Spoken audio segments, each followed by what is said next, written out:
Hello everyone, and welcome back to 𝗏𝗏 Plays. My name is 𝗏𝗏, and today we're going to be going back to a classic for this channel. We're going back to a channel favorite and a favorite of mine, HoloCure Save the Fans. We've been playing HoloCure.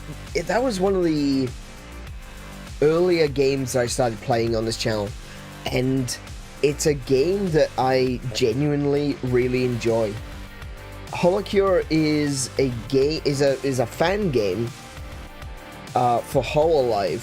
If you didn't know, if you hadn't guessed already, it's a fan game for HoloLive, and it's been done in the style of magical survivors.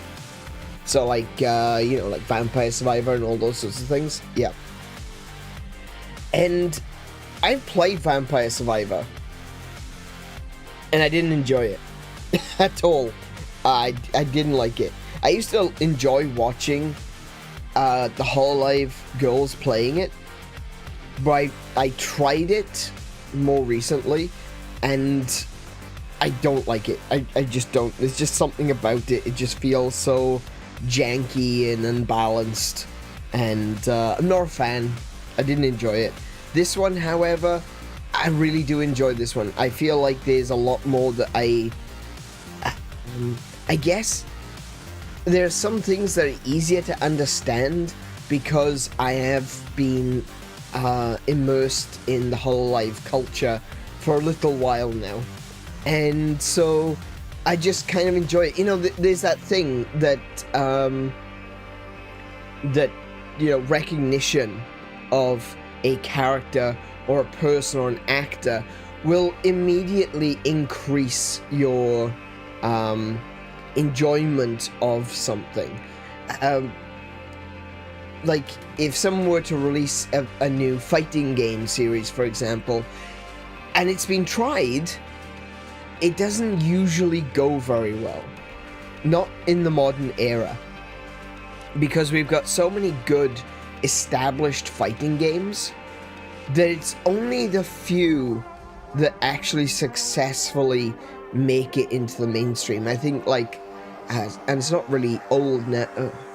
I guess it is kind of old now, but I was thinking like Skullgirls as an example.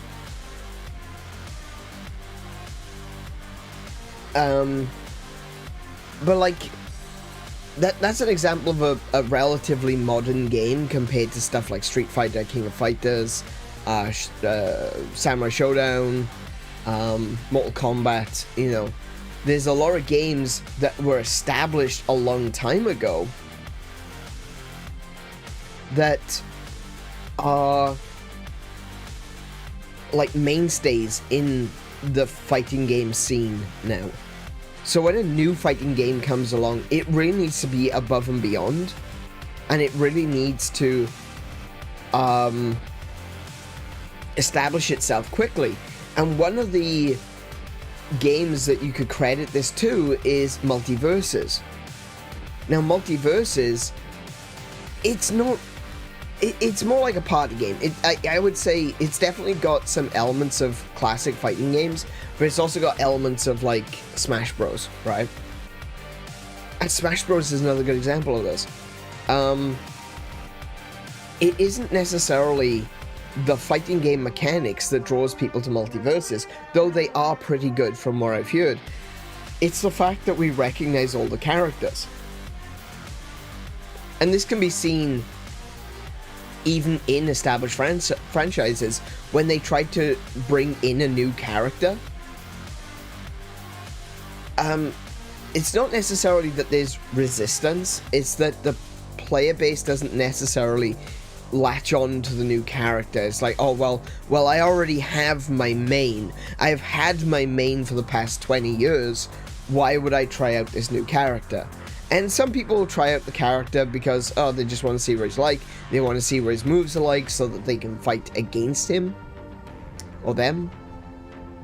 But like the way I see it often being discussed is that quite often it feels like, you know, a character is introduced to a game and everyone's like, yeah, okay, this is a new character, alright, whatever.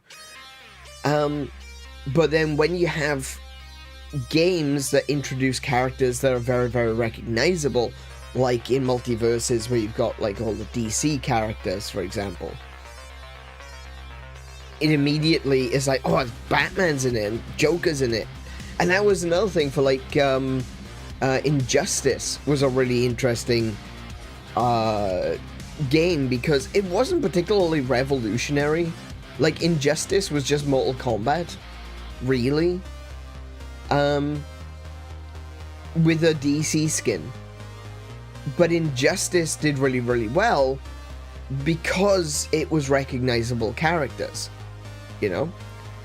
So when a game comes out with no recognizable characters and it's a good game, like it's functional, it does what is expected of it as a fighting game, quite often it doesn't do very well, at very least not immediately. Like, it could gain a cult following and become popular over time, but immediately it's not necessarily going to be that popular unless there's a draw. And I think that is the reason why I was drawn to HoloCure. As much as I wasn't interested in playing Vampire Survivors, or Magical Survivors for that matter, when HoloCure came out, I wanted to support the devs. You know, they're doing a fan game for a franchise. Well, I say franchise, for an idol group. a cutting edge entertainment group, and I wanted to support that because I'm a fan of HoloLive, you know? And so I started playing it, and I'm like, oh, you know what? This isn't too bad. This is really fun. And, you know, I wanted to unlock all of the characters. I wanted to see all of their movesets. I wanted to see if that felt right to me. It's like, does this character feel right? And I've so far played through every single character at least once.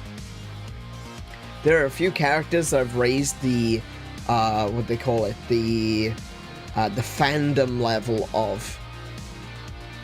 And,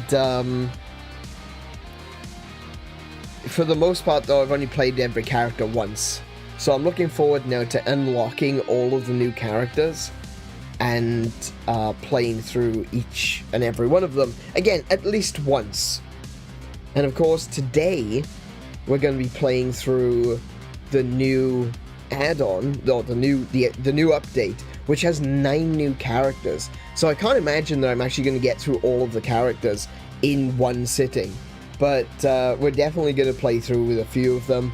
Going to try to unlock them first, because you got to get them in the gacha. And yeah, just chill and have a bit of fun. Hey Guardian, welcome to the stream. How are you doing today? What are you getting ready to play? We're playing HoloCure. Save the fans. It's like Vampire Survivors, but in my opinion, a lot better and free. Before we do jump into the game though today, we do have a couple of things to just chat about, because there's been some news regarding the PlayStation, the PSN stuff, and there's also some news about Minecraft, which is going to be interesting. So, first of all, PSN. So, I'm a little bit behind on this news, but it turns out that PlayStation has responded to the whole situation. Capcom also responded by extending out their beta test on PlayStation for... Actually, let me set the scene. Right? Hey Marley, welcome to the stream. So, over the weekend was the Monster Hunter Wilds beta test. And PlayStation completely and entirely dropped the ball, right? An absolute disaster, actually, where for an entire day, the PlayStation Network was down. They haven't specifically stated what it was that went wrong. They simply stated an error in network operations. And it's like, yeah, we know. You know, we guessed that when the network was not operating. But yeah, that's what they've come out and said. They've said that it was an error in network operations. I've already given my opinion on what that error was. How dare someone have crossplay? And you know, Capcom responded quickly by extending the beta test out by 1 day, so it overlapped Monday as well. But unfortunately, that doesn't really mean a lot, because a lot of people who wanted to play this game were probably in work on Monday, or possibly in school, or in college classes, or something like that. You know, Monday is the first day of the week. It's a big day, and anyone who missed that opportunity to play over the weekend because the PSN was down, they didn't really get that opportunity. You know, they didn't get that back. And if it's just PlayStation players, you take in consideration there's going to be a lot less players because it's Monday, and then you take into consideration there's a lot less players because Xbox and PC are not included because it's just for the PlayStation players. There's going to be very few people left, you know? Not a lot of people are going to be playing on Monday, sadly. So, PlayStation players of Monster Hunter Wilds got screwed over on the weekend. Capcom gave them an extra day on Monday, which didn't really mean much, but, you know, big thanks to Capcom for trying. And PlayStation's announcement was simply that, yeah, there was an error. We kind of fixed it. Until next time, we'll see. I don't hold up a lot of hope. I reckon next weekend we're going to have the same issue. And they have responded by giving PSN players or users 5 additional days of PSN. So they've extended out their contract for 5 days. That's fine, I guess. That's valuable compensation, I would say. If you lose a day and you get 5 days back, that's fine. I've seen a few people saying that they PlayStation should give them a game, and maybe like that. Maybe, I don't know. I don't know if that's necessarily a fair exchange. But 5 days extra on your plan for 1 day missed. Yeah, I'm okay with that. I'm actually okay with that. I think that's perfectly reasonable. So, yeah, just be aware, guys, if you are going to be playing Monster Hunter Wilds on PlayStation, just be aware that on the weekend, as it comes up on this coming weekend, you may not be able to get on again.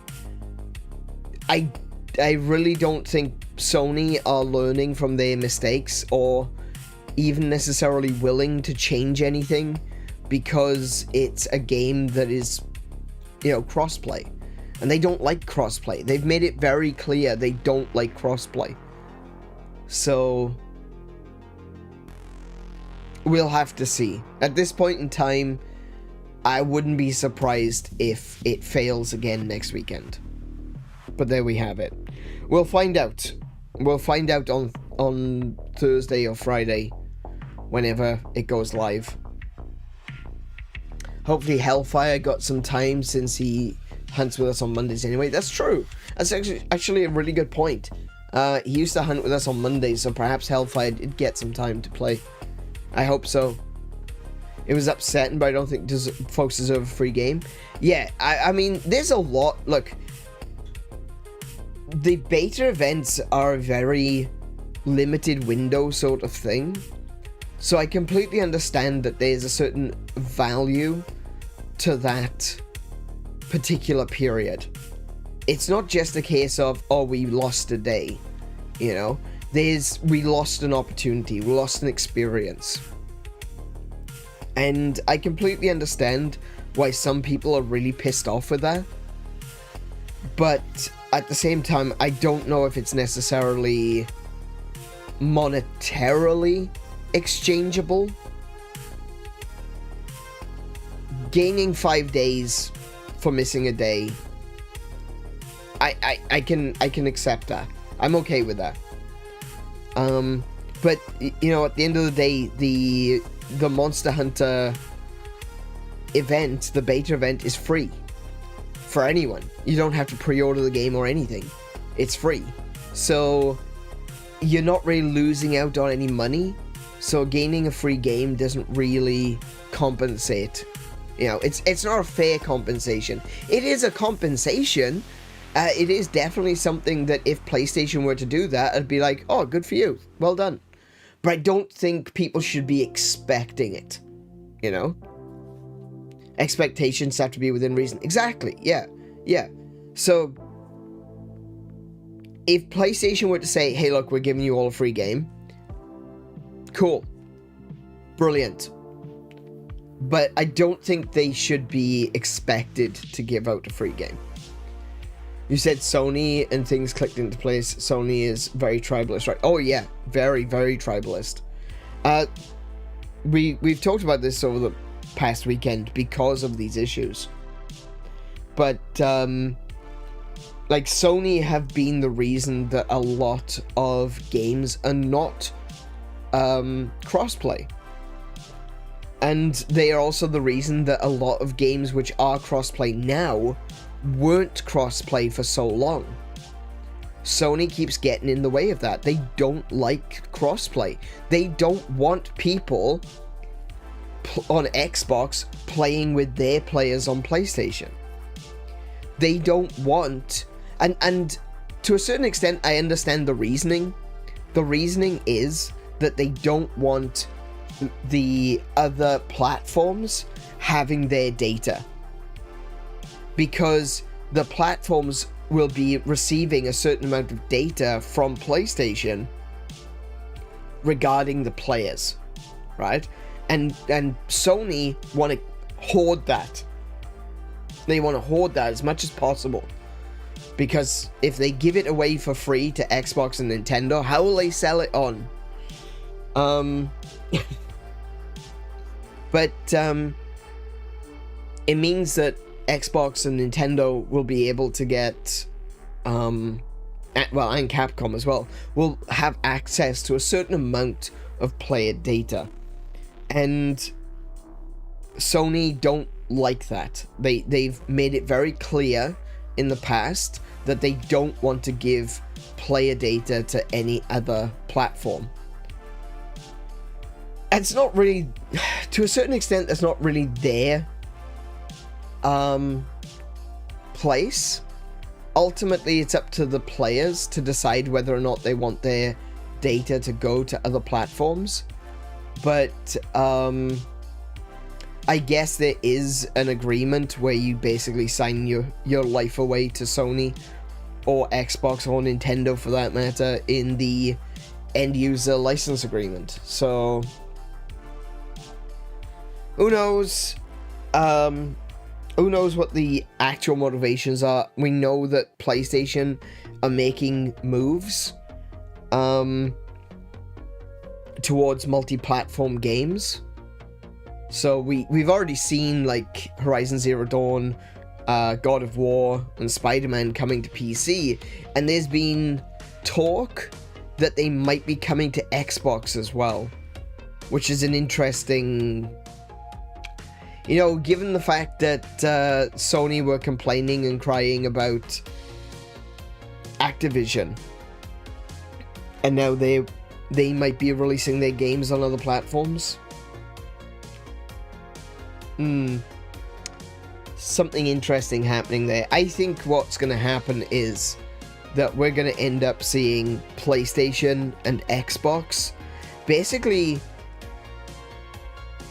releasing consoles each year, but their real platform, quote unquote, is going to be their online stores.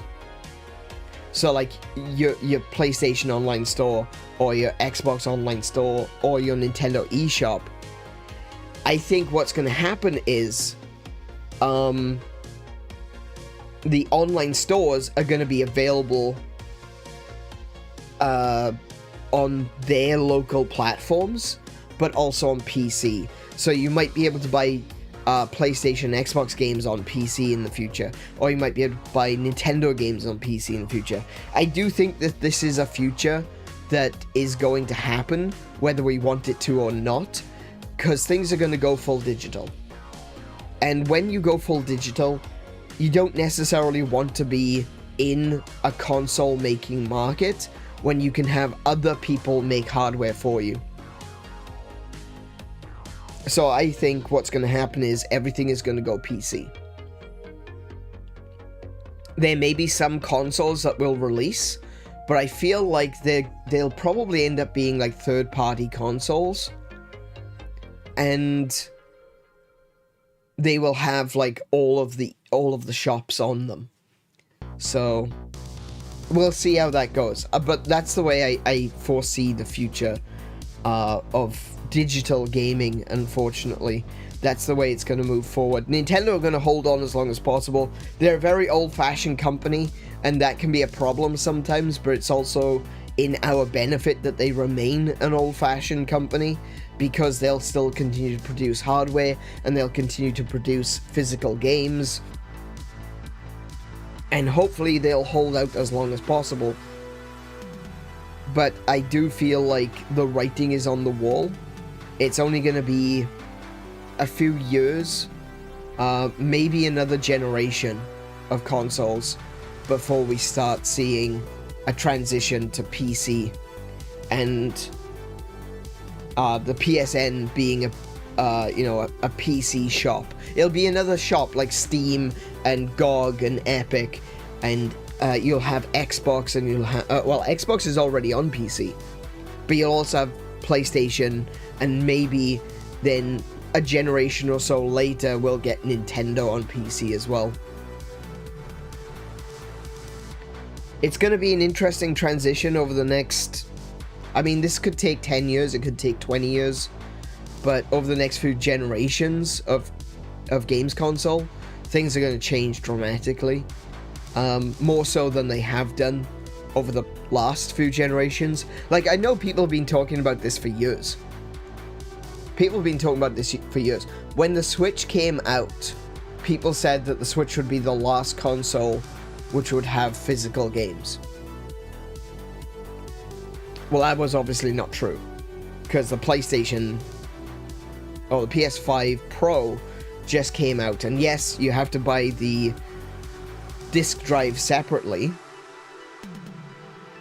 but it does have a disc drive.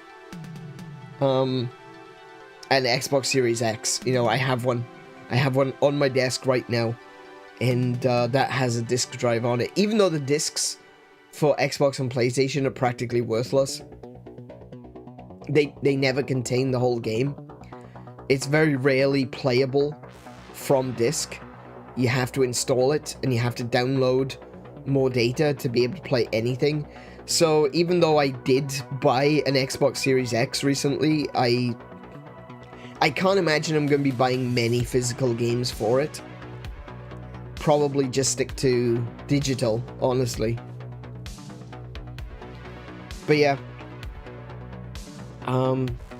that's the thing, and I think that's the direction that the games industry is moving in.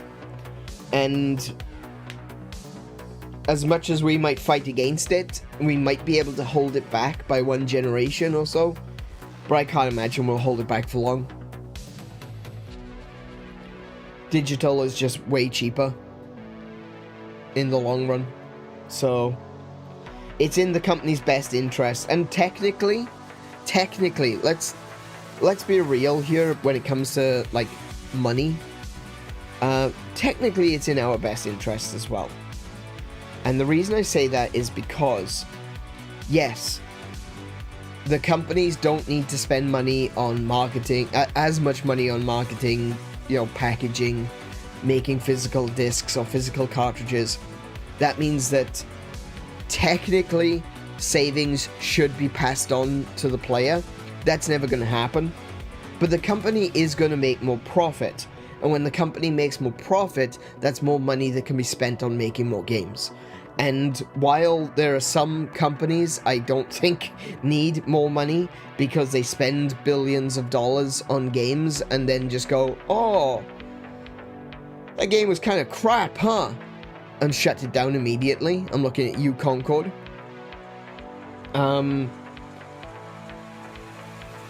Companies like Nintendo do put that money back into making games that people like. You know, if Nintendo decides they're going to be, I mean, at the moment, Nintendo are charging 80 Australian dollars per game, which has gone up from previous generation, which was 70. And I'm actually okay with that, because Nintendo rarely drop the ball when it comes to, well, for this generation. I mean, the Wii U generation, they dropped the ball pretty hard a lot of the time. But their history suggests that they don't drop the ball very often when it comes to certain games. And the Switch console releases have been phenomenal. So I'm okay with them spending, you know, charging a little bit extra if it means that we're going to get more and more of these really excellent experiences. And that is what it means, ultimately. That is what it means.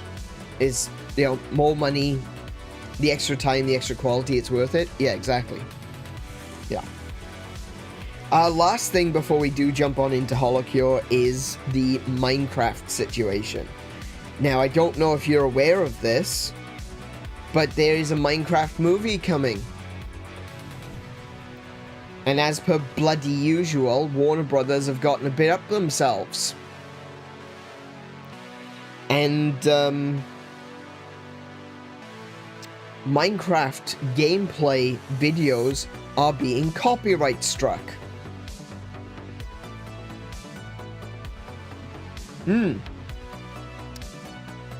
By Warner Brothers. Now, thankfully, I have not been hit by this. Thankfully. That I've noticed. Yeah, exactly, Marley. We own Minecraft now. Yeah, look at me. Look at me. I am the license holder now. But yeah, they've been copyright claiming and copyright striking. Well, not so much striking. They've been copyright claiming. Sorry, I shouldn't say striking. That means something else entirely. They've been copyright claiming people's gameplay videos of Minecraft, which of course is ridiculous. They've been copyright claiming videos that came out before Warner Brothers was even signed to be producing the Minecraft movie. It's just kind of ridiculous. And for that reason, we're gonna be putting off doing some Minecraft stuff until this situation is over. And when we do eventually come back to playing Minecraft, I'm probably gonna have a new soundtrack to remove the actual gameplay sounds. So, yeah. Because I just can't trust them. You know? They've gotten hold of the rights to certain things, and they're abusing that. That is ultimately what it comes down to. They're just abusing it. And I don't want to risk that, as the channel is, you know, growing. Slowly, but it is growing. Excuse me. It is growing, and I don't want to be set back by copyright claims and strikes. From what I understand, though, anyone who has received a copyright claim, if they dispute it, the claimants don't actually do anything about it. Like, they don't respond, they don't remove it. They should, but they wait out the 30 days and let the claim go. But it's just one of those things that I don't want to mess with. I don't want to get in trouble, because if a claim becomes a strike, I don't want to be on their radar, you know? I don't want them to notice me. I would much rather it just go by, and, you know, if I get caught out, if I get copyright claimed, one of my Minecraft videos gets copyright claimed, yeah, I'm gonna be upset about it, but I'm just gonna kind of weather it right now. At the moment, this channel isn't monetized. It absolutely should be. It absolutely could be. But I am working on things in the background to get to a point where I feel comfortable monetizing this channel. And, I haven't been doing that recently. I need to spend more time on that. But, I will be monetizing the channel soon-ish. Like, within the next...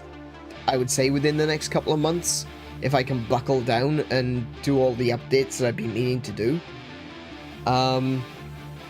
It's going to be a little bit easier now. I've, like, helped myself by doing some things with my stream deck to help me edit the streams live, which is going to be interesting. But, yeah. I think we need to take a step back from Minecraft for a little bit, just until we know this is over and done with, when we get an actual response from Warner Brothers or Mojang, and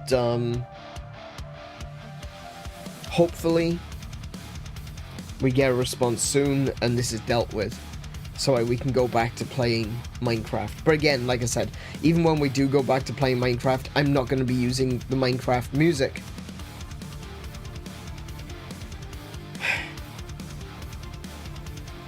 It's bonkers.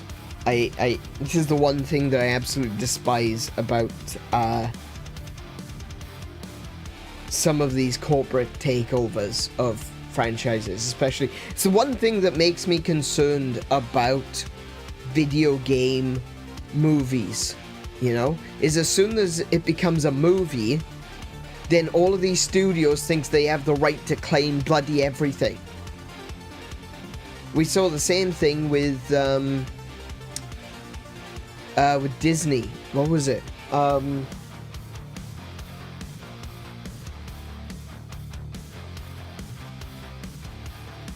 Was it Disney? Was it Disney? I don't remember. Hold on. Just trying to think.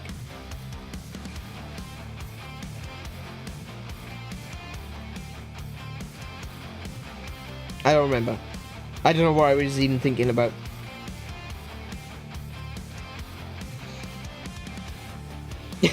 Yeah, completely lost my train of thought there, but okay. I do know though that Disney, like in the early days of the Disney purchase of Marvel, there were a few copyright claims on YouTube of people playing the spin-off games, you know, like the Iron Man game and the Incredible Hulk games and stuff like that. When not Incredible Hulk actually, because that was owned by Paramount. But yeah, when people were playing the tie-in games, Disney, when they first got hold of the Marvel franchise, they turned around and they basically copyright claimed a bunch of people playing the games. Again, for the music. Because it's always the music. It's the music that is always going to get you in trouble, which is why I go out my way to use royalty-free music in my streams when I can.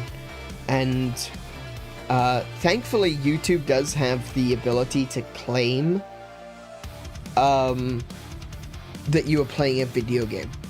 Like, that's one of the options on the list, right? If you get copyright claimed for the music, you can dispute it by saying, I was playing a video game, that music is from the game.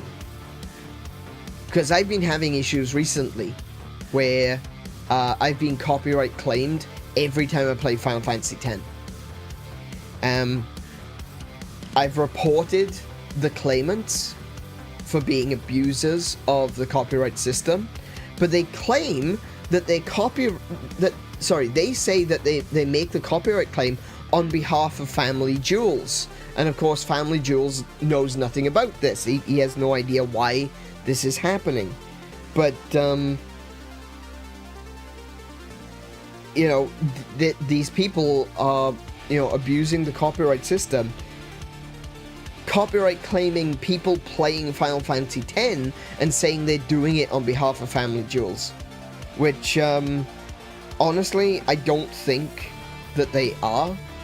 Like, Family Jewels has put out a statement multiple times now saying that he's got nothing to do with the copyright claims, that he has no idea who these people are. But it's something that will continue to happen, and it's frustrating, and it's something that that is going to keep happening if YouTube doesn't change their system, doesn't fix their system. We need to have more than the capability of disputing a claim. We need the ability to say, no, we don't just dispute the claim, but we are also counter-reporting these individuals for false copyright claims. But we can't do that. They say that they take copyright fraud seriously, but yet they do nothing about it. They're completely hands-off, saying, oh, that's got nothing to do with us. How can you be both strong on copyright claims, but also be hands-off and say, oh, it's nothing to do with us, that's the DMCA's problem? You can't be both. You can't be both. You have to make a choice. You either decide, yes, we are strong against copyright infringement, and if we find anyone doing it, we're going to remove their ability to make copyright claims, or remove that account from our database. But they don't do that. It'd be kind of dangerous to do that, actually, from YouTube's perspective, because even if they are making tons of false copyright claims, if they have even one true copyright claim, then they need to have the right to be able to claim it. Which, you know, that is a catch-22, of course, but if they're gonna claim to be strong on copyright infringement and copyright fraud, they need to actually do something about this. They can't just sit on their ass with their thumbs shoved right up it and not do anything. It's frustrating as someone who is trying to make something of my YouTube shenanigans. Let's face it, that's what it counts to. It's not really a job, it's not really a career, it's just some shenanigans where I'm playing some video games online, but I'm trying to make something of it, and every step of the way there's a different stumbling block, and right now it's copyright. False copyright, where some randos are trying to copyright claim my videos because I'm playing a video game which they don't even own. That's nonsense, and that shouldn't be allowed. And they need to do something about this. YouTube, you need to do something about this. This isn't fair. We, the creators, YouTube, are making your money. Maybe not me personally, but the creators in general are the ones making you money. We are your product.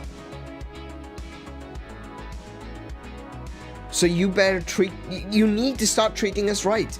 You need to start treating the creators in a way where we are listened to and we are responded to, and that we actually have some proper communication, so that when stuff like this happens, when false claims, fraudulent claims come our way, we have the right to not only say, this is false, this is incorrect, and dispute it, but we also have the ability to report those people for false claims. YouTube, you need to fix this shit, or people will start walking away.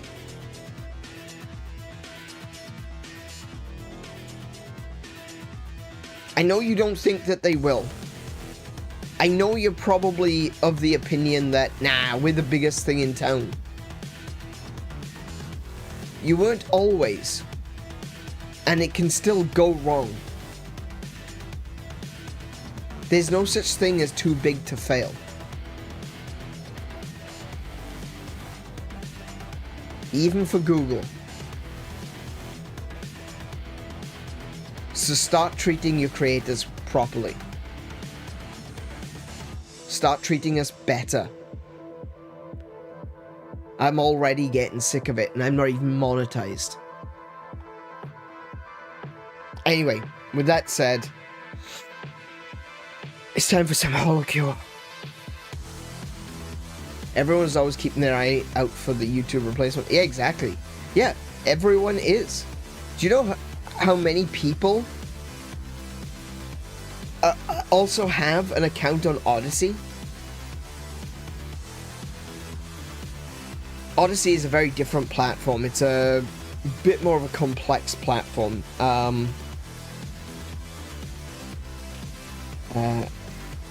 not a big fan of the way it works, but I understand why it works the way that it does. It's very crypto focused, and you go over to Odyssey and all of the major YouTubers have an Odyssey account with all of their videos backed up over there. Because as soon as Odyssey becomes the preferential replacement, everyone's going to go to Odyssey. I know YouTube doesn't... The YouTube, executives, they don't think that's true. They don't think that they can be beaten. They think they're the best. And it's that arrogance, that hubris, that is going to lead to their downfall. Because unless they start providing a better system, people are going to start going over to Odyssey. Just look at Blue Sky with Twitter. It's like, even people who don't use Blue Sky, like me, I don't really use Blue Sky, okay? I have a Blue Sky account though. And pretty much everyone I know has a Blue Sky account. They just don't really use it, you know? They're not active on Blue Sky. They just post things like... I use a program called Pekora. And I've got Pekora linked into my Xbox. To my Xbox. I've got... oh my goodness. I've got Pekora linked into my X and to my Blue Sky account. So all I have to do is make a tweet once, and it goes to both of them. You think... I don't really check Blue Sky. I don't really... I'll be honest, I'm not really a big fan of Blue Sky. I think it's missing some key features that X still has. And a lot of my community, a lot of the people that I chat with are still on X. I've got no reason to go to Blue Sky. But as soon as that becomes the preferential... the preferable platform, yeah, absolutely, I'm going to use Blue Sky more than I use X. Because that's just the way it works. We go wherever it is. There's no loyalty. There's no need for brand loyalty. It's a social media platform. Why would you require any form of brand loyalty? We're just going to go to wherever suits us best. And currently, for me, it's X. But in the future, it might be Blue Sky. At which point, I will move to Blue Sky. And the same goes for YouTube. At the moment, YouTube is preferable. But eventually, it might be Odyssey. Who knows? Like... What are they called? Was it, No, I was going to say Daily Wire. It's not Daily Wire. It's, what's the other platform? Daily something. Do they even still exist? YouTube alternatives.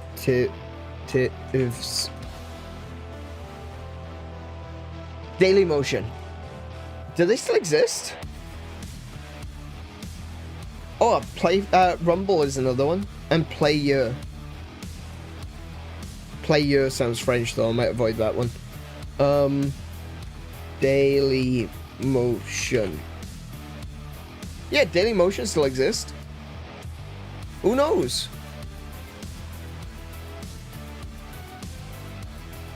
If Dailymotion becomes the next big thing, why the hell not? Do you know what? Whoa. Dailymotion looks like old YouTube.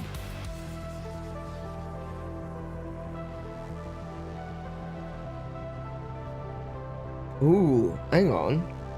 Is Dailymotion even... What if I was to put, like... It looks like it's all news now. Hang on.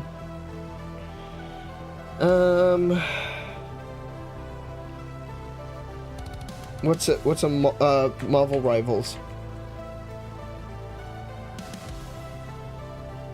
I just want to see if there's people playing. Oh yeah, there are people playing.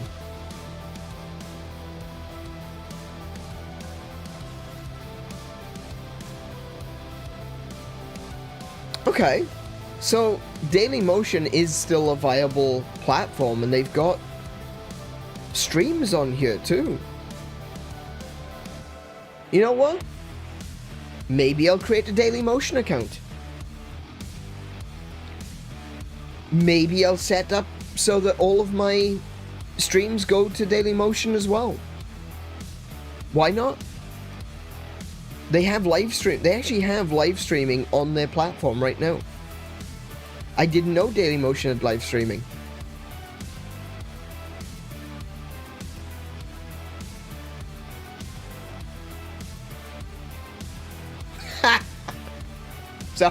Sorry, I just saw the current top headline on Dailymotion is Ed Sheeran busks on the streets of India before police shut him down. Oh my goodness, I can't believe Ed Sheeran is busking. Like, what's he trying to say with that? It's just... You've got millions, dude, you don't need to be busking. Yeah. Yeah.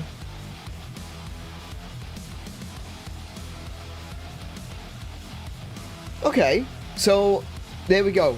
There's something. Maybe I'm gonna go over to... Well, I'm not gonna leave YouTube. I want to be clear. I'm not leaving YouTube. I'm not gonna quit streaming to YouTube or anything like that. I'm just thinking that what I might do is I might create an account on Dailymotion and upload my streams like a day later or something. You know, I could always download my streams and then upload them to Dailymotion and set them to upload while I'm asleep. And hopefully, that'll be uploaded by the time I'm ready to actually go live next on YouTube. But, yeah.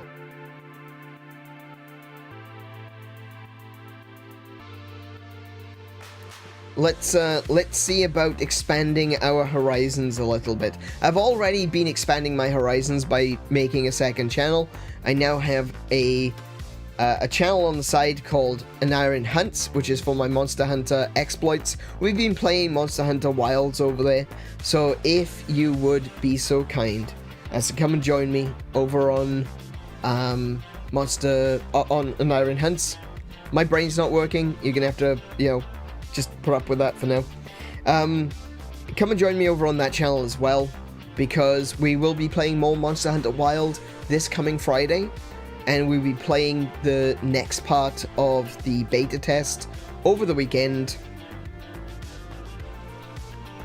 And, yeah, gonna be having some fun over there. And the beta test is free. That's another thing. We've already talked about this a little bit, but I want to be absolutely clear with everyone. The beta test is free, and it's completely play, cross-platform play.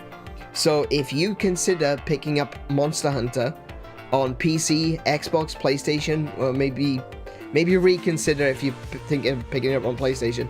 But if you're considering picking it up on one of those, do come and join us over on the other channel and come and play with us, because we'd love to have you hunt with us over the weekend.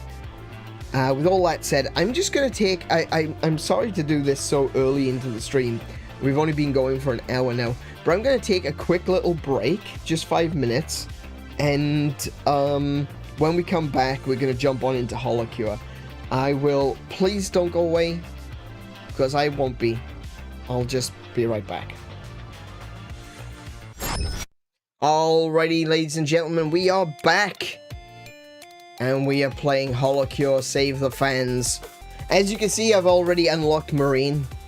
Because I needed a thumbnail, right? And so I go into the gacha. And I think to myself, I really hope it's Marine. Because I love Marine. I want to be absolutely clear. I love Marine. I currently have a figure of Marine on my desk watching me play HoloCure, right? She is my inspiration. She is just like everything about her. I just love. That's the end of the sentence. Right?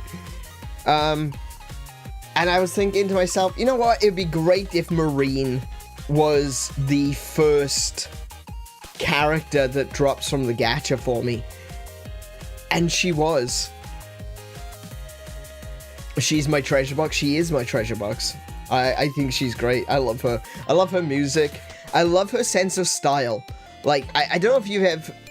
There's a very good chance if you're watching me here, you've probably seen other, like, VTubers and such. I don't know if you've watched Marine, but I highly recommend that you do, and I especially recommend that you watch her concerts, because she has got such a unique sense of style with her concerts. She does them like a 1980s style television show, you know? She does it like it's a variety show on telly, and it's got an 80s television overlay on it and everything. Oh my goodness, she just has this sense of style that speaks to me in a very real way, and I love watching them just for the presentation alone, let alone the fact that she's an amazing singer. But she's got a giggle that makes me melt, and a very cute character design. And I just love the fact that she tries her hardest, but she quite often is quite quite unable to actually do the things that she's been trying to do. I think back to the collaboration she had with Coco. I always think back to the collaboration she had with Coco, where Coco is dancing and Marine is trying to keep up with her. She's, yeah, just completely out of breath, completely unfit. And I'm thinking to myself, this is an idol, ladies and gentlemen. She's supposed to be singing and dancing, and yet she misses the mark every single time. Yeah, back when she was super unfit and super inflexible. Yeah, she's come a long way now. She's an amazing dancer, she's an amazing singer, and the fact that she could do both at the same time is just a testament to the fact that she has really buckled down and become one of HoloLive's, you know, biggest, most important assets, really. Like, she's among the top. I think when I started watching Marine, she was popular, but she wasn't like... She wasn't huge yet. But now she's up there. She's up there with the likes of Pekora, with Toa, with 𝗬𝗍. I think that I just love Marine. I really do. I think she is one of my favorite members of HoloLive. And I'm just really glad that I get to play as her first.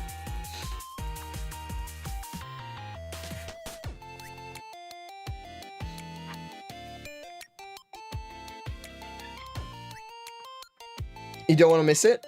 Oh, that's good to hear. What I would definitely recommend is, if you haven't, maybe you have already, is go back and watch the previous ones, because there's a lot. Final Fantasy as a story, Final Fantasy X, I should say, as a story, is a... There's a lot that builds on itself. So, I do recommend strongly to go back and watch it from the beginning. And, yeah, we'll be continuing to play tomorrow. There's going to be a pretty impactful moment tomorrow as well, and I think that it's really a culmination of everything that's happened so far. So, definitely want to check out the other streams first. And with that, we're going to jump on into... Oh, actually, you know what? I'm going to switch it on over so that I'm actually in the game. And we're going to play some HoloCure. Hey, no worries, Guardian. Glad to have you here, mate.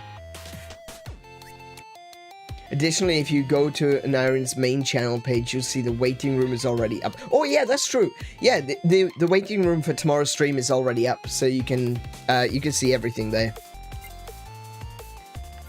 All right. So today, did we? Hang on.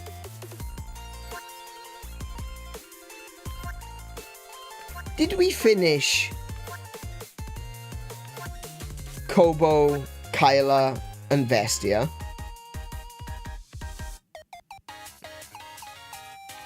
Oh, it says I've got 1 win on all of them. I don't know if I did that on stream, but, yeah. Anyway, we're gonna play as Marine, because she's my first one of the new set. So, the new update has added these new characters. We've got 1, 2, 3, 4, 5, 6, 7, 8, 9. Yeah, just wanted to make sure that I had the number correct. 9 new characters have been added in the recent update. A bunch of new weapons have been added as well. So, let's jump on in. We're going to go with stage mode. Fantasy Island? This is new.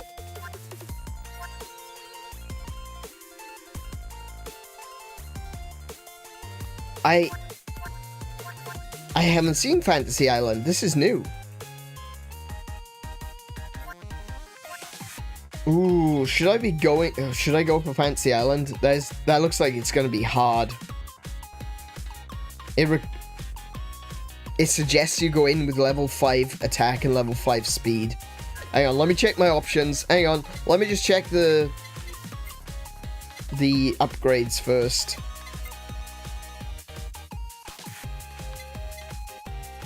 Hold grants a use of a hold option when leveling up.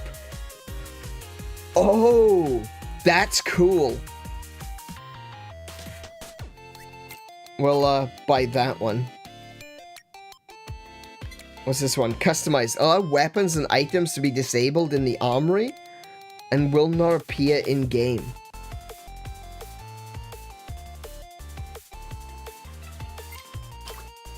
We'll take that one, because there's a few I want to turn off. Material find. Fans have a chance to drop Hollow House materials in game stages. Okay. That could be useful when we get as far as Hollow House. New UI? Yeah. Oh, there's been a massive update to this. Unlocks the support items, allowing the use of support abilities chosen before the stage. Well, yeah, we'll add that. Fan letters. Unlocks fan letters. All fan types can drop fan letters, which grants permanent boosts. Yep, we'll add that.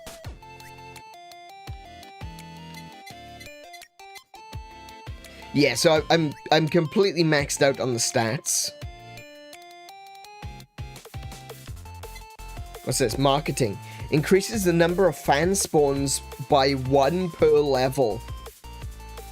This increases the difficulty of the game. Oh.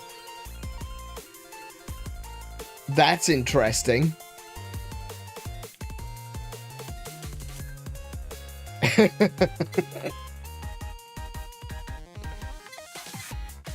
G rank. Aw, that's cute. They're using a Monster Hunter reference. Oh, no. Wait, okay, G rank off. Okay, I know what G rank is. I just realized. Yeah, no, never mind. That's not a Monster Hunter reference. Here we go. We're gonna give me a bunch of these holds because, let's be real, that's cool. We'll stick that one on as well. I've got so much gold, guys. I just have way too much gold.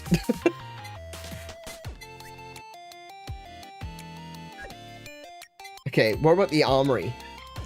So this is where I can turn things on and off. So what I'm going to do is I'm going to turn off the things that I never use.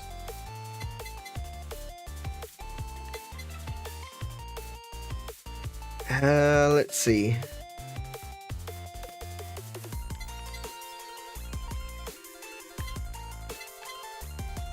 Actually, do you know what? When it comes to the weapons, there's nothing that I never use. And there's something new as well that I haven't found yet. Okay, increase speed, increase damage of melee weapons. That's actually not bad. Sake. I wish I could increase the drop rate of certain items, because I would definitely increase the drop rate of limiter, because limiter is just amazing. Right, Asakoko. I never use Asakoko. We're turning that one off. Halu. I do like Halu. We'll keep Halu. Reduce the negative effects of any items placed by the player. Of any items placed by the player.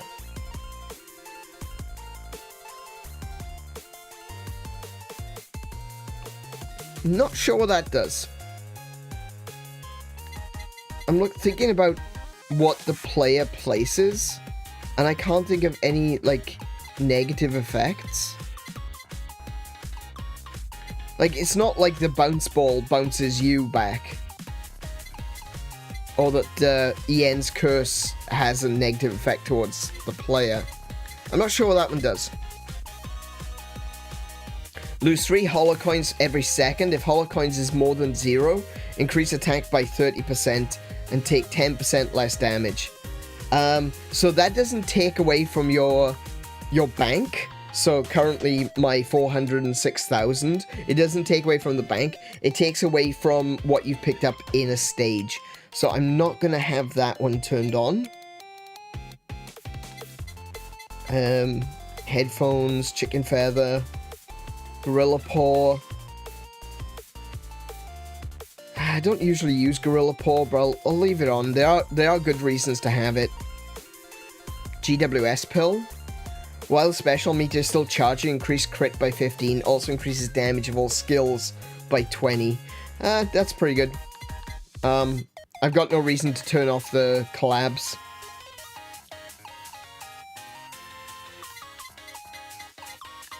And the super collabs. There's still one that I haven't gotten.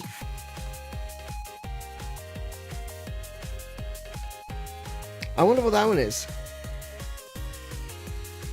I'm gonna have to look into that.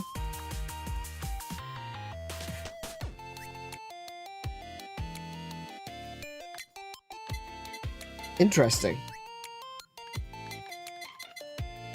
Okay, so we turned off 2 items. Not that big of a deal. Okay.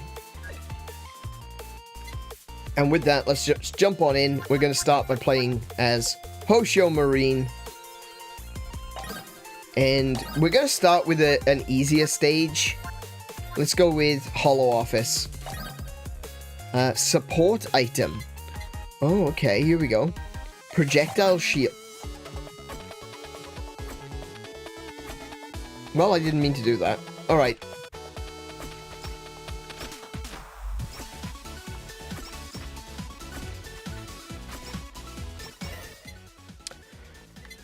Gain a lust gauge.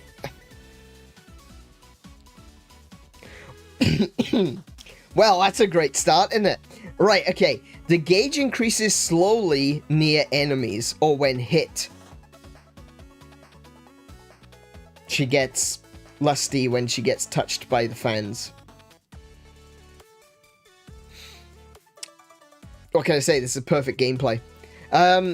At max gauge, Marine reaches her climax, healing 20% HP and deals 300% damage to all nearby targets. That's pretty good. When collecting holo coins, increase crit rate by 1% for 5 seconds, up to 10%. Targets hit by skills have a 10% chance to drop additional holo coins. Now hold on. That goes really well with the greed sticker. So there's a sticker in this game called greed.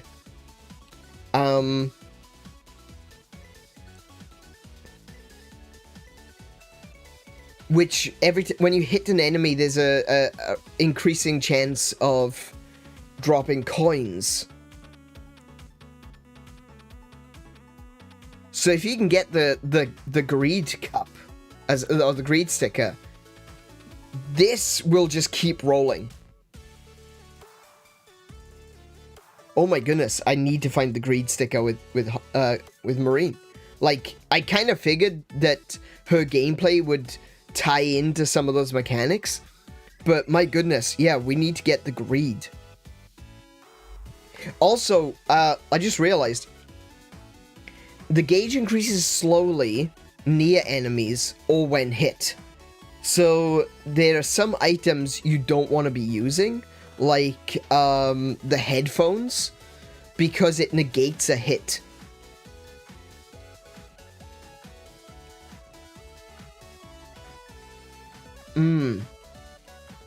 I tend to like the headphones. So I think this is better than having the headphones.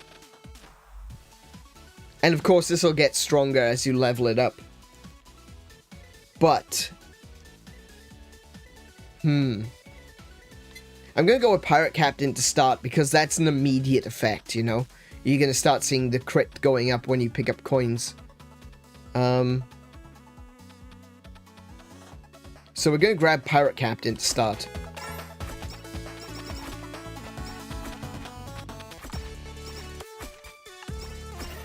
But it's interesting that that Marine is a crit-based character. I wasn't expecting that. I'm okay with that. I actually like crit-based characters. So, you know, it's all falling into place. We've got a full set of Marine here. We got repel targets with orbiting BL books. And beautiful ladies, of course. Dangerous Marine smell. Damn right she's got a dangerous Marine smell. If a target is within 80 pixels for more than 1 second, they gain a debuff that reduces defense and speed by 20%. After 3 seconds, target takes 75% damage per second.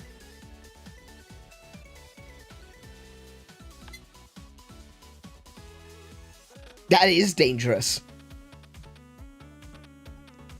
That is taking that.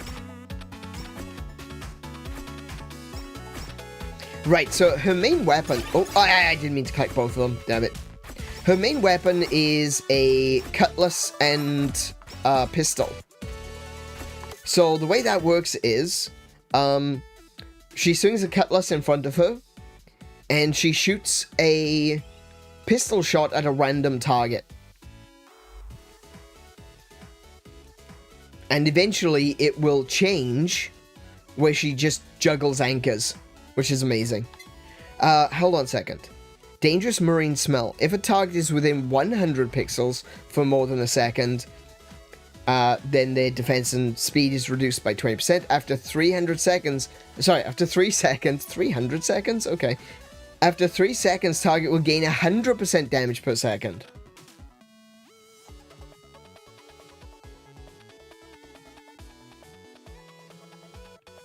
Okay. Oh, that's Halu. I'm gonna put a hold on the Cutlass. No, actually, I don't need to do that. Yeah, I don't need to do that. We're just gonna go with Dangerous Marine Smell. Which, in case anyone is wondering, that is actually a line from her song, I'm Your Treasure Box. Oh, there's the limiter.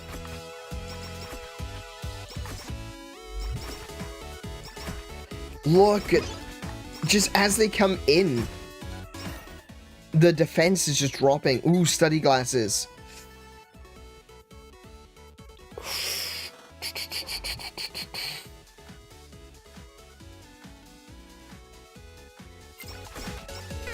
I like study glasses. I like the study glasses.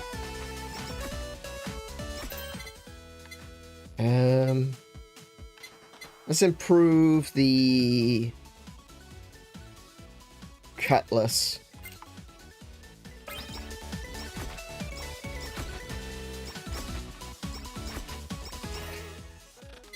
Ooh, targets drop 20% more holocoins. Yes. Oh my goodness, it's all coming up Marine. Hang on, don't clip that out of context.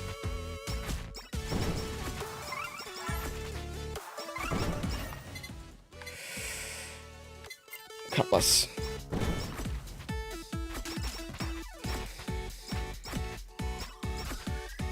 So Cutlass is currently doing oh, she's doing double shot now.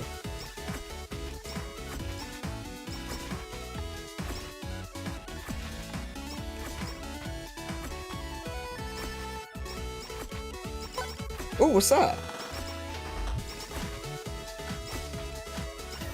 Oh, was that a material? I think that was a material drop. Okay. Increase the attack area of the Cutlass by 25%. Increase attack damage.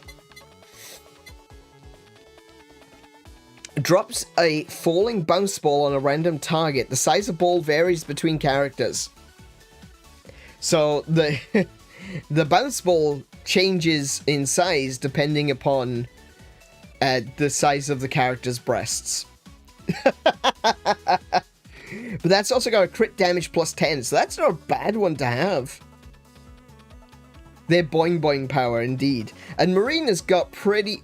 I mean, she's very small, so her chest looks a lot bigger than it actually is. But, yeah,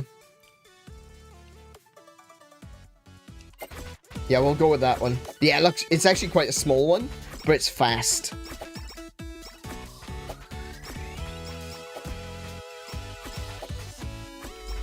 Yeah, I was going to say that, you know, Marine's not particularly large-chested. She just looks like she is because she's tiny. She's a midget.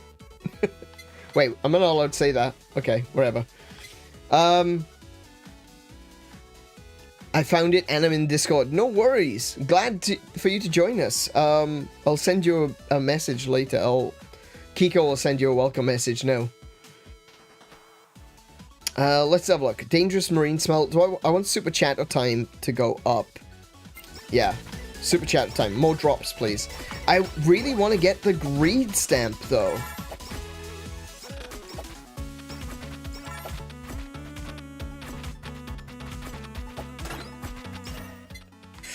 Limit up.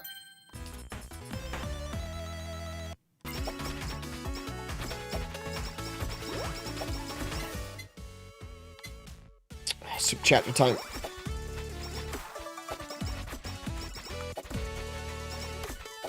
I'm not getting a lot of coins right now. That's why I want greed, because greed...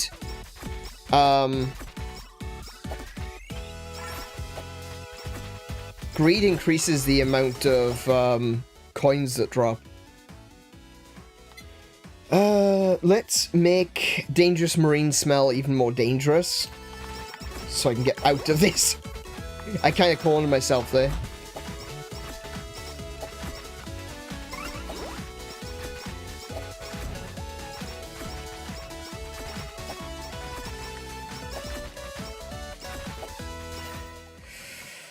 Lust gauge. I don't know where the lust gauge is. Oh wait, no, I haven't activated it, that's why. There we go. Oh, I see down the bottom. Right, okay.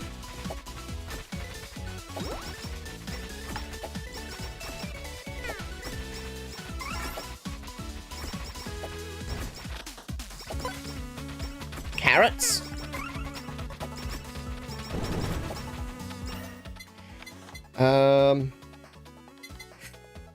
Plushie. Delayed taking damage on any hit by a target. Take only 30% of the damage initially, then take the remaining damage gradually. This is really good because it allows you to heal. It means that damage isn't instant. So long as... Oh, did you see that?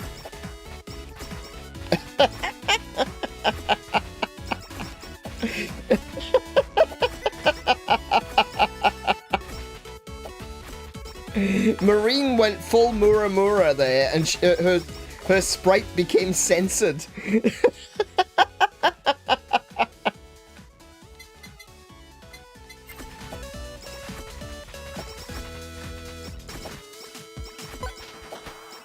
What's that, wood? Is that wood?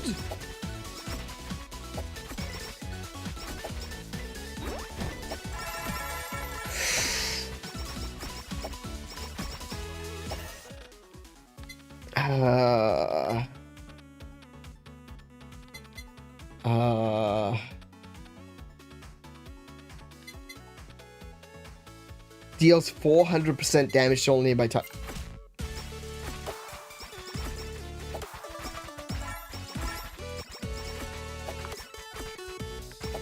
I should be collecting items that buff crit. But really, I've just been collecting utility items. An onion. Oh. Oh, no. Aqua's not with us anymore, is she? Oh. Now I'm sad. No, she's not... Oh, wait. Hang on. Let me correct myself there. When I say she's not with us, she's still alive. She's just not in HoloLive anymore.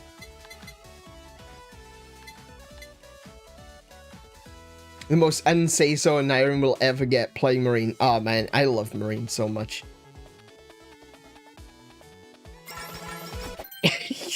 She's gone censored again. I love it. I love it.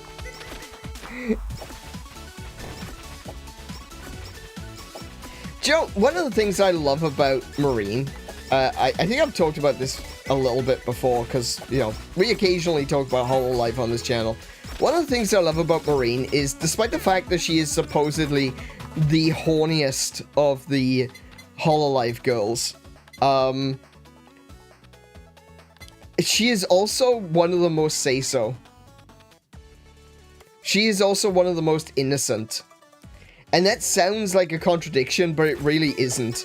Because she's one of those, you know, one of those people who, you know, likes to talk about, you know, sexy times and all kinds of non-say-so things. But if she was ever presented with an opportunity, or if someone were to ever play back, she would freak out.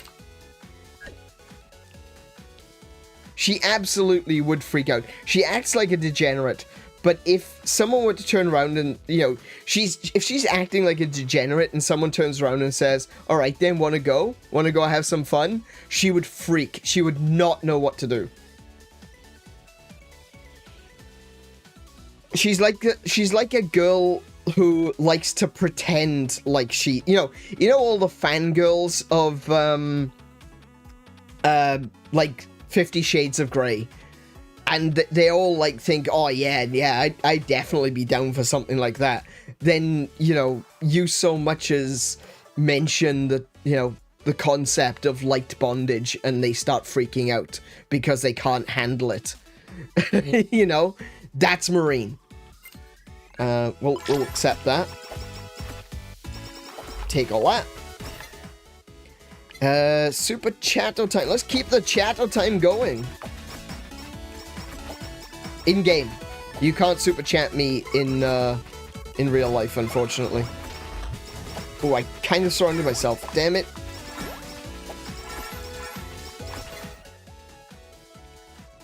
Breastplate. Reduce damage taken by 25% and speed by 10%. I do want to keep my speed up. Gain 1% XP per 2 seconds. When HP is full, the XP rate slowly increases to 2%. I'm going to go with the BL book.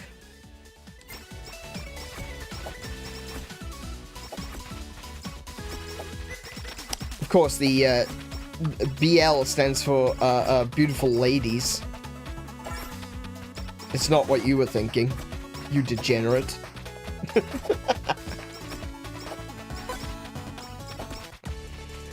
I don't like this this group that's attacking. Oh, there we go. Oh my goodness, they're not taking damage. Oh, not taking enough damage.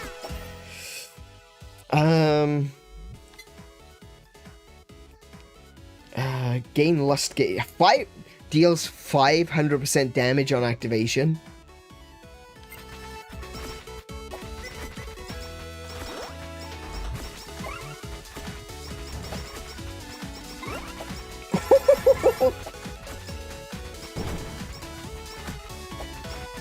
I need to go this way because I saw there was a chest. Oh, hang on. I forgot I had this. Super chatter time, maxed out.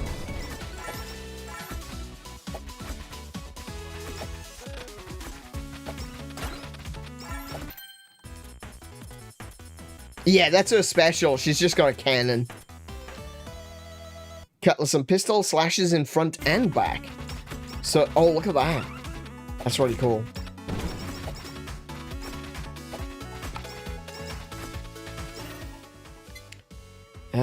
Ooh, nurse's horns. I do like nurse's horns. Again, though, I've gone all utility.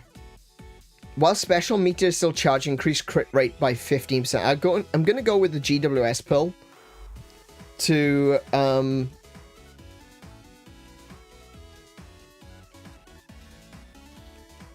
give me bonuses to my crit.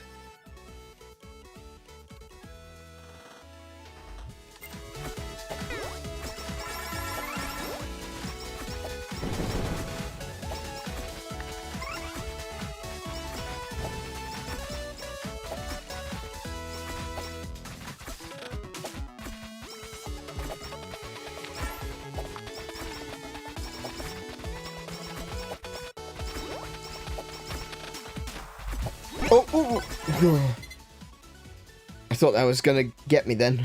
Good timing on the lust. Attacks have a 10% chance to cause an explosion that hits nearby targets for 30% of weapon damage. Yes.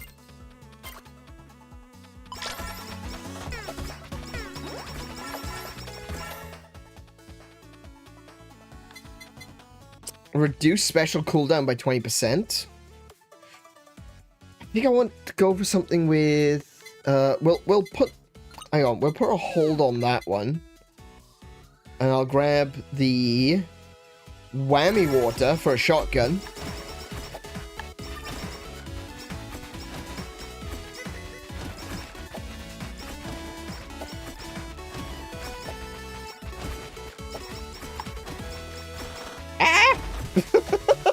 Help!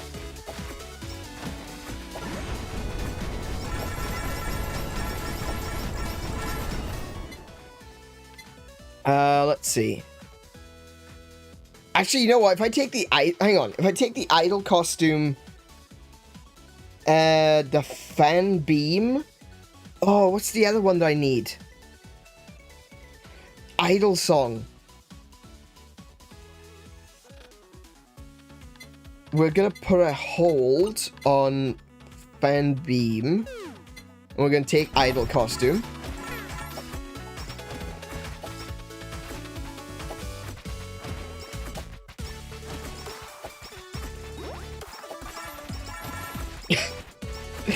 love she goes censored. That's amazing.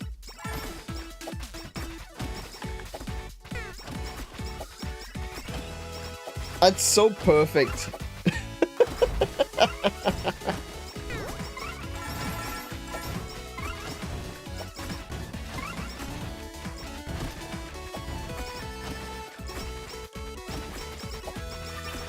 Tell you what, trying to navigate around this area can be pretty difficult.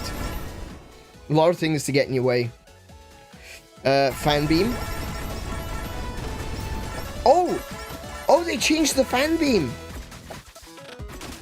You can direct the fan beam now. It used to be always shot forwards and backwards. Like horizontally.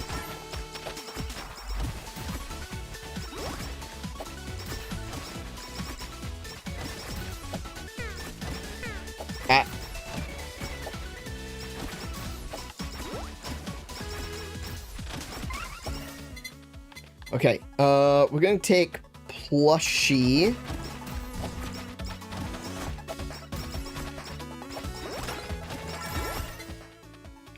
Level up, cutlass and pistol. Oh, I got 2 sticker drops there. Let's see.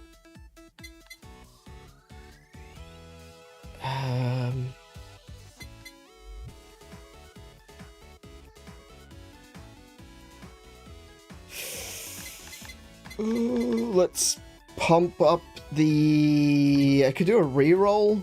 Hold on.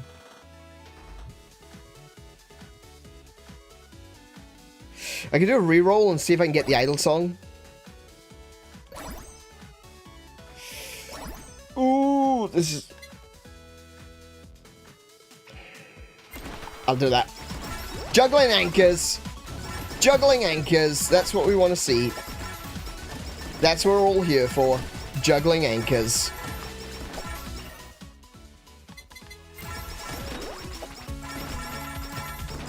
What we got? We got the projectile up stamp. We'll replace this one because this one's no longer useful. And we will improve the explosion stamp. Or the bomb stamp. Oh! It's a new one! It's a Beboo stamp! While not moving, increase the damage of this weapon by 20% and reduce the time between... What?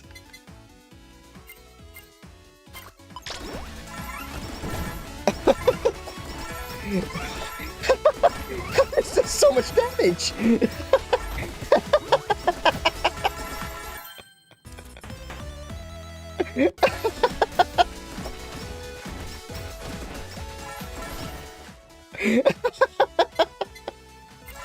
That's busted. That's completely busted.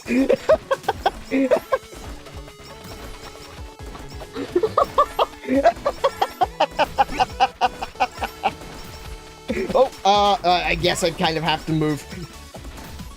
I don't think I'll be able to beat 𝗦𝘄𝗶𝘁𝗰𝗵 with just by standing still. I want to get that sticker though.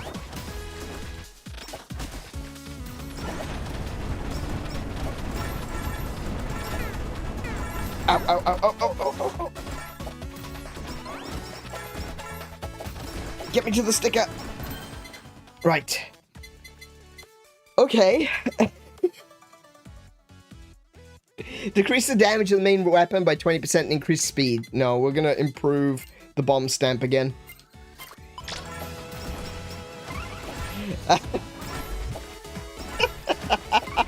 That stamp is so busted. I love it. Oh my goodness.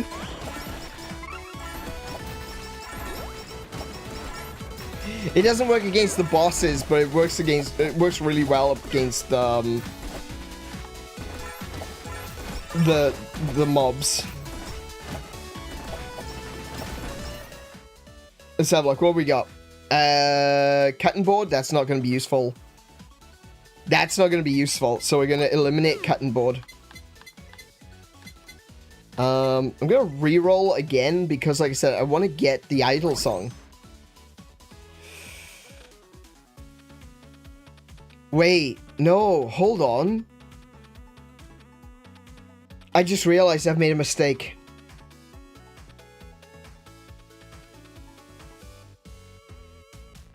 It's glow stick and idle song, not fan beam.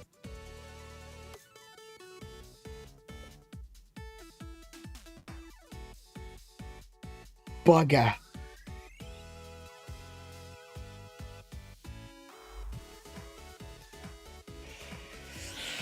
Oh, what can I do? What can I do? Okay. I forgot this was even there. Hold on a second. Let's have a look. I could go for Dragonfire.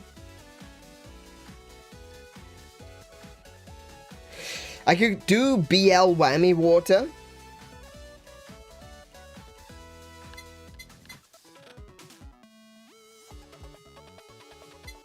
Yeah, look, there it is. Glow stick. Glow stick and idle song. Okay, I can mix BL with Whammy Water. So, I'll grab the glow stick.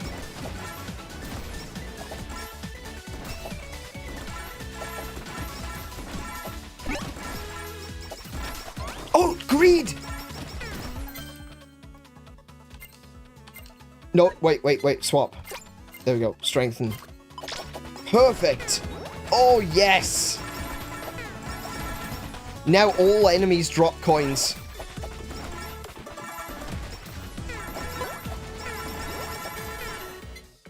So my crit rate is through the roof right now. Yeah, so I'm going to focus on Whammy Water and BL. My health is looking terrible, actually. There goes Mikadanye.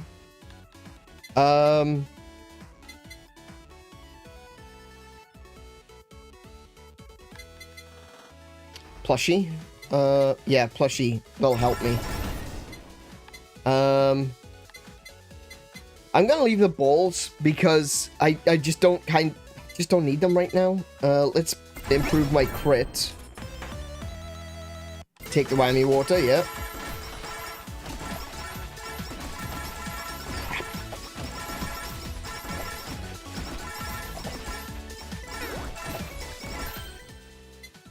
Improve the greed stamp. Oh, actually, you know, that frozen chicken would have been actually really good with the 𝗶𝗁𝗰𝗵 sticker. Because it would keep the enemies frozen and locked in place, so they wouldn't be able to attack me. That would have made more sense than the bomb sticker. Oh well, it's gone now. Increase XP.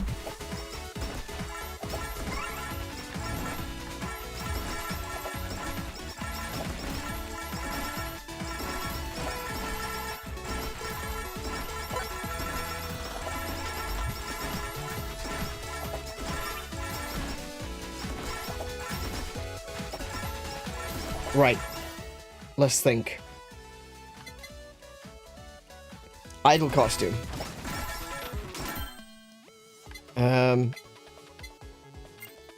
Strengthen the 𝗶𝗁𝗰𝗵 sticker. Rock hard stamp. Nice. Oh, I'll get this one as well.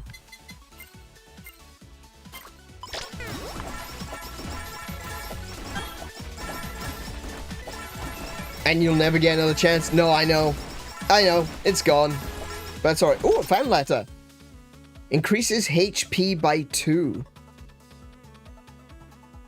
Okay.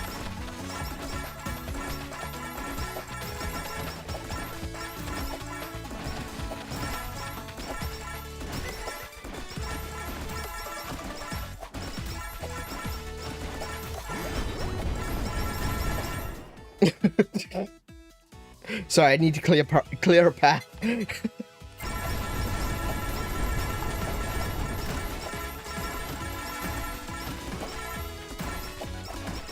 I am amazed that I managed to get super chattel time and greed.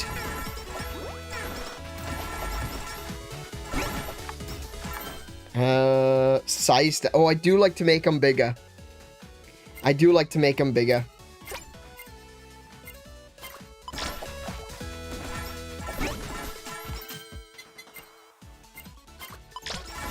huge anchors.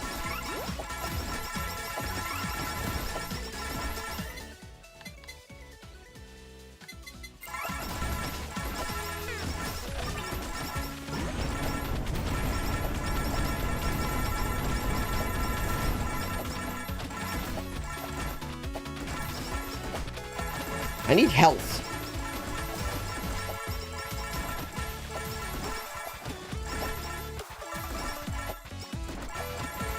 I need to leave the safety of standing still so I can go looking for health. Can I break that? Thank you.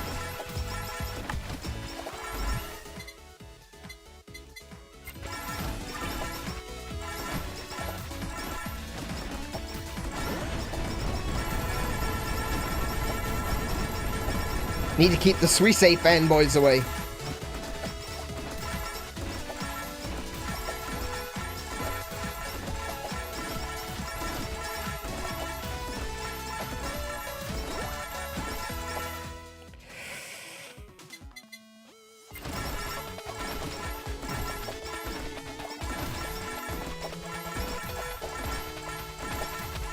Yikes. Okay, I have to move. I got scared. It's alright.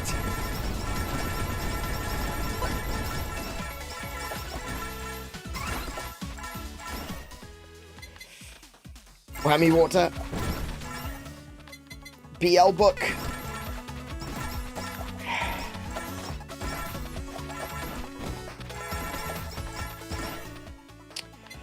Whammy water.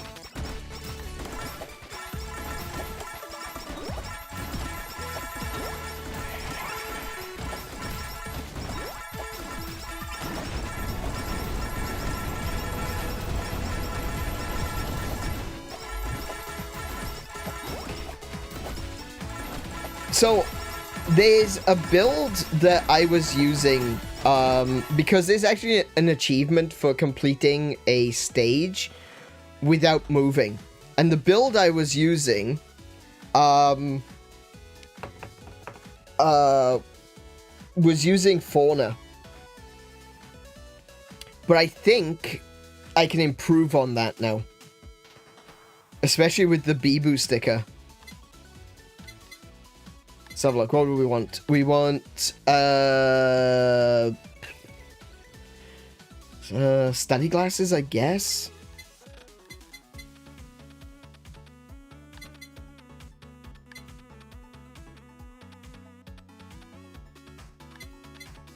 Yeah, we'll go study glasses on that one. Oh, Golden Yago. Oi, come back.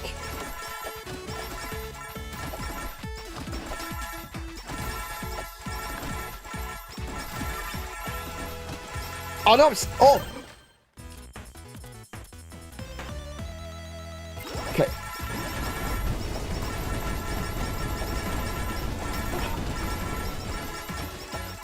Oh my goodness! I got really cornered there.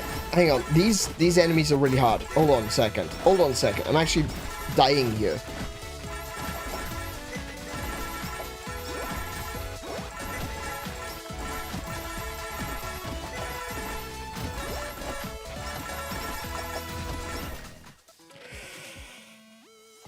This is my own fault. I didn't focus. I didn't focus. I should have been building up the correct weapons, but I cocked up. I needed to focus my my weapons, and I didn't. BL book. Ooh, nice. Yeah, take. Yeah, no disagreements with that. Well, this game is actually free. So, if it is a game that interests you, you can literally pick it up off Steam right now for absolutely $0.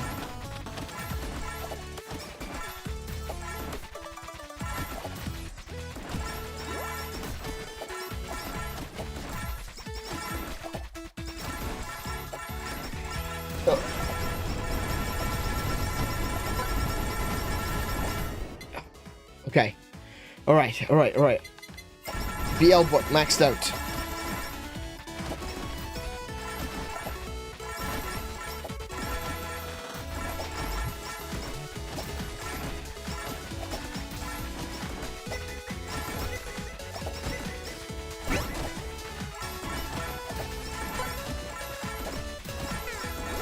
The standing still ability is absolutely busted early on, but when you get to this point of the game, it's actually quite worthless. There's not a lot you can do. I suppose you could definitely min-max into not having to move, but it's very difficult to, you know, actually stand still for long periods of time. Let's see. Whammy water. Max out the whammy water. Perfect. Maybe if I had the frozen chicken, it would have been easier. But, as it is right now, I can't. Fan beam. Yeah, I'll increase the fan beam, because if I can get Asakoko plug-in kind, I might be able to get Dragonfire out as well.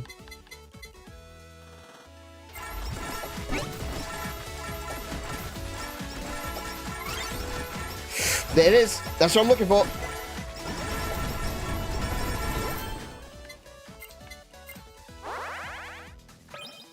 Nice. I've got 0 HP currently.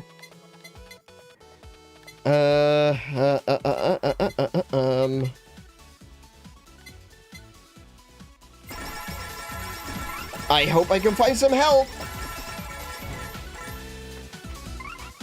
Damn.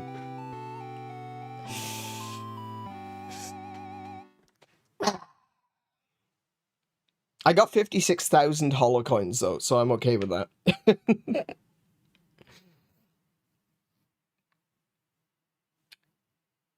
It's cool of HoloCure devs to keep it free since Holo Indie devs in the program can monetize now. Yeah, that's right.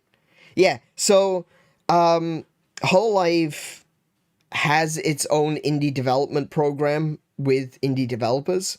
And previously, you were allowed to make fan games as much as you want, but you weren't allowed to monetize them. Because, of course, you're using someone else's IP. So that's a bit of a dodgy thing to do. You're not supposed to monetize stuff.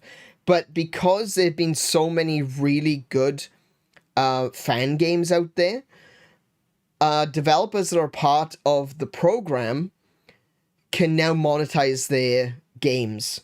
So, one of the ones which recently became monetized was was it Evil God Coronet or something like that it's called. And that's available now on console as well as on PC. But, yeah. This game is still free, and after HoloLive made the announcement that they will now allow fan games to be monetized, the developers of HoloCure confirmed that they will not be monetizing, like, ever. So this game is gonna stay free forever. They do have another game, though, called HoloX which I believe... Oh, HoloX Break. Sorry, I always call it HoloX Breaker. HoloX Break. I think that one is monetized. I'm not sure, though. You'd have to let me know on that one. I actually haven't played it. Alright, we're going to try that again. But I'm going to be a bit smarter this time. I'm going to focus on weapons. I'm going to try to remember what the combinations are.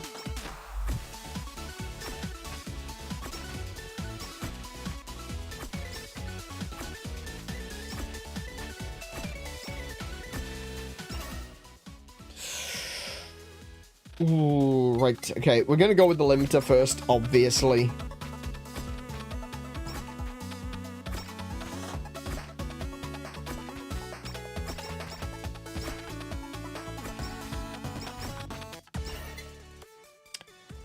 We'll get that lust going as well. That's really useful.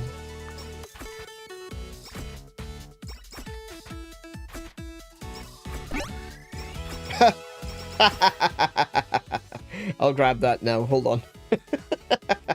Cutlass.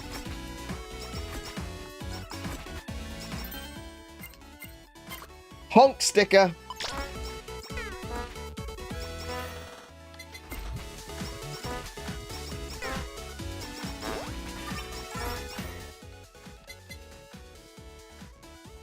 Right. Do I want the... Is it the fan beam that I want?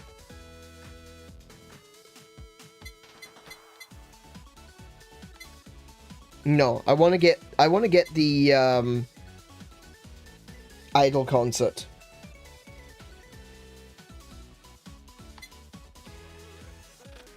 So I need the glow stick, and I need the idol song. Okay, we got a maxed out limiter. Good start. Actually, I'll leave that there. I'll find a use for it later. All ranged or multi-shot projectile weapons have 10% chance to crit, and if it does, the target takes 500% of the weapon's damage over 5 seconds.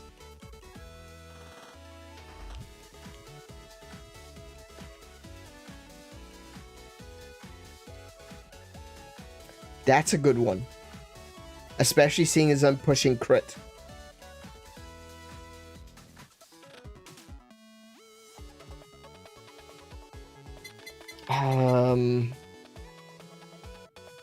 Yeah, I'll take that.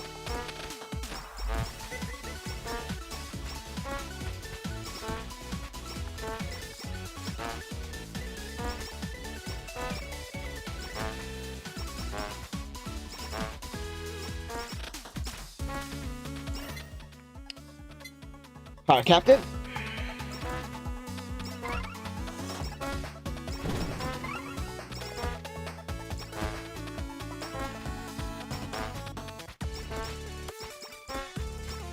Okay, we're doing all right. We're doing good for this point in the game.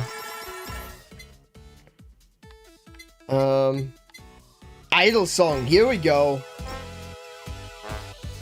Hang on, was the idol? Hang on a second. Was the idol song? Was the idol song enchanted? It's not. Okay, enchant idol song. Oh, I don't have enough gold. Never mind. We'll come back for that.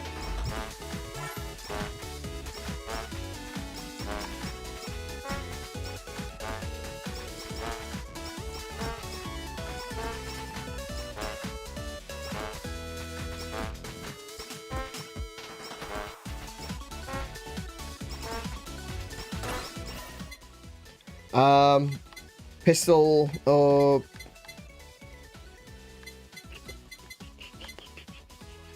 yeah. GWS pill, increasing crit. Yeah, we'll do that. Oh, we got a super.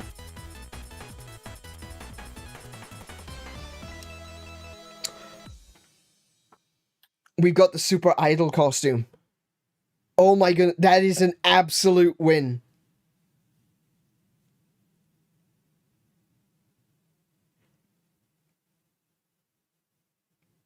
%, reduction on the cooldown for your special attack, and you can use the special attack twice.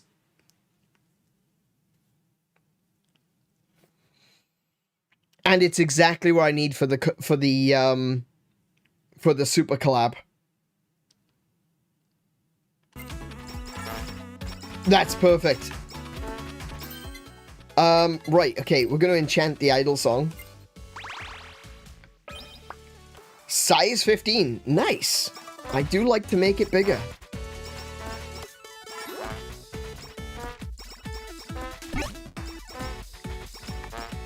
Don't remember what the paint does. First target this weapon hits is marked. The marked target will receive 20% of the damage inflicted by other targets. Oh, right. That's good for fighting bosses.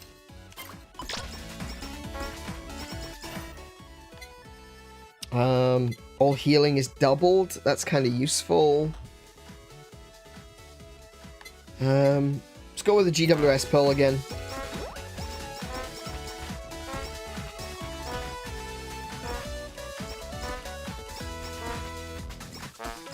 I think at this point I should be, you know, starting to use my rerolls. Make sure I get the items I actually want. Dangerous Marine Smell. I can't believe I haven't activated that yet. Let's see. I'll keep that Anvil as well, just in case I need to enchant the next thing I pick up.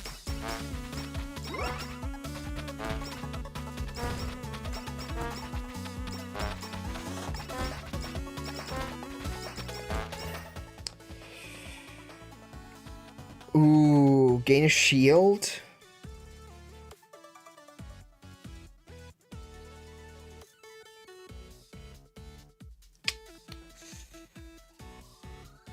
I'm gonna increase the idle song.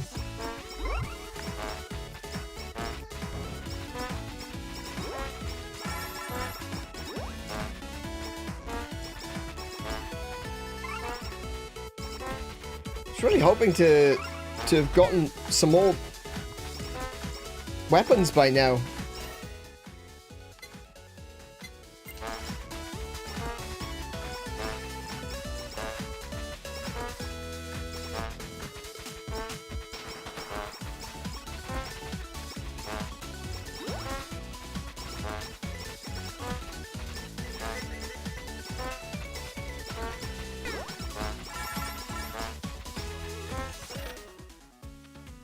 Fan beam? I don't really want the fan beam. Well, I kind of do, actually. I do want the fan beam, but, I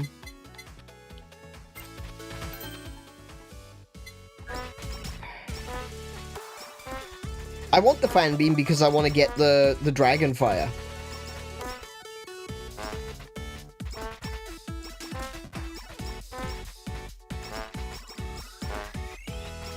But my priority at the moment is getting the idle song leveled and getting the glow stick, which I haven't seen so far.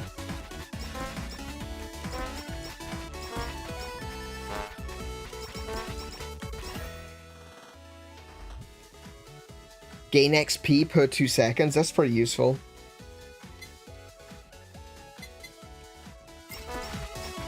Oh, I'll think about it.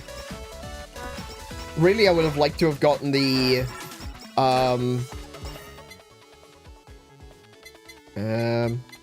idle song. We got idle song. Okay, idle song is getting leveled. That's good.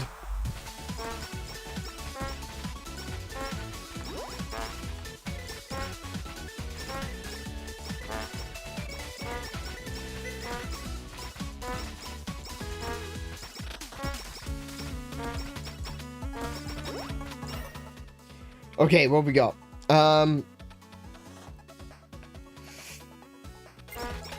Let's... Oh, greed! Oh, perfect!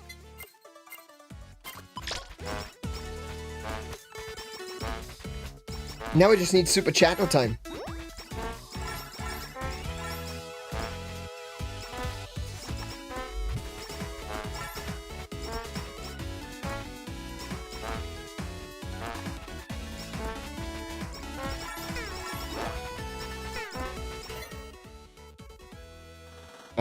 Increase chance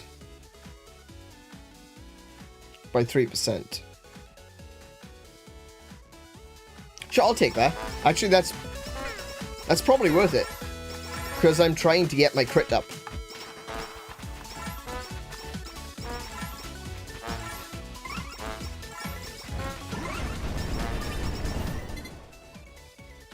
Idle song.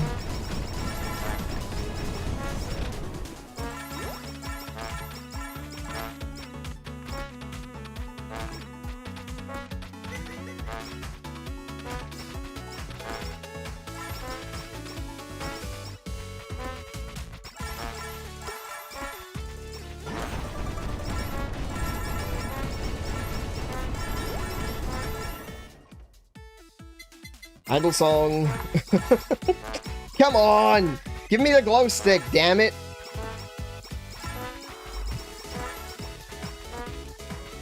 I tell you what, the desire sensor's in full swing today. It wasn't in the last run, though.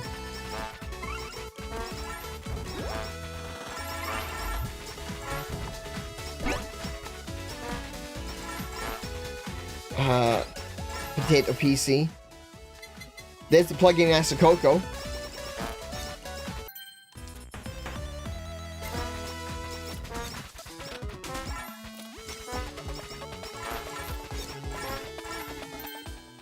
Alright, we're swapping out the trumpet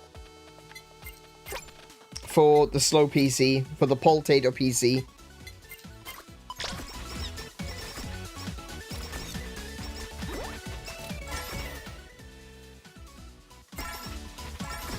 Man, I still love that.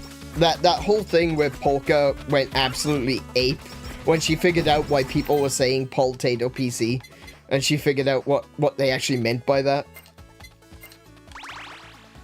She realized that they were saying that her PC was a potato, and she's like, because she speaks Japanese, she doesn't really speak English, and she's like, oh, potato PC, potato, like potato, potato. Potato? Potato PC. Ah, I get it. Oh. Oh! No! No potato PC! I got beef PC! Beef PC!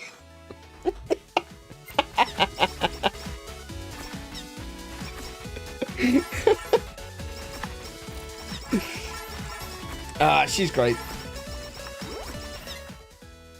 Cutlass Awakened. Yes, please. Thank you. Let's juggle those, anvils. Anvils? Anchors.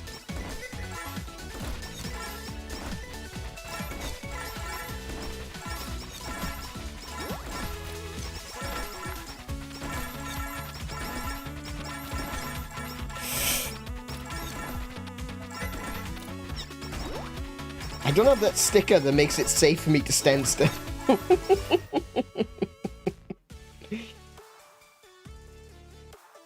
Okay, dangerous marine smell. Yeah, we want that.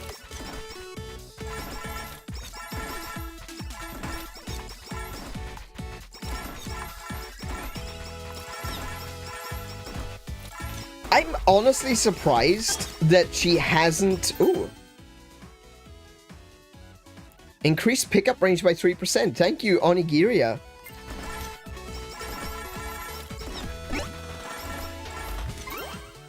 What's that one? Weapon hits have 10% chance to stun enemies temporarily. Yeah, we'll swap that one. And we'll strengthen greed.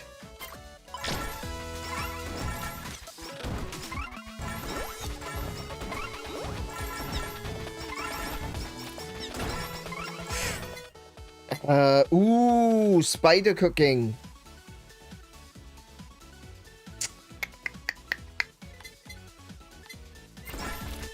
I don't know if I want to, like, focus on that just yet. Moments like that are very great, very memorable interactions with the viewers. Yeah, I love that. That's the thing, is like, there's so much lore there now. Because HoloLive has been going for so long that there's a load of really cool moments that are nostalgic for me. But for new people, it's discovering all this comedy, all this stuff that has gone on in the past. And it's just a rabbit hole of discovery. And it can be so fun to just fall into. It can be expensive to fall into as well, but it's really fun. Like I said, I've got my little marine on my desk right now. I've got a little marine figure watching over me, keeping me safe while we play.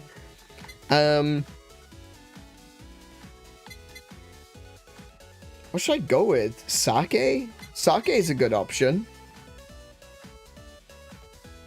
For the crit.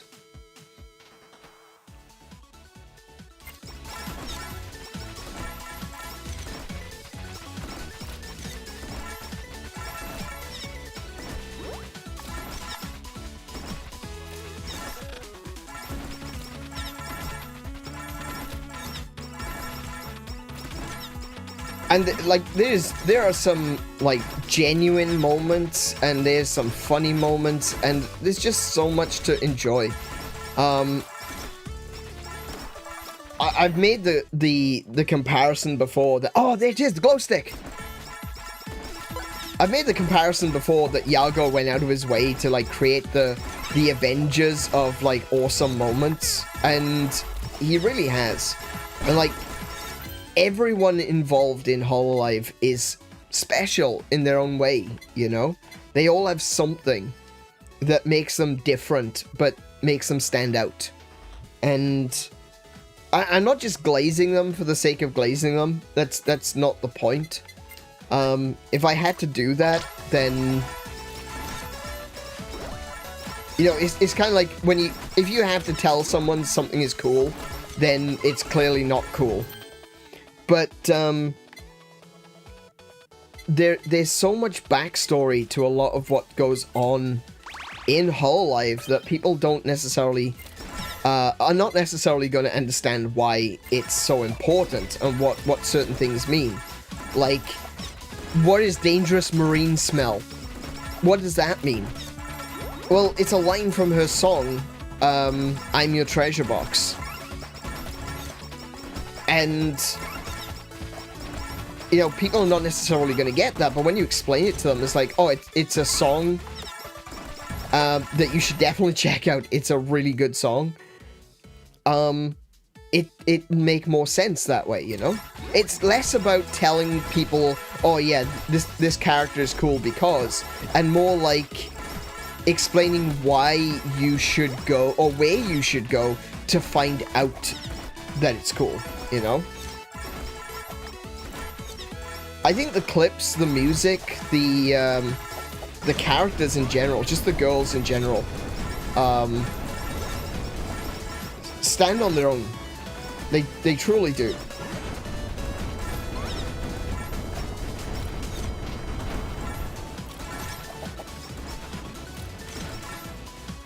Like, why is 𝗦𝘄𝗶𝗁𝗰𝗵 running around spilling lava everywhere? Well, I would definitely recommend that you go look up the clip of 𝗦𝘄 playing Minecraft. Just search 𝗦𝘄 Minecraft lava. You'll find it.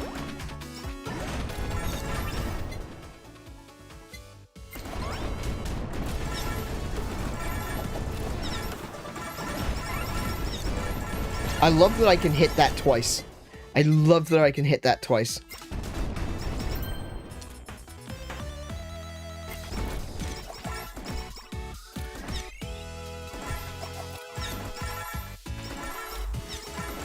Like, some of the items that you get in this game are pretty self-explanatory, you know? You've got stuff like, I've got the standing still.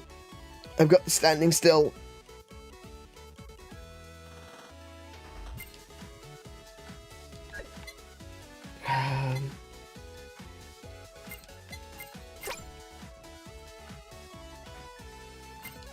Do I want that? Do I want the standing still stamp? It's not that useful. It's more of a gimmick. Let's increase the pacifist stamp. There are some items and weapons and abilities and such which are self-explanatory. You know.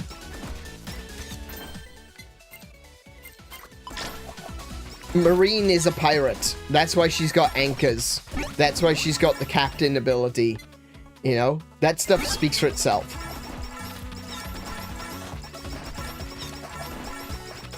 Oh, there's another letter. Soratomo increases any healing by 2%. Thank you, Soratomo.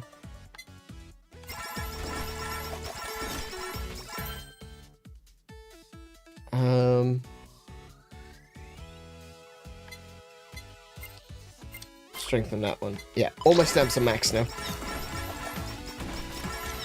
Oh, so those little letters that we keep finding. The letters are actually like actual people who have given their name to the game to be in the game. I'm in here somewhere.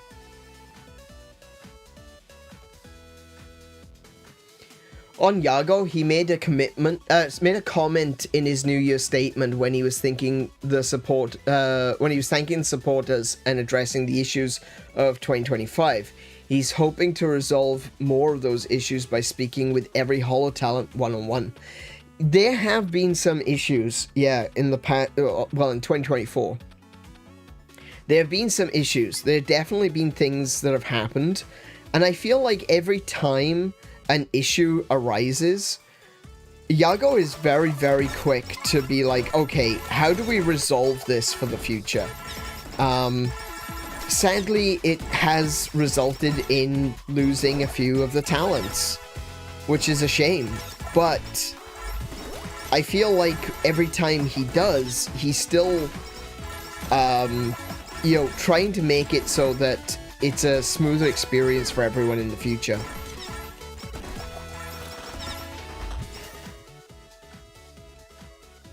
I don't think he's resting on his laurels at all. I just don't see that. There's always a sense that HoloLive are trying to improve. Whether that be on the back end or whether that be like new talent, new ways of introducing talent. I think they are constantly, I completely agree when he says that they are a cutting edge agency, because they are constantly trying to figure out new ways of bringing content, whatever that content may be, whether it be video games or whether it be the girls' streams. They do everything in their power to bring that to the people who actually want to see it. And they do an amazing job.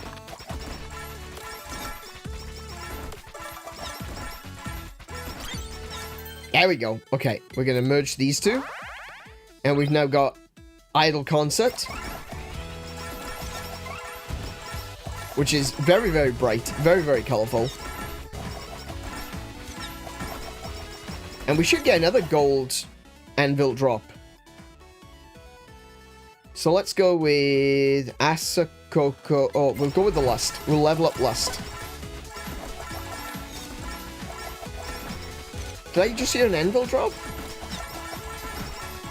No, I don't think I did.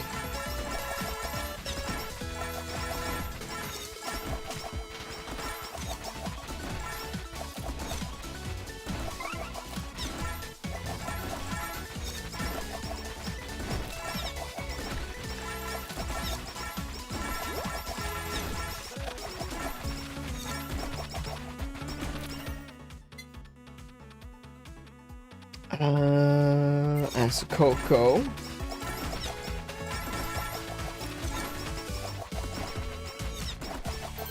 Should I go for that one? Explosions. Attacks have 30% chance to slow targets by 25% and deal 50% weapon damage for 5 seconds. That's pretty useful. I kind of like the explosions, though.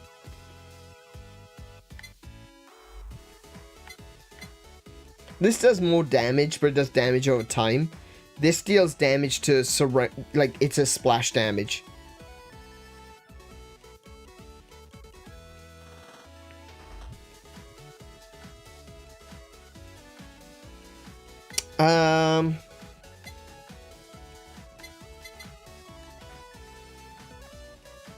I think I want the splash damage because the enemies are going to become very swarmy. So that'll actually have a really good effect.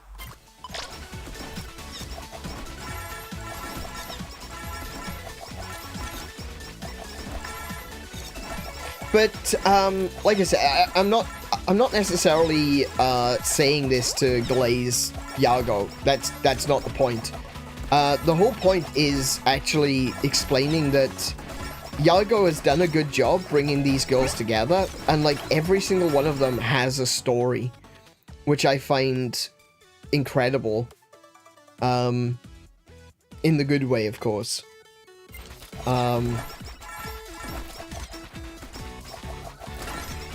Like, everyone's got their own story to tell. And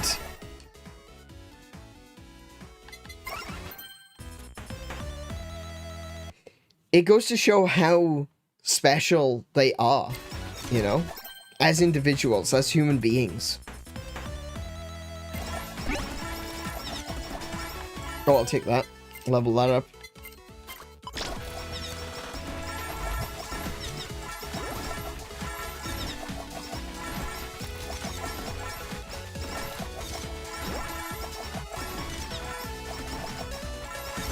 What's Flower do? Attacks have 20% chance to reduce attack and defense of targets by 20% and 5% temporarily. Flower. I like the destroying enemy projectiles, but there's not a lot of projectiles on the stage, so we're gonna go with Flower. Because I like the debuff.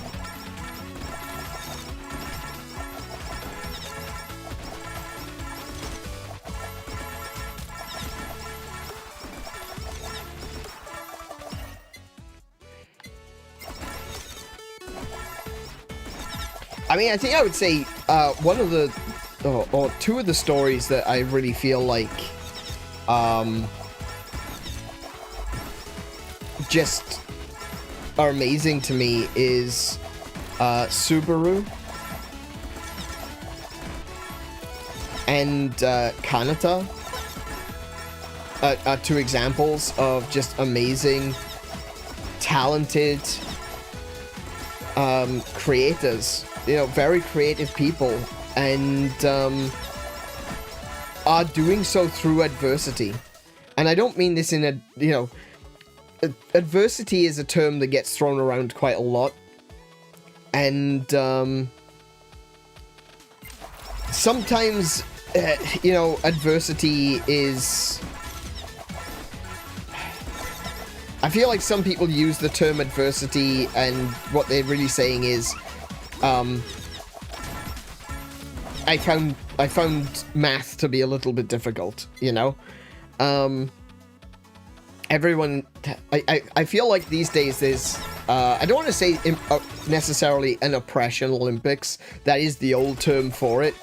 But it does feel like that there's a lot of people that try to use adversity as a shield to protect themselves from their own personal mistakes. So I'm not referring to adversity. When I refer to adversity, I'm not referring to that. I'm referring to, like, actual issues that people have. And Kanata, for example, she's deaf. And yet she is such a talented musician.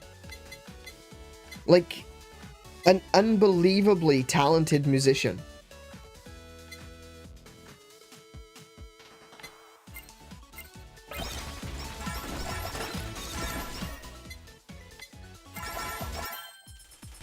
Oh, we got another... Oh, we got another super.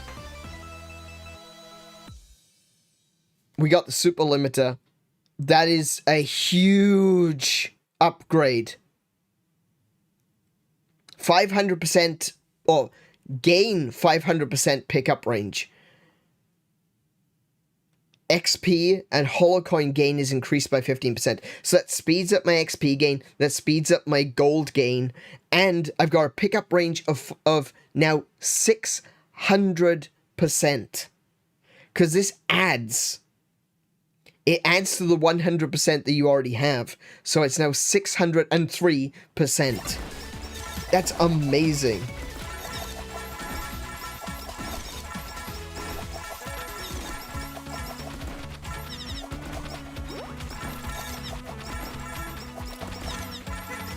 Yeah, so as I was saying, like, Kanata, you should definitely go listen to Kanata's music.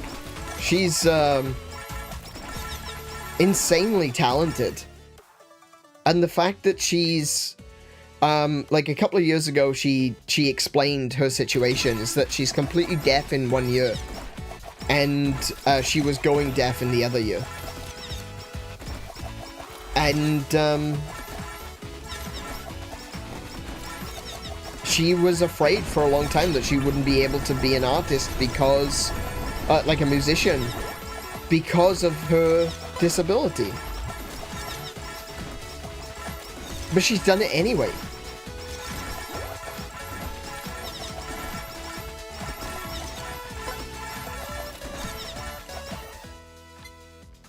And she has a legitimate... She has a like, an amazing talent. Okay, I just heard... There it is. Gold one. There it is. Nice. Here we go. Super collab. The _IDLELIVE. So this is just going to be all kinds of colorful and crazy. Flashing lights warning, ladies and gents.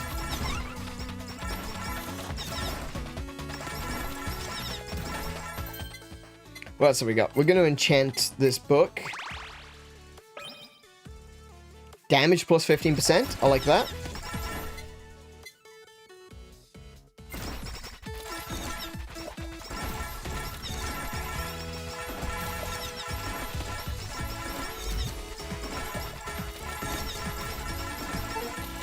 Oh, we got the big bomb.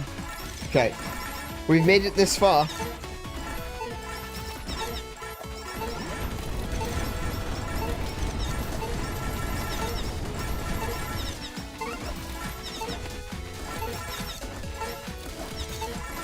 Come. Oh, there we go.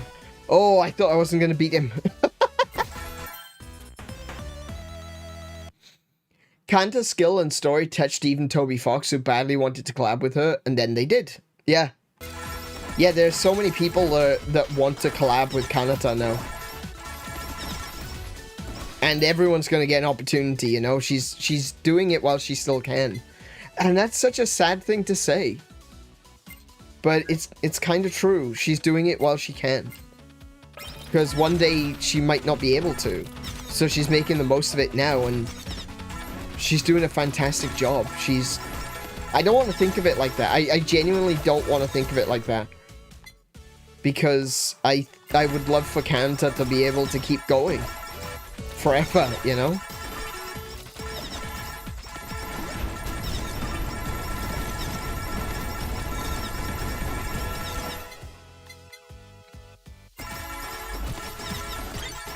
There we go. We got Dragon Fire.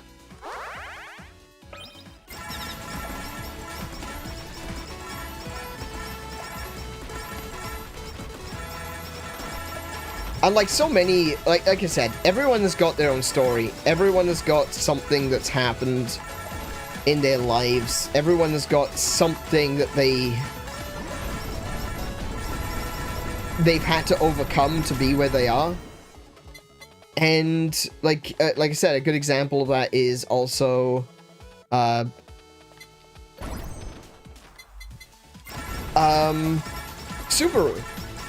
who has a literal hole in her heart. Sorry, I lost my ability to speak there for a second. She has a literal hole in her heart.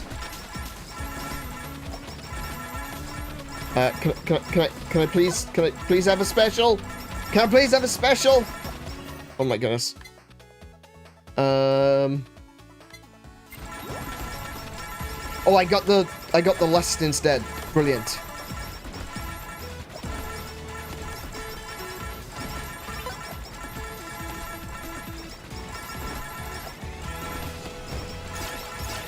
And you look at how active she is as well. That's another thing. You look at how active Subaru is and realize that, you know, you know, she needs to be careful with what she does and how she does it, because I need to get out of this circle.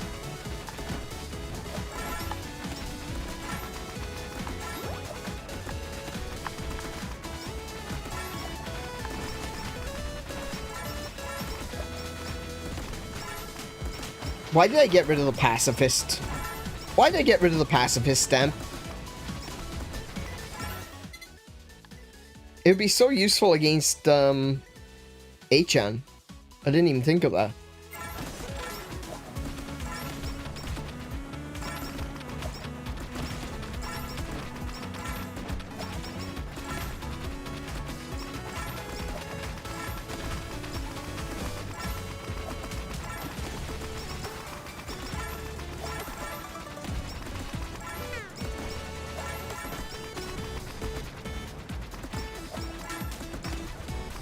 Okay, I need food. I need food. I need food now. Is there... Oh, I used that vending machine. Damn it.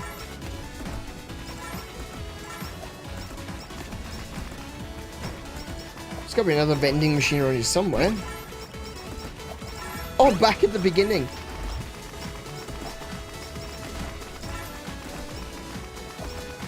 I didn't go to the left, so there should be a vending machine to the left. Oh, I did use that one, apparently.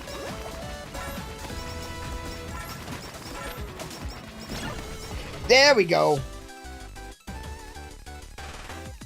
And we beat that stage with Marine. Fantastic. I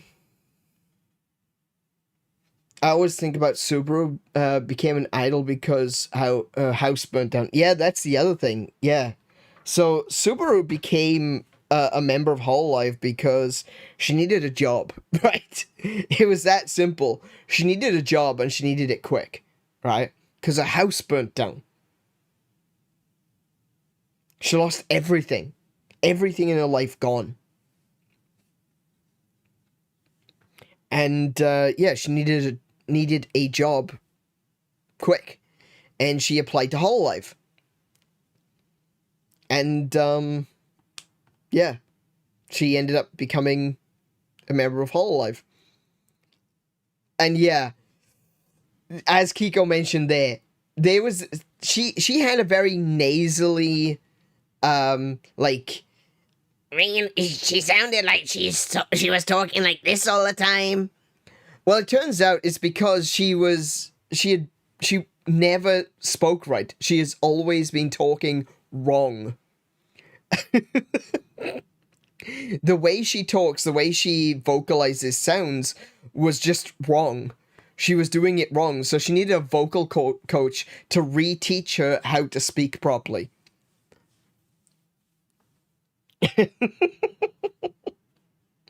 And she has such a beautiful voice now as well. Like, I've always appreciated Subaru's voice, but she has such a beautiful voice now. It's a lot smoother than what it used to be. She used to have a very harsh voice, and I enjoyed it still, but now she's got a really smooth voice. But she's so active, she's so bouncy, she's always like dancing and jumping around. And it's got a lot of people scared for her, and she's had to say a couple of times, like, no, please, don't be scared, it's fine. But she has a literal hole in her heart. It's a congenital birth defect where she has a hole in her heart.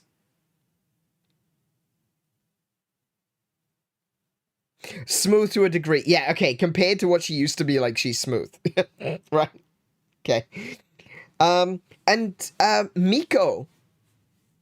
Miko is another one born with a congenital birth defect. She has this illness where she's got a tongue which is half the size of a regular person's, and it makes her sound like she's a baby. She sounds like she's babbling all the time because her tongue is half the size that it should be. And she always looked up to idols and singers and stuff like that, wishing that she could be one. But not that we necessarily know what she looks like, but she's always said that she never had the looks to be an idol, and she had the, you know, the illness. She's had this deformity, which meant that she probably would never become an idol. So she decided to become a VTuber.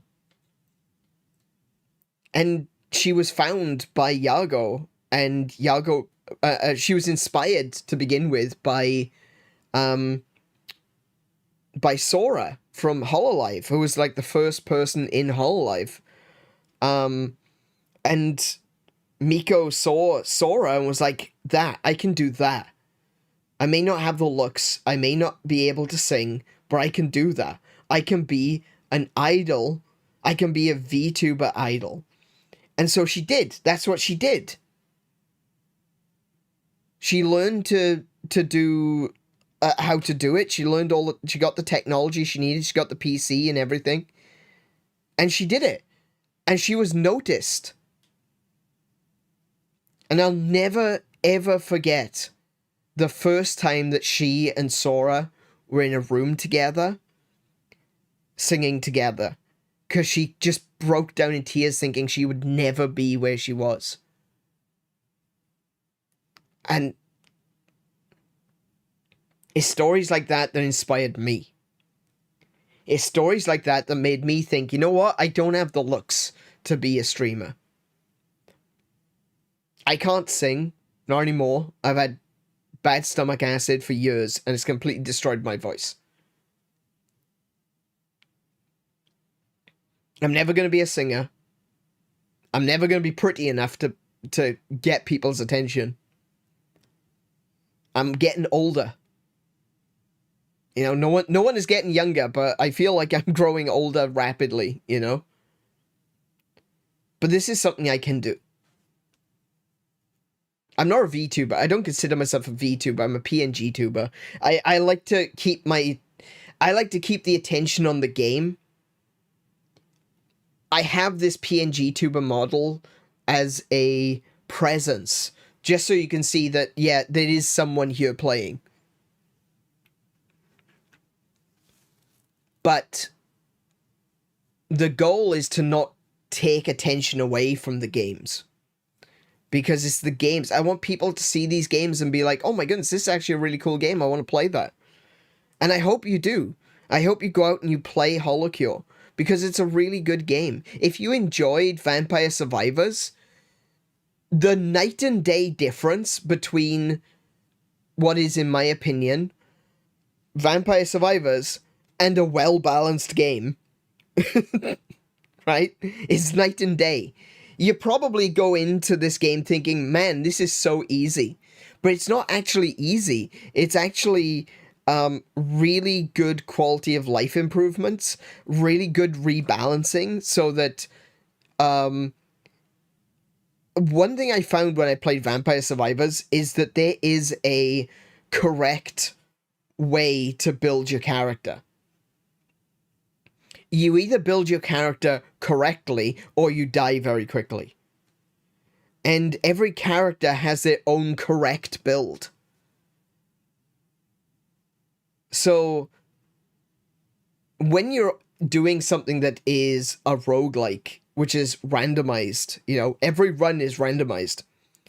When you're doing that and you have a correct build, that's not fun if you can't get the correct build.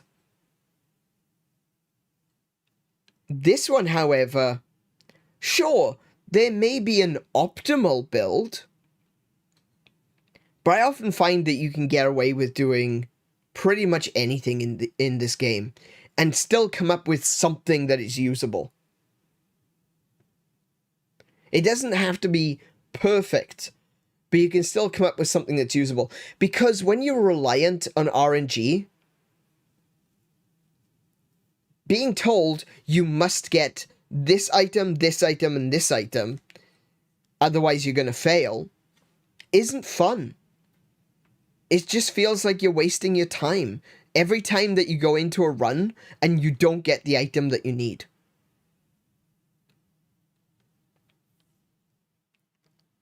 But I feel like HoloCure really addresses a lot of those issues and is an incredibly fun version of the Magical Survivors kind of game. So I do recommend that you check it out. If you haven't already, please do. It's for free. You can get it from their website. Oh, well, not really their website. You can find it on itch.io if you want it separate from Steam. But if you got a Steam account, just go get it on Steam because it's completely free. And you've got so many characters to be able to play with right now. And there's always more coming. So anyone who's getting into this game right now has got a ton to actually discover. And as you discover new characters and new abilities, you're probably going to ask yourself, what does that mean? What's Asakoko? And you'll go to YouTube and you search Asakoko, and my goodness, will you get an answer.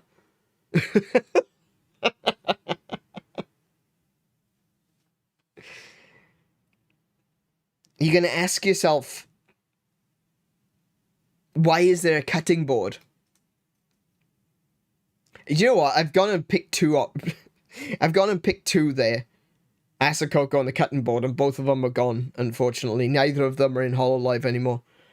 Petan, indeed.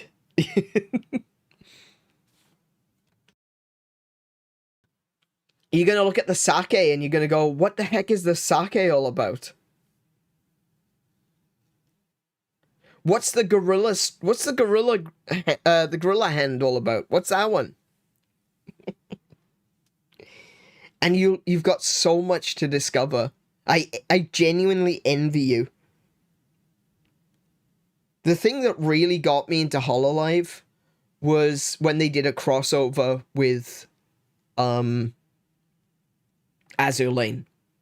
Because I've been playing Azur Lane for a few years at this point. And they did a crossover with HoloLive. And I didn't know much about HoloLive. I'd heard about HoloLive. But I'd never actually... Oh. Corporation pin every 40% of pickup radius also increases attack. Okay, that's useful. Oh. Yeah, so I'd heard of HoloLive. I knew that they were a VTuber agency, and I knew that they were, what's the word I'm looking for? I knew what they did. They played video games, they sang, they did their idol stuff. But I hadn't really, like, watched them. I'd seen a few clips which were really cool and interesting.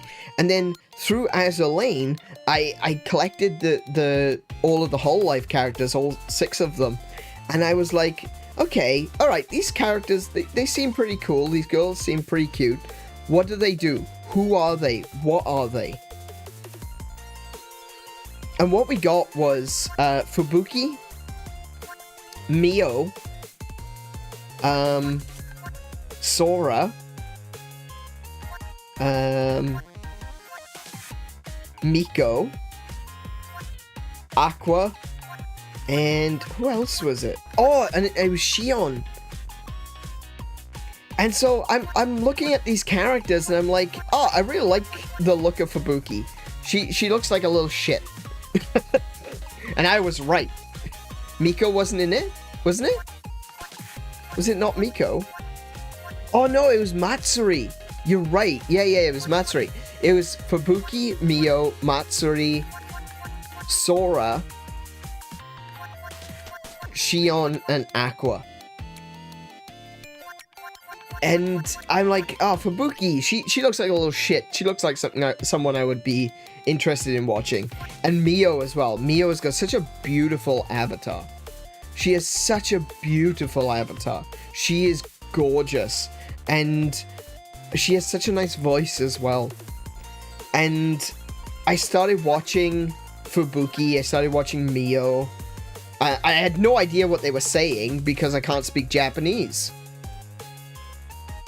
And so I started, I was watching their playthroughs of some games at the time, and it was just like, yeah, okay, I'm enjoying this. It's something I can watch while I fall asleep, because I understood the game enough to be able to watch along, but I didn't know what they were saying, so I was able to, like, fall asleep while watching it.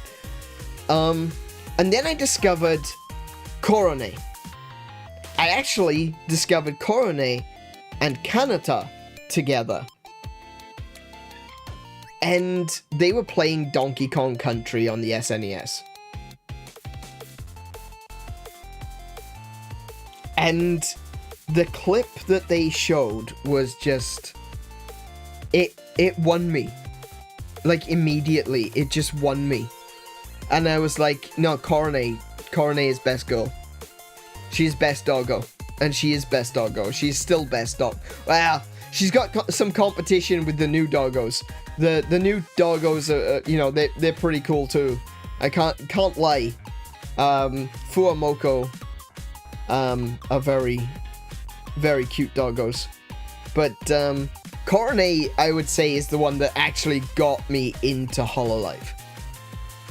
And from Korone, I found Kanata. From Kanata, I found Coco.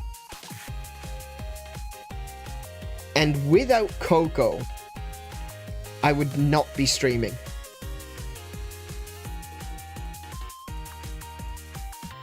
Seriously. Coco is ultimately the one that gave me the confidence to stream.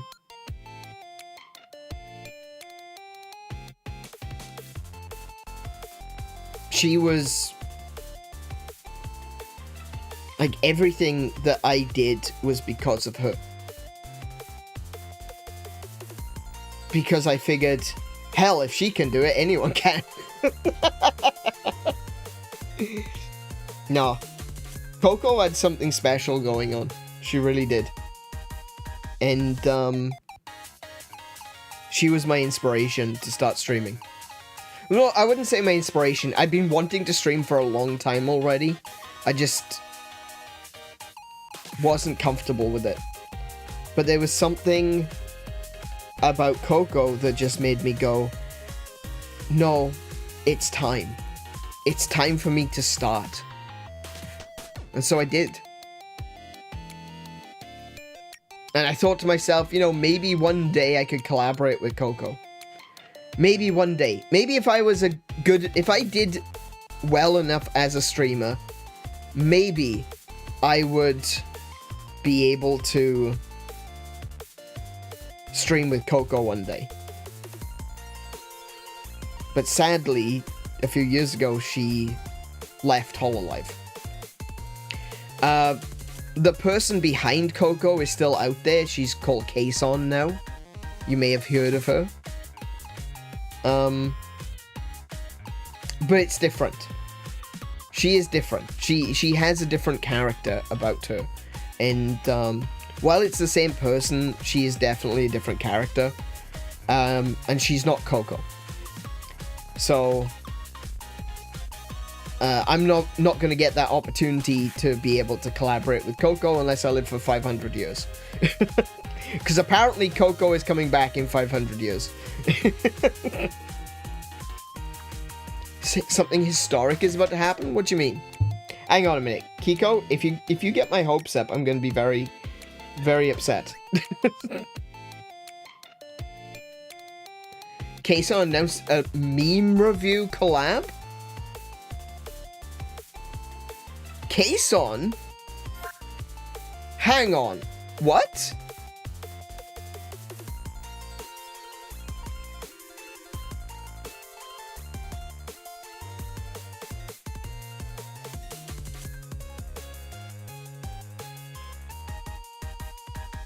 Hang on, I have to look at... I need to look this up. Kson.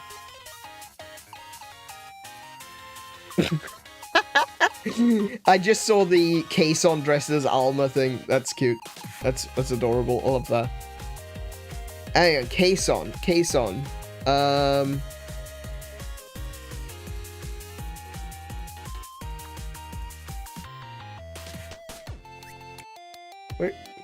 Where is she?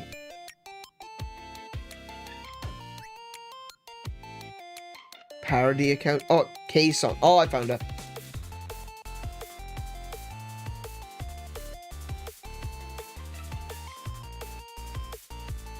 It had a thumbnail showing a familiar thumbnail format, and the top of the head is coefficient? No way.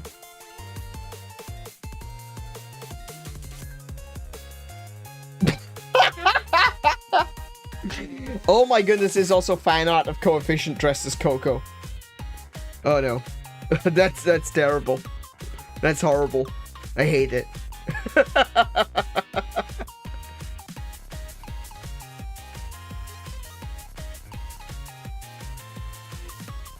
Hang on, where is this? Where is this thumbnail?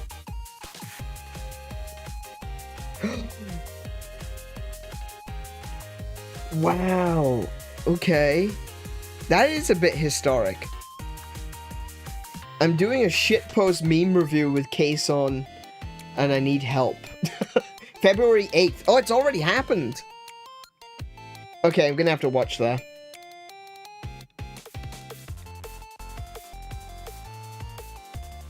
Yeah, he's got the Coco horns. Damn.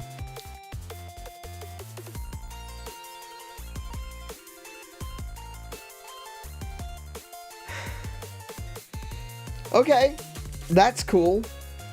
I'm definitely gonna have to watch that. That is something that it is kind of up my alley right there. I see. Look, do you know what? There was a lot of the stuff that I enjoyed about Coco disappeared when she went to becoming Kason, and I think that was obviously to separate herself from that character. But I think she's bringing a lot of it back. Like, there's the Gome no Sorry, Ariga Thanks. Like, I'm seeing a lot of this stuff on her Twitter now. So, I don't know, maybe she is kind of drifting back towards being like Coco. I don't know. I don't know what to say.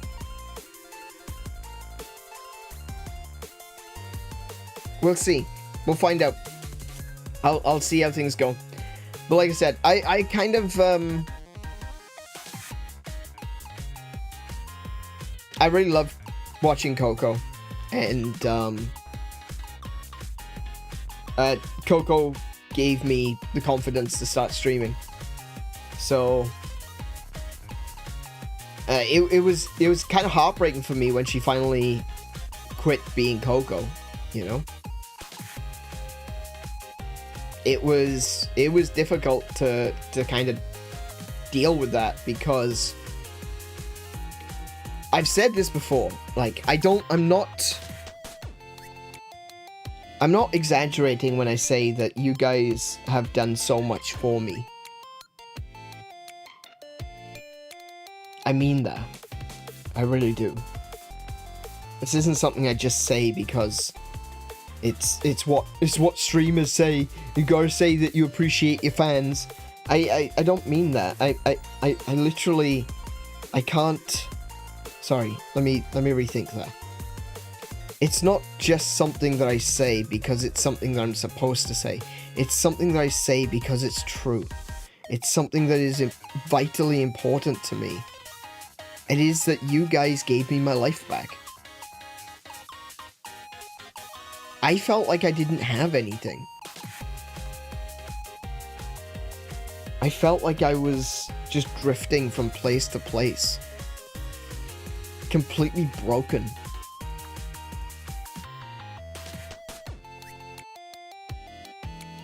And then I started streaming. And I got to 100 followers on Twitch surprisingly quick. But then disaster happened and I couldn't stream anymore. The office got flooded, so I wasn't able to use the office for like 4 months, 5 months even. But when I came back to YouTube. And I started finding people again.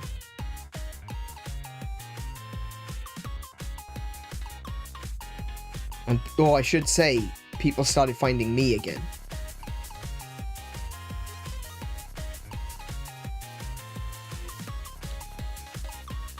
And that made all the difference. Because it made me feel like I wasn't wasting my time. It made me feel like the things I had to say were valued by someone. By anyone. I stopped going from day to day thinking, I guess I'll play some video games, to, I'm really excited to play some video games with you guys. So as much as I'm grateful to all of you guys for being here, for like making this worth it for me. Not worth it in like, oh yeah, thanks for the cash, guys. I'm not making any money at the moment. But you've made it worth it emotionally. You've made me invested in this. You've given me something to invest myself into. Because if this didn't work, if I was 3 years down the line, oh, it's currently 2 years down the line. Is it 2 years down the line? Yeah. Second anniversary coming up soon. 2 years down the line and I had less than 100 subscribers, obviously I would have quit. It would have been considered a failure. For as scuffed as my streams are, they are, in my opinion, a success.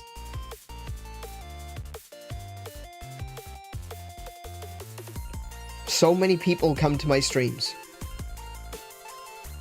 Actually, no, I shouldn't say that. I don't get a lot of views. But I get a huge amount of view time for those views.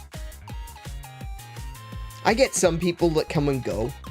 I see my average watch time can sometimes be between 10 minutes or an hour, you know?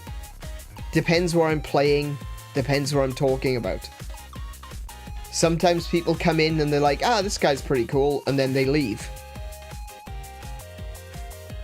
But I've got such a dedicated group of people that are here almost every stream. Always watching, from beginning to end. And so despite the fact that I have low views, considering my subscriber count, I have more watch time than my subscriber count should have.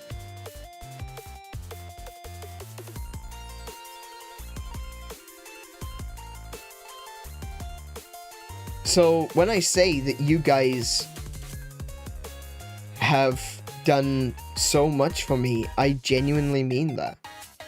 You've given me something that I can invest myself into. But the person that gave me the inspiration to start, that was Coco. The person that no, not the inspiration, the confidence to start was Coco. And later it became hearing all these amazing stories. Subaru with the heart defect. Kanata being such an amazing singer, but she's deaf. Miko, who, by her own, you know, what she says, you know, she could never be an idol as far as she's concerned. And here she is. Everyone has a story. And I'm sitting back thinking to myself, if that's what these guys are going through, then what's stopping me?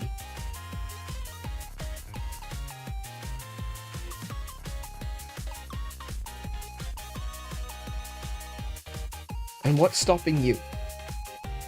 I get so many people coming through saying to me that they would love to start streaming. They just don't know if they could. Just do it. Just do it. You may as well. Just go for it. Start. You're not going to start perfect. It's going to take some time. You're going to have teething issues. You're going to have problems. You're going to be scuffed. But that's fine. You're allowed to be. You're allowed to start somewhere. You don't have to start with a millionaire's worth of production quality. You can start with nothing but OBS and a game. And that game could even be free, like HoloCure. So long as you've got a video game, a PC that can run it, and an OBS, you can start streaming. And if that's something that you want to do, you should try. Because you never know if it's actually going to work until you try. This coming from a perfectionist. Yeah, I know. I do have some issues looking back over some of my past streams. A lot of people look over their past streams and they get really cringe at the stupid things that they've said. I pick up on things like bad audio quality, and I like, oh my goodness, I can't believe I allowed that to go out. You know, that's the sort of thing that I get cringe over. But yeah. So before we jump on into another, sorry, I hit the screenshot button there. Before we jump on into another round of this, we will do more, but we're gonna have a go at the character gacha. Now I want to take a little look at what I've got available. So I'm missing one Watson skin. Oh, here we go. I'm missing a Gura skin. Sleepy Reaper skin. What on earth is on her head? Oh my goodness. Okay. Kiara skin and one Ina skin. Okay, so they've clearly I have had this maxed out already, and they just added another skin. Okay, cool. Then we've got Holo Council Promise. We'll look at the outfits. Yeah, so they've added a bunch of new skins to everyone, by the looks of it. Because I was pretty sure that I had all these.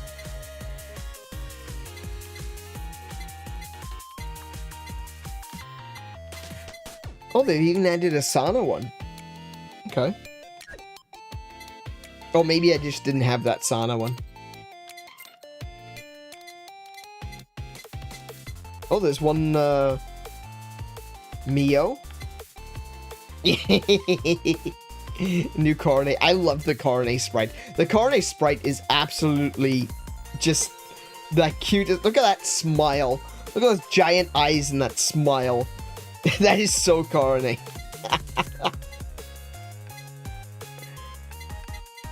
Okay, so there's one here that I haven't gotten. Sora. Oh my goodness, look at that. That looks like that's really intricate. Wow. I love that with ASCII they added like all her past selves. This is the ASCII that I am personally very fond of. Not so much with the newer one, but she has been developing her style, and it looks really cool. So yeah, there's Miko. Okay, interesting choice. There's a Suisei to pick up, and a Roboco that I've missed. I love this one. I love this dress.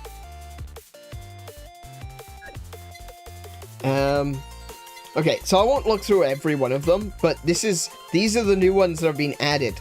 We've got Generation 3, which includes Pekora, Marine, Flare, and Noelle.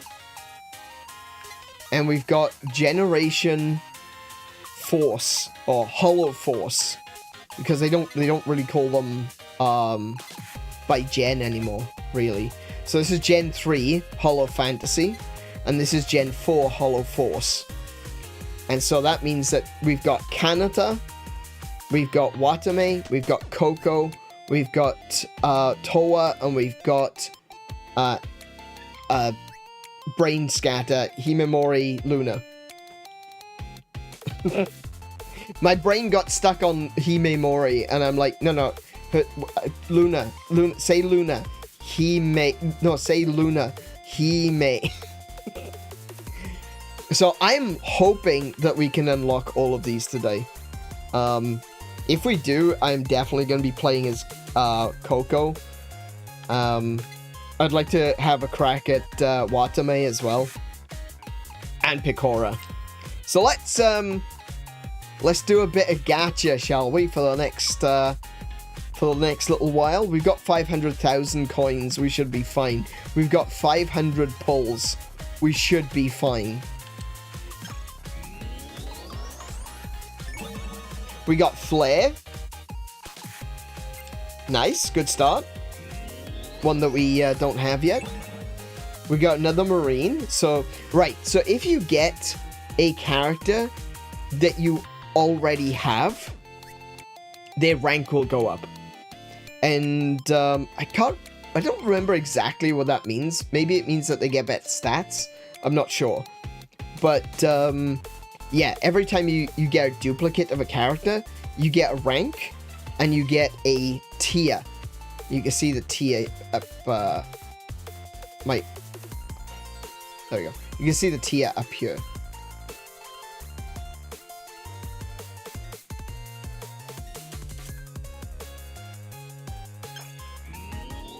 And then you can use the tiers to buy outfits. You can get outfits in the gacha, but you can also use the tiers to buy an outfit. Oh, I love that one. That's probably my favorite Marine outfit.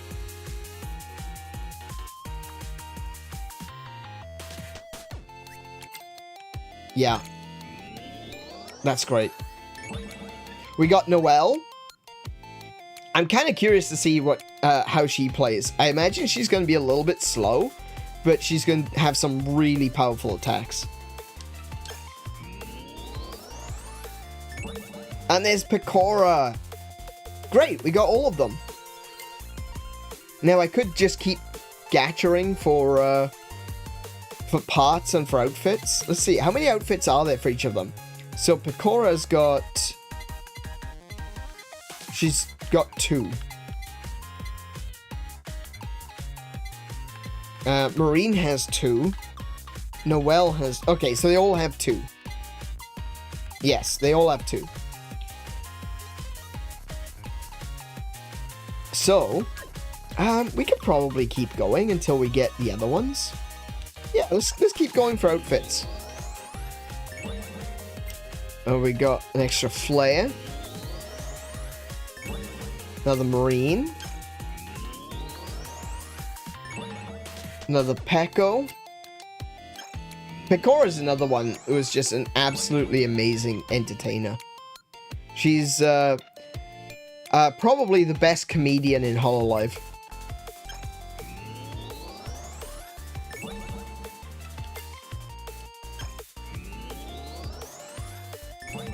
Oh, there's the Pekora outfit. Very cute. I do like what she's done with her ears. It's like she's tied them in a little bow above her head. It's very, very cute.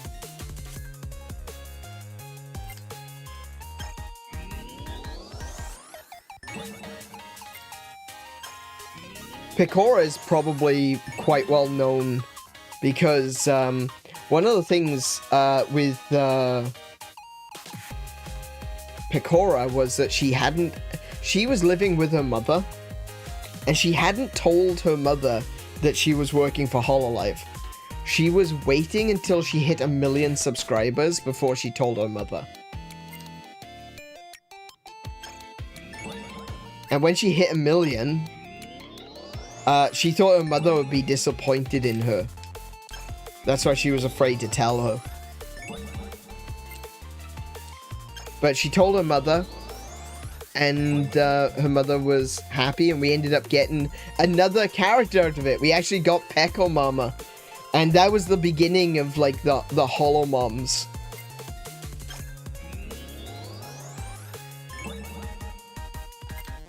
Look, I appreciate all these bonus Noelles, but can we get another costume, please? How many Noelles have we had? Okay, I can buy an outfit. Hang on a minute. I can afford to buy an outfit. So let's buy... Sorry, did I say Noelle? I meant Flare. Flare. We keep getting lots of flares. Flare is currently rank 7. Everyone else is rank 5. No, we'll keep going. We'll keep going. Hang on. Was it 7 to buy an outfit? And we have 18... Oh, yeah, we can buy both outfits. There we go.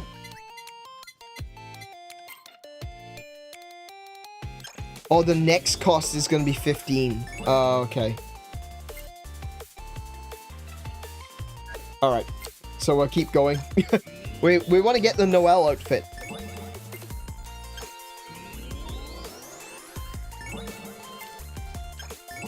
There it is! Brilliant! Noelle's casual outfit. Very cute. And there we go. We've got all of JP Gen 3 or Holo Fantasy. So let's move on to JP Gen 4 Holo Force. Let's see, do they have... Yeah, they've all got just 2 outfits as well. Okay. Here we go.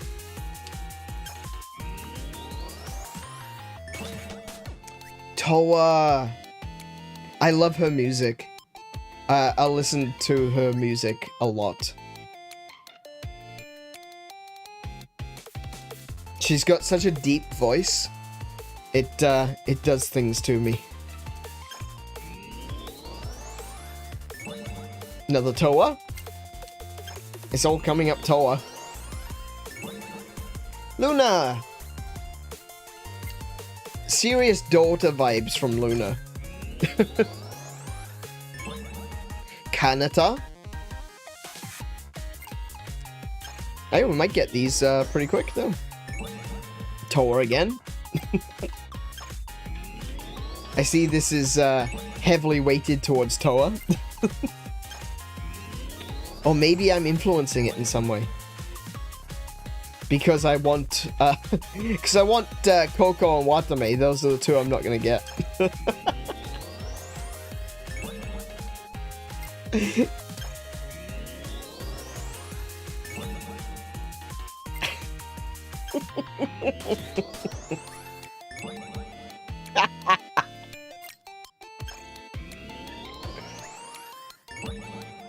Oh, we got Kanata's other outfit. Nice.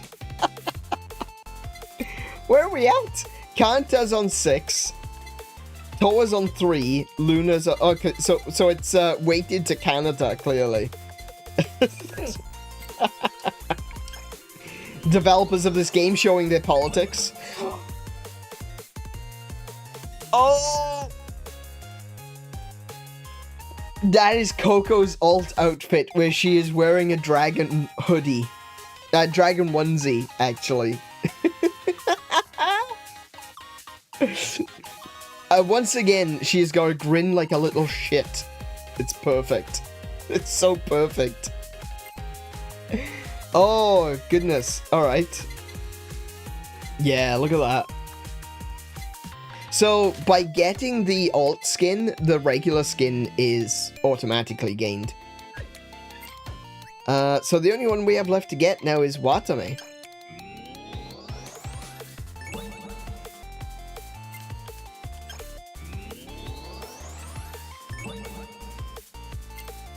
We'll get there. We'll get there. There she is! There's the Fua. Fantastic. Let's see if we can get some outfits. Let's see. We got Kanata. Kiko says I got Kanata's outfit twice, so... Yeah. We got Coco. We don't have Toa. Oh, I love that outfit. That's really cute with her beret. Okay, so we still need to get, like... Watame, Toa, and Luna's outfit. Stupid fucking sheep. Yeah.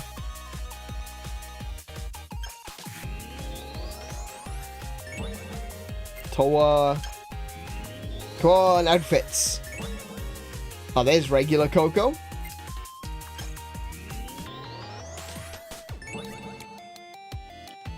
Watame. Luna, come on. Outfits. Outfits, damn it.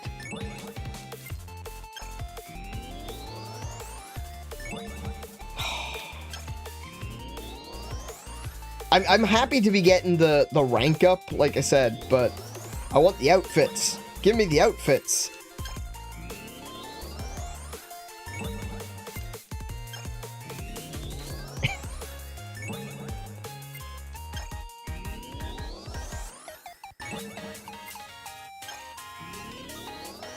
We could be doing this for the next half an hour. Just saying, right?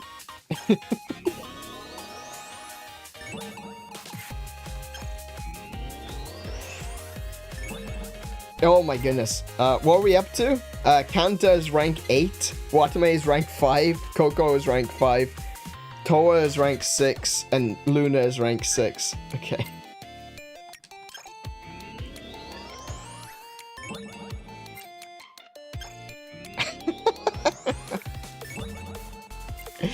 Come on! Give me the outfits! I want Toa's outfit. I suppose I could buy them. What have I got? I've got 28... I got 28, tiers. Costs 15? Okay, that's gonna cost 15. The cost must be based on how many outfits you have unlocked. So, 2 more, and I can get another one.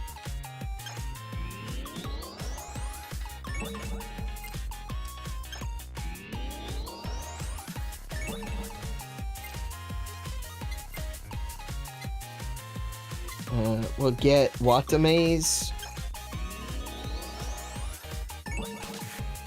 There you go. Very cute. Little casual outfit there. And then we got 15 more to go. We can buy Lunas. If we don't get Lunas, we can buy Lunas.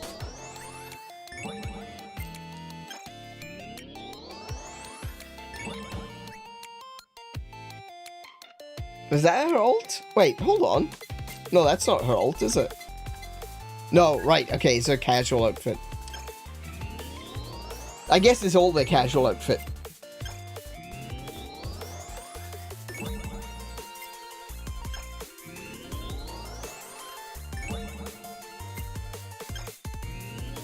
Are we on 6?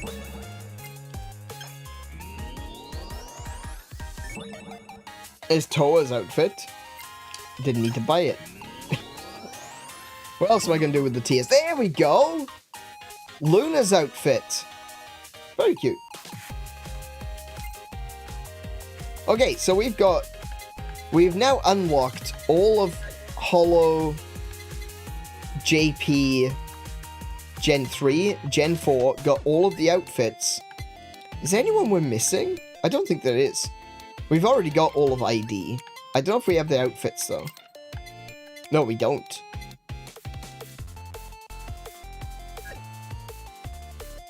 I'm gonna have to come back, because I want to get Muna's outfit. I especially want to get Muna's outfit.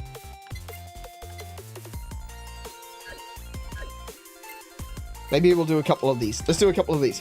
We'll do like 15, and then if we don't get it, I'll just buy it, and then we'll go back to the roster screen.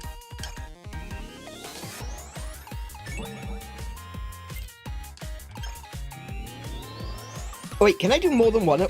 Ooh, I've got Yo15's outfit. Hang on, I can do 10 at once. Oh, we got Risu's outfit. We didn't get Muna's. We got 3 Muna's, but we didn't get her outfit. We'll do another 2 of those. I didn't know I could do it like multiples. I didn't realize.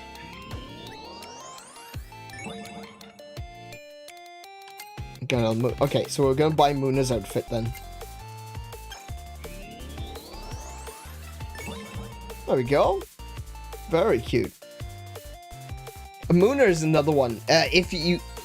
She's got an amazing voice. She's got a very low voice when she's singing, and she's just has these amazing tracks. Like, some of the songs that she sings are just really powerful and uplifting to a certain extent. And like the one which I love that from Muna is called High Tide. So if you search Muna Hoshinova High Tide, you'll find her song with the music video that was made for it. It's an anime music video. Highly recommend it. It is amazing. It genuinely is just such one of those just gives you chills kind of songs, you know? What have we got here? Okay, we don't have the outfits for ID Gen 2. We've already got 7. So if we do 8, that'll give us 15 points.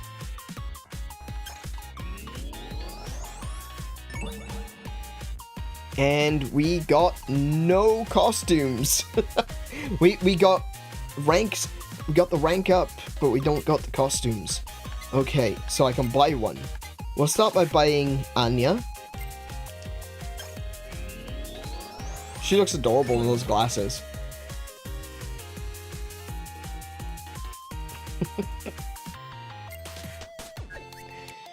Gonna do a full 10.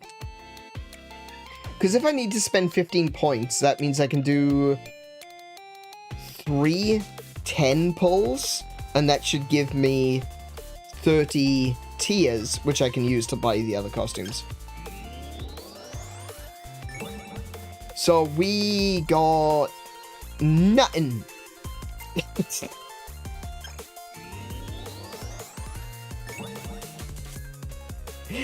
Hey, wait, no, that's Anya. We've already got Anya's costume. We just bought that.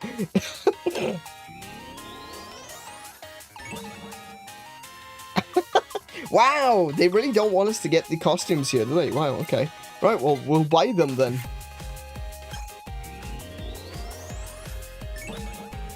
There we go, we got Crazy Ollie. Wait. Wait, no, I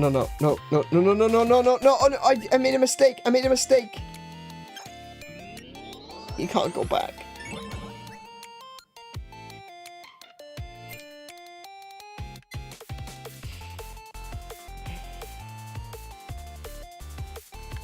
I cry. Wait, look at the disparity here. Anya is rank 25, Reyna is rank 19, and Ollie is rank 8.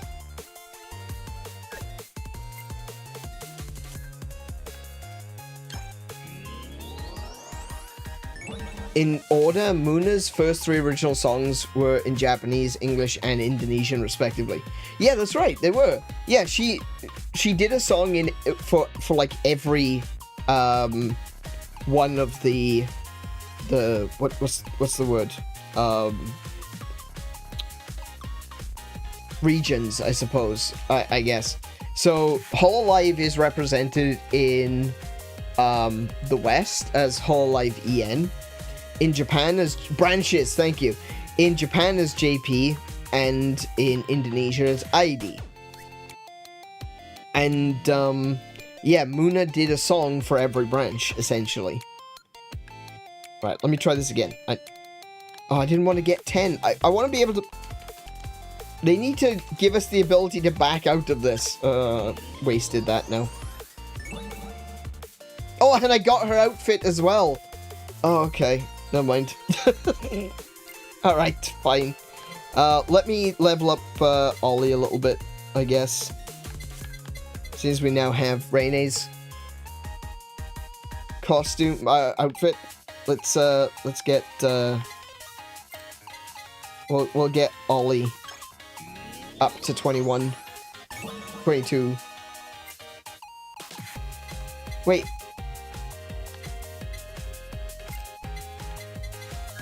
Her rank didn't go up. Did it?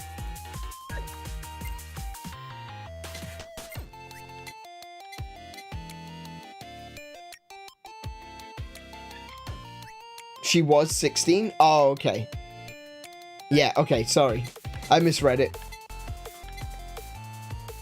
So let's see, where I got 26 points in this one. Let's have a look, see what outfits I can buy. We've got a Matsuri outfit there.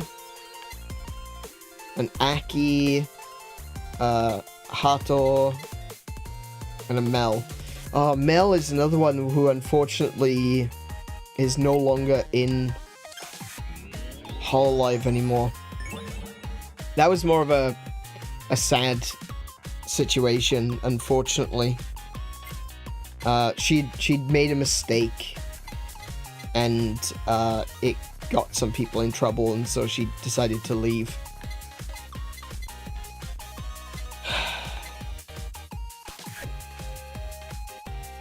That was sad. That was a sad day. I like Mel.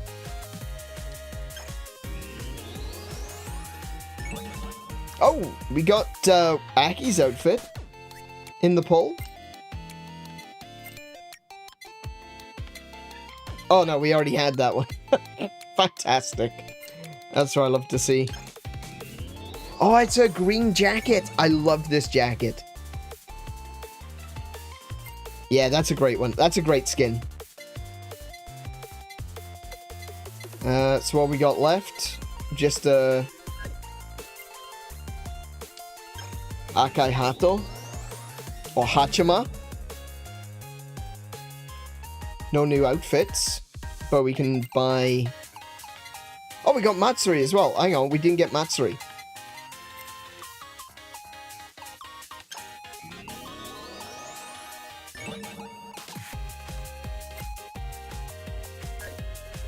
Let's do another 10.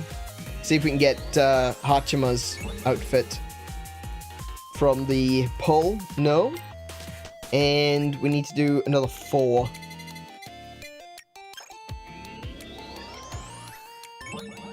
We did! We got Hachima's outfit. Brilliant. Okay, let's see where we at with levels. 27, 32, 27, 37. I might up... Hachima is actually pretty strong, but I think I prefer Matsuri. Actually, no, I prefer Hachima.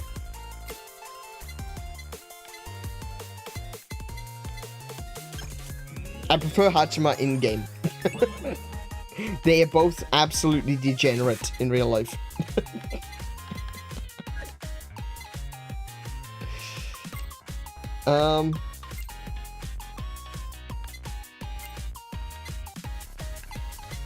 We may as well just keep going, eh? I mean, what this gold isn't going to spend itself.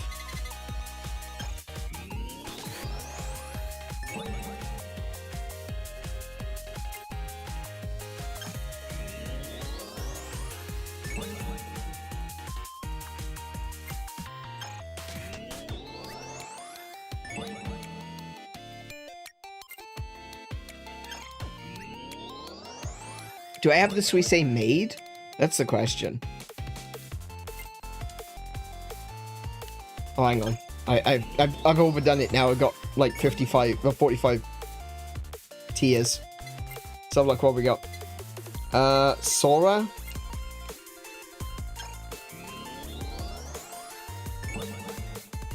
Oh, I bought 2 of them. I didn't mean to do that. Okay. There we go. I could buy the last ASCII.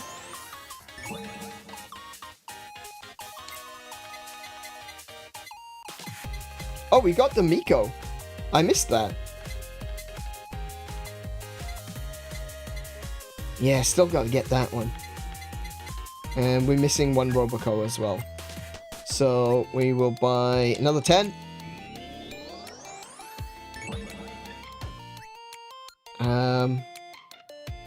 Nothing new there. And nothing new there. Okay, outfits. Nico. There we go. We got Suisse with the massive axe. See, normally she's just got a regular hand axe. This one is just massive glaive. And we got Roboco. I don't recognize. Is that her brown woolen cardigan? I think that's her cardigan. That one's actually kind of difficult to make out, but I think that's her cardigan.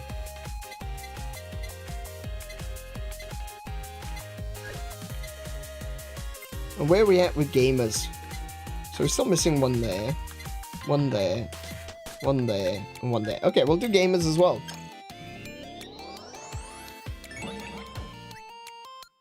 Hato was normal until the world ended and she was trapped in Australia. That's true. Yeah, Hato was actually pretty normal, like a regular streamer. And then she was stuck in Australia with the giant spiders, and during the Koof time. Oh, we got the Fubuki outfit. Twice. And she couldn't get back to Japan. Oh, we got Corone's outfit. Very cute. Okay, let's have a look. What we're missing. Oh, we're still missing that one.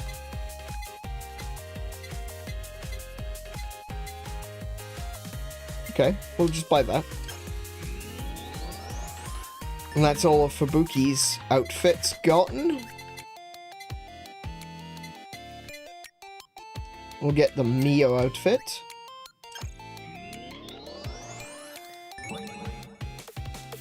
Very cute. That's a New Year's outfit. Yeah, we got all the Corones. And... oh, we've only got 15 tiers left.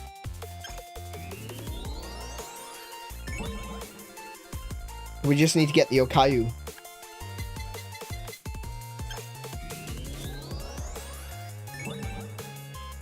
Alright, we'll buy the Okayu.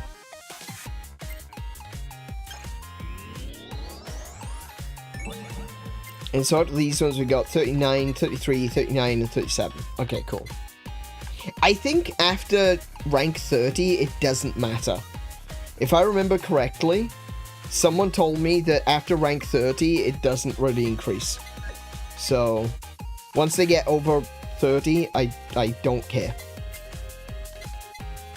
It might even be 20. So, you know. Okay, so we got a rat. We got Iris. We got Crony. We've got a Fauna. We got Mume. And we've got Asana. Okay, so we still got one of each to get. And we've got one tier in stock. And nothing there. Nothing there.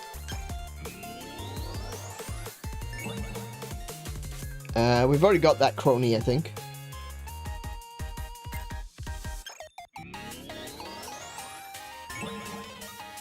Nothing there. Wow. The drop rate is really low, I've just realized. It's like, how many of these do I have to go through? Right, we'll pick up the rat. Oh, it's also a police.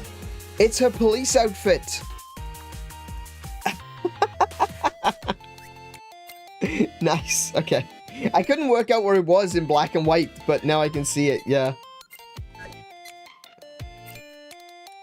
We get Iris's casual cardigan. Very cute. Crony. Is this one supposed to be a casual outfit, or is it like I'm not sure what that one is. That one's a little bit harder to tell as well. No, that's a casual outfit. What's that one? New Year's outfit? It could be a New Year's outfit. She is wearing flowers in her hair. That's a military jacket. Oh, I don't think I've seen that one. Oh, I'm out of tiers. Again, Fauna is another member of HoloLive, which unfortunately recently left due to... she left due to contract dispute, which, you know, that's an... this isn't disrespectful to her in any way. I'm just saying that, that's not the nicest way to go about, to go, you know? You don't want people to leave because they're unhappy. You want people to leave because they feel like they've fulfilled their goals, you know, in the company, in HoloLive. But sadly, that happens. People are looking for something that they're just not getting, and because of that, they have to move on. And that's how Fauna felt. And it's sad, I would have loved to have continued watching Fauna. I really enjoyed her content.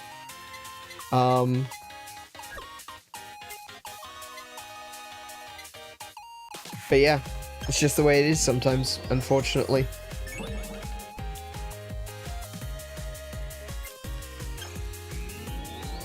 I watched a bunch of stuff on a new channel. The content is exactly the same. Oh, really? It's always the, you know, I say the concern because let me be perfectly honest, right? A part of the enjoyment that I have with these characters, and yes, they are real people, you know, I'm never gonna deny the fact that these are real people and we need to think about the real people behind the screen. These are real people at the end of the day, and it's important to take the real people into consideration. But one of the things that I do think about these characters is, like, the character is a package. Yes, there's a lot of the real person involved, but then there's also elements that make up the character. You know, like I said, Coco and Kason are two very different creatures. And I imagine that both Coco and Kason are very different from the girl who is, you know, she went as Kason before she got a VTuber avatar as Kason, but I imagine, like, she is a different person in real life as well. You know, the person that her friends get to see and not necessarily the person who is in her Kason streams, and Kason is not the same as Coco.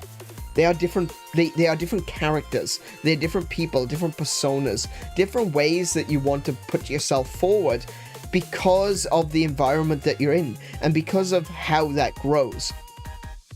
Now, let's say, crazy idea that I joined HoloStars one day, right? Let's say that I joined HoloStars one day. You might be able to recognize that it's my voice, right? I'm still gonna stutter, I'm still gonna stammer, I'm still gonna sound like I'm drunk 90% of the time, right? And I'm still gonna have this accent that no one can really place. But it's not gonna be the same. My character here, quote unquote character, I don't really have a character. I'll be honest, this version of me isn't really a character. I am me. That's who I am. But if I was in HoloStars, I would have a character. They would set me up as, I don't know, maybe like some stealthy assassin character. Probably no, actually, you know, a stealthy assassin character would be hilarious, considering everyone says I'm loud. So there's that. I might be a mage character. I might be a cat-eared boy thing, you know? I could be lots of things. I have a lot of historical knowledge, so I may end up being something that's long-lived, like an elf. Or, I don't know, something that's some kind of immortal deity or something like that. I don't know. You know, an angel, a demon, something like that. I could be anything. But that would be a part of my character. That would be a part of who I'm playing, what I'm playing. And so there's a package to be considered. HoloStars is in need of an official Catboy. I refuse. I refuse. But that would be a part of who I am. And that would be a part of the character that I put forward. I'd be trying to establish myself as, well, I'm an assassin, so I like these kinds of games. I'm a mage, so I like these kinds of games. I'm an adventurer, so I like these kinds of games. So I'd still be playing, like, RPGs and stuff. That would be my bread and butter. But, you know, I'd be doing it in a different way. I'd be doing it from a different angle. I'm doing it on this channel because I want people to see these games that I'm playing, and hopefully that they will come to enjoy them as well. I want to show you guys these amazing stories that have been written And hopefully I can get you guys to play them as well. You know, that's my goal. I want you to experience amazing stories. And sometimes I just want to play some, like, fun little game like this. Oh, I just got 2 of the outfits. I just got Ina's outfit and I got, Amelia's outfit. Okay, that was quick. Let's see if we can get the Sleepy Reaper, because that one's a really cute skin too. So I'd be coming at it from a different angle. I'd be coming at it from the perspective of,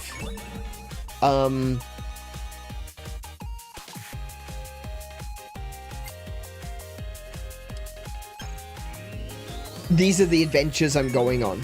Whereas here, it's I'm trying to show you these games that I think are amazing and that you might enjoy yourselves.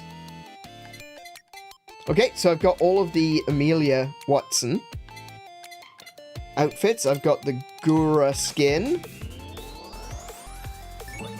There we go.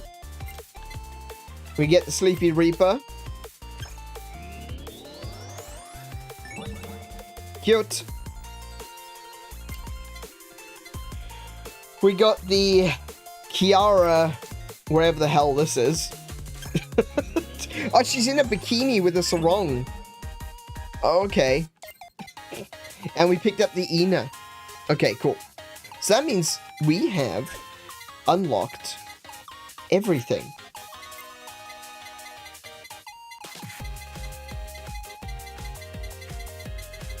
That is all of the costumes unlocked and done.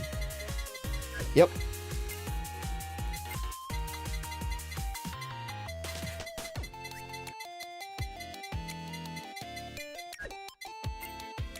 Oh, no, no, no. Oh.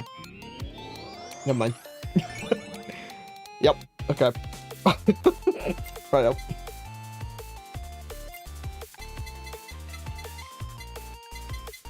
I think that's everything. I think we've got everyone. And every costume. That was my goal. My goal is to, like, 100% this game. So now it's going to be the grind, you know, of actually finishing stages with everyone. Ooh, wait, we're missing a Subaru? Oh, I haven't done this. Oh, I haven't done this generation. Oh, there's still skins to find here. Hang on a minute. Bye, 10.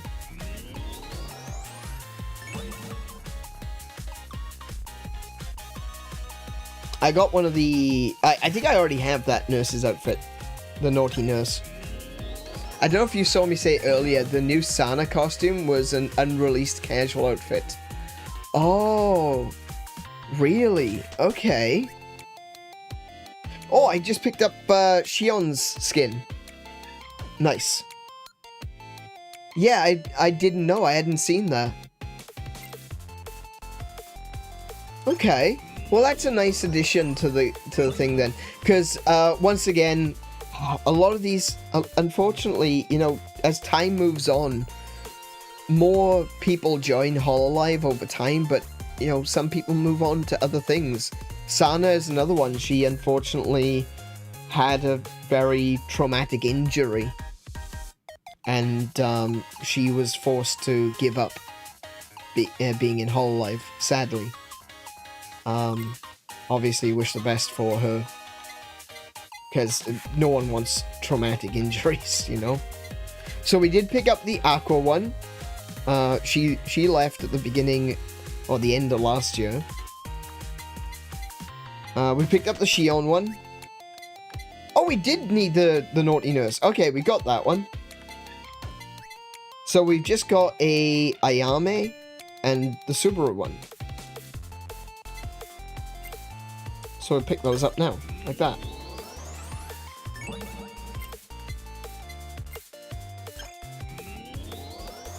Sana left for health and career reasons. You'll be pleased to know she's doing extremely well now. I know that she's, that Sana was friends, or is still, obviously, still friends with Ina. So, occasionally there are some updates. just want to double check that I got everything. Oops. Yeah, we went through all of these, didn't we? There's only 2 of each. Okay, cool. Got those, got those, got those. Cool. Got those, got those, got those. Sweet.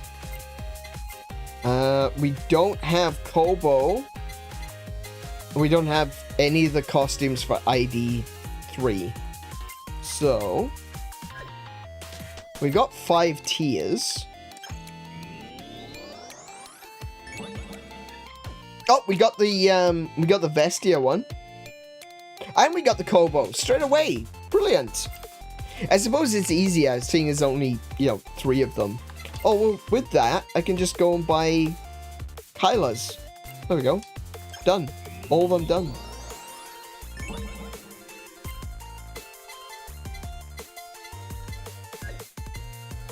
And that's everyone. We got every single costume that is currently available. We will absolutely... There it is. Completed title screen. We will absolutely have to do that again in the future when new characters come out. But for now, it's done. Let me just take a quick little look at the shop. No character gacha. That's done. That's done. I'm curious about this. Okay, so what we're going to do. This is what we're going to do now, right?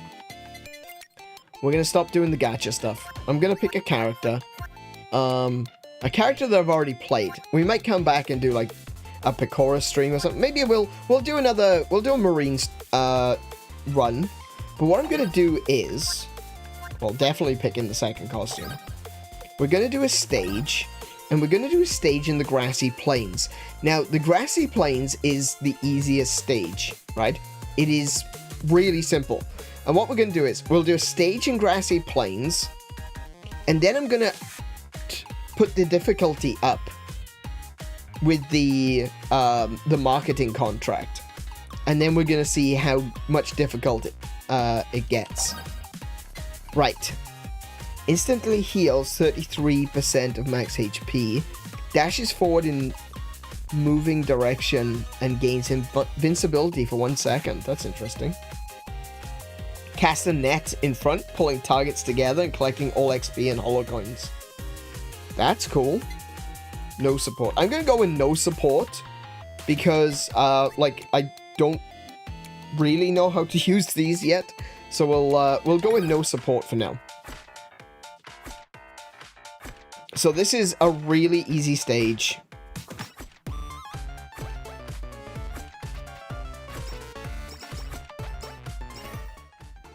I'm gonna go with Cutlass. I don't want to go with Idle Song. I think that might make this a little bit too easy.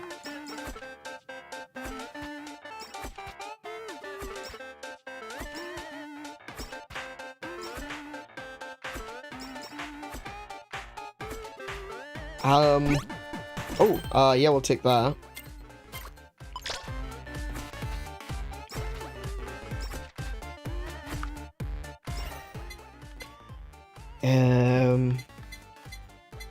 Pirate Captain. Collecting holo coins increases crit. Yep. So the enemies on this stage are the Deadbeats, which are 𝗬𝗶𝗁𝗵's fan base, and the Shrimps, which are Gura's fan base. Those are the main ones that we're currently facing off against, but more will show up as we go along. Let's see, we're gonna go with Cutlass. I'm gonna do a couple of collabs, but I won't do a super collab. I don't think. I just want to see. So these are the KFP, which are Kiara's fan base. Dangerous Marine Smell. We'll have one of those, because that is useful.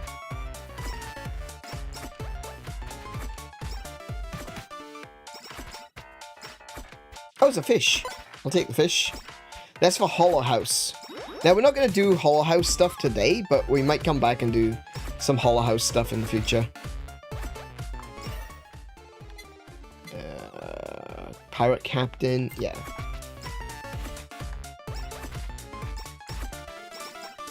So one of the things that makes this stage pretty easy is that it's got a very slow build-up. Like, a lot of the stages have a slow build-up, but this has got a slow build-up. It's definitely built with the balance of the base game when it first released in mind.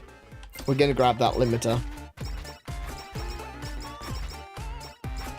And so, now with all of the extra updates, like the additional, we're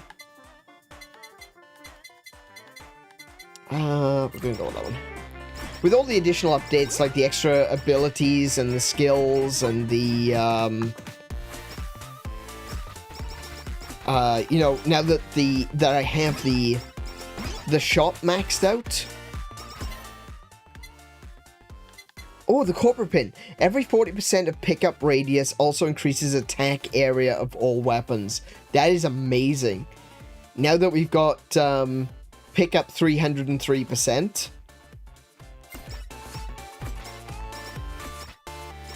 That just increased our attack by a huge margin.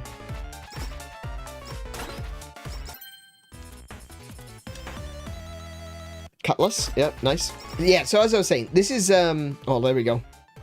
403% pickup radius. So my attack damage is, like, huge. Yeah, so this stage hasn't been rebalanced since the game originally came out. Not by much at very least. And so that means that it is very easy. It was designed before all of these additional improvements were added to the game. And so now, it's not that difficult. 2.5% damage buff. That's cool. So these are the Takodachis. The Takodachis are Ina's fanbase.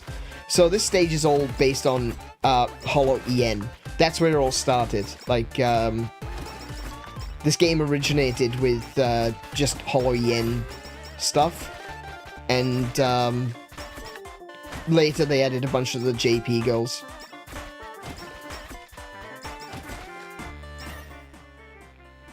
Three. Oh wait, was that 3%? I thought that was 3 times. Hang on.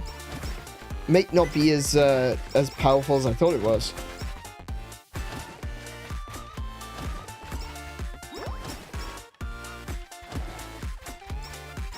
But yeah, so there's been a lot more added to the game since, and because of stickers is another one.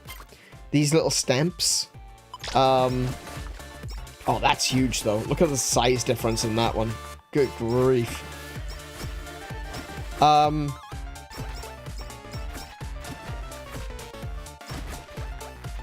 So yeah, this stage has become very, very easy. So I'm very interested in finding out what the contracts, the marketing contract will add to it.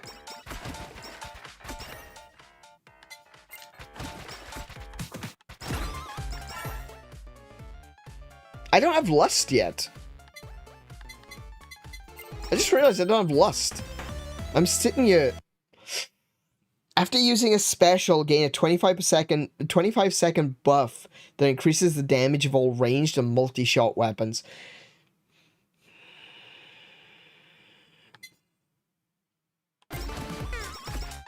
That's been changed. That's a very different item to what it used to be.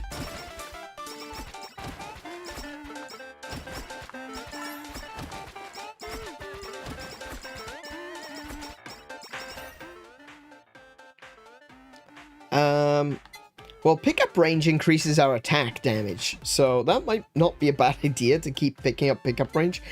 Just bandage. Okay, increase max HP by 10. After being hit, heal 10% HP every 3 seconds until hit 80% of damage is recovered. That is really good. So we'll grab that one. Again, though, I'm going down the route of picking up utilities. I don't need utilities. I want to get some crit damage stuff. See what we got. Let's have a little look. Oh, I can't even see where it says. Okay, let's enchant the whammy water. Damage plus 15%. I accept that. I accept that graciously. Ah, there's Lust. Brilliant.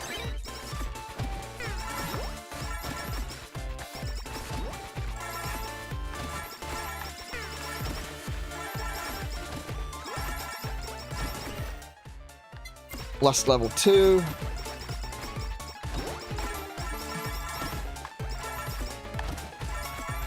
Come on! There he goes. We got Asakoko. Yeah, we'll take the Asakoko. The plug-in type. We're gonna get Just Bandage. So the Just Bandage, you know, it's not bad. It's pretty good when you get the standard one. It's a natural healing buff, which takes you up to 80% HP. But when you get Just Bandage level 3, which is, I think it's maxed out at level 3. I might be wrong. It goes up to 100%. So this is now completely refills your HP over time, which is super useful, you know? You don't have a naturally regenerating HP. So, Just Bandage is very useful. I did notice there was also Night's Milk, or Nightly Milk, which is really good. The Super Nightly Milk is definitely worth getting, but I think the Nightly Milk can be a little bit less so. It's definitely useful if that's the sort of build that you're going for, but for me right now, I'm not really looking to do that. Delay taken damage. Oh yeah, that's right. That's what the plushie does. I'll take the plushie. The plushie and the band-aid go really well together. Let's put an enchantment on the Asakoko. Oh, I have one. Cooldown -10. Okay, never mind.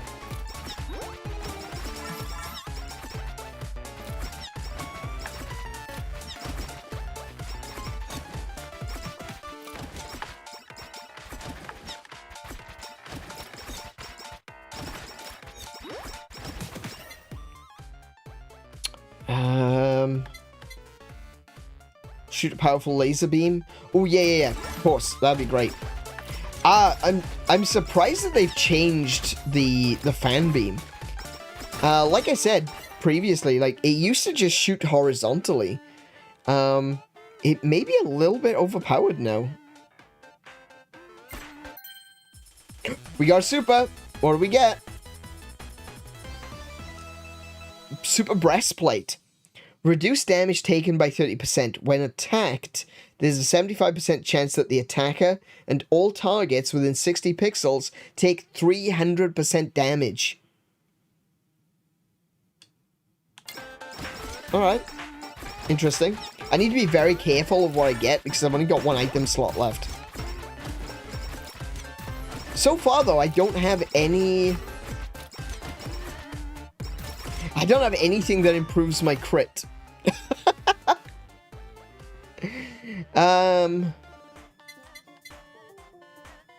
Let me re-roll that.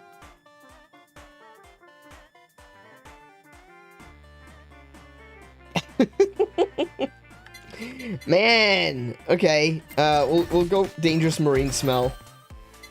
I'll enchant the microphone or the fan beam. Critical damage plus 10. Nice. Good. That's what we like to see. More crit.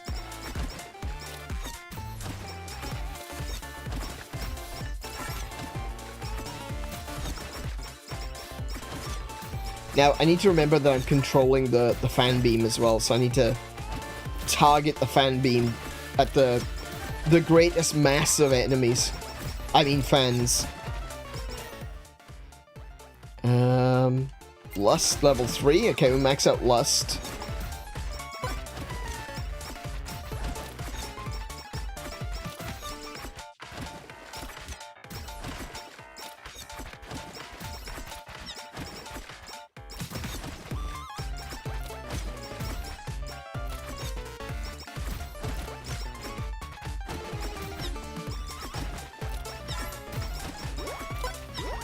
Oh, what's that, a beam? Oh, I went all pixelated. Fan beam.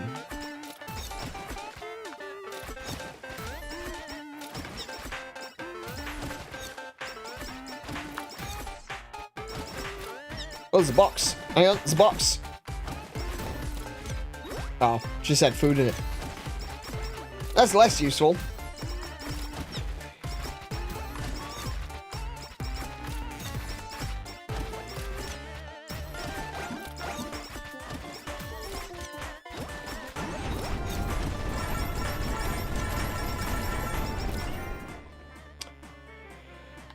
Awakened. Yes, let's check anchors.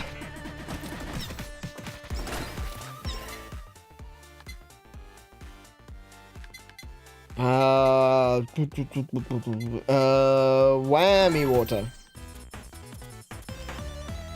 Asakoko.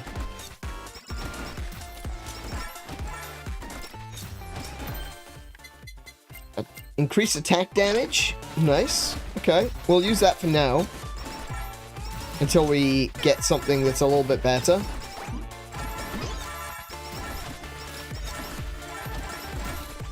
So this section, you're supposed to try to work your way out of it, but if you're sufficiently strong enough, you can actually just kind of tank it and get loads of experience from all the incoming deadbeats. And this is what I mean. Like, the way that section was designed, it was designed that you had to figure out your way through the maze of deadbeats, you know? But you don't need to do that anymore. Like, it's easier to just kind of stand in place. Like, avoid the majority of the damage that's incoming, but you could just kind of stand in place and just farm it for XP.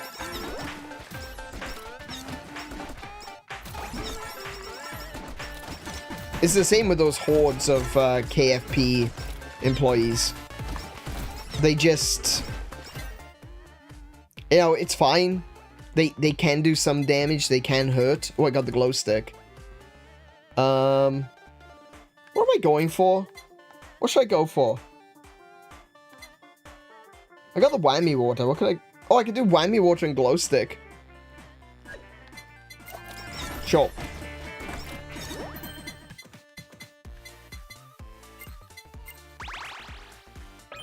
I got a size plus 15 for the glow stick.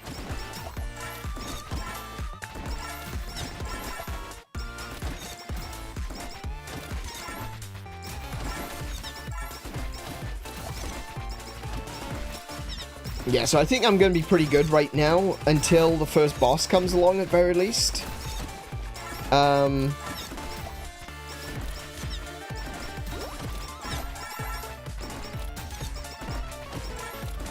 Oh, there. Here comes Fubuzilla.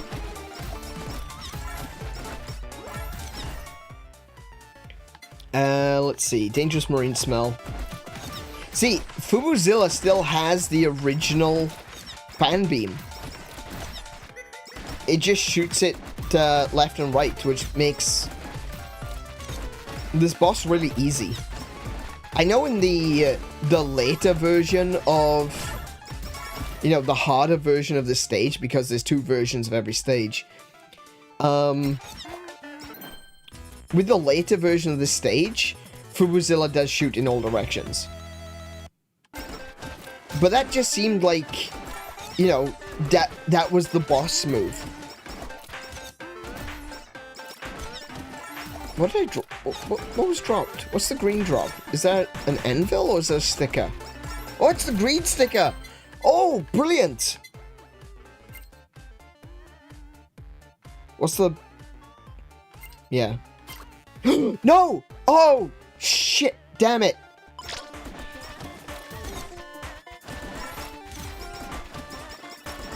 I improved the pacifist sticker.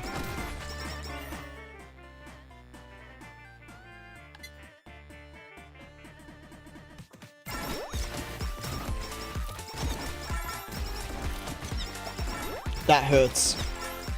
That hurts on a deep spiritual level. Damn.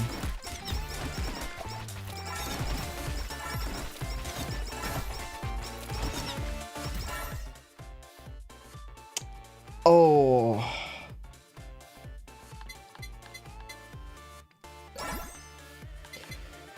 Super chatter time.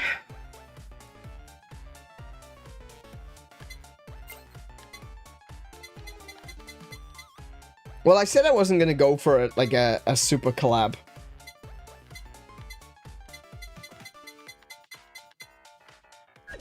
Yeah, I'll go with super chatter time. They'll bring all the coins to me. That means I'm already, yeah, doing loads of critical hits. Every time I pick up coins, I do crit damage, or I increase my crit chance, I think? Hang on. What is it? Character. No. Items. Every 40% of pickup radius also increases attack area of all weapons. Oh, attack area of weapons. Oh, I completely misread that. That increases the size of attacks by 3%.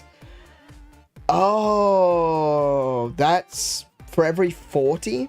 So I've currently got a plus 30% scale. That's not bad. That's fine.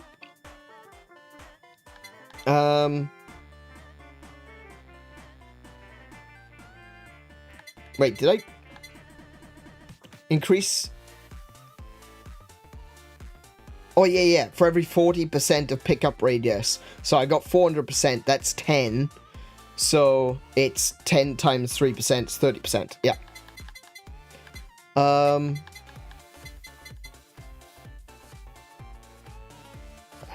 Where am I? Hang on.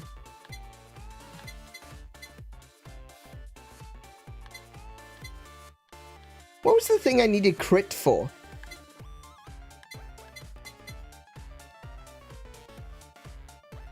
Oh, there it is. Captain. When collecting holo coins, increase crit by 2% for 5 seconds, up to 20%. Targets hit by skills have a 20% chance to drop additional coins. Okay, so that's my crit. What's that improve, though? Increase crit by 2%, up to 20. So is that crit damage or crit rate? I think that's crit damage.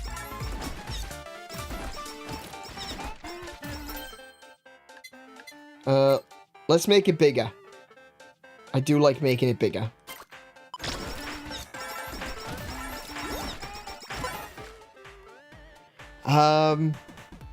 Glow stick. Yeah, so I'm basically in standstill mode at this point. I don't really need to do much of anything. The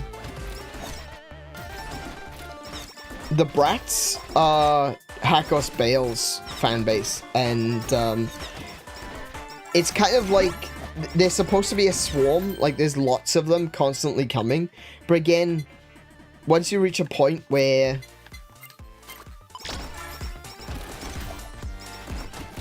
you're sufficiently strong enough, you can easily just take them out.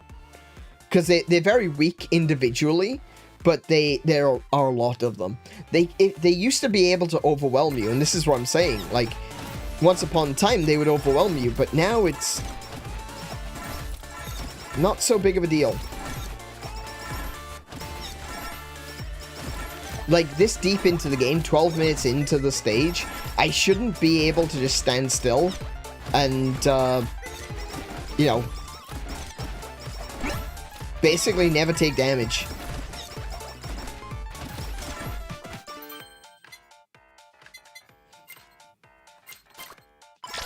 So you can see how easy the early stages are.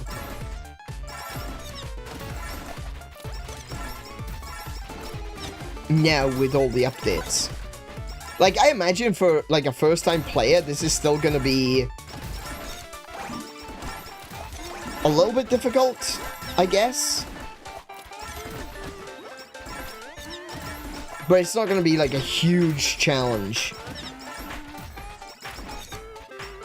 Oh yeah, here we go. Here come the big cronies.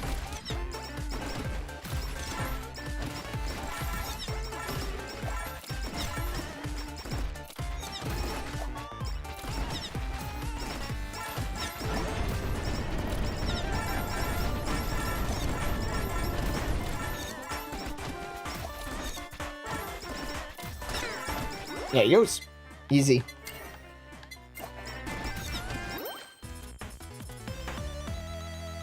That's a Coco.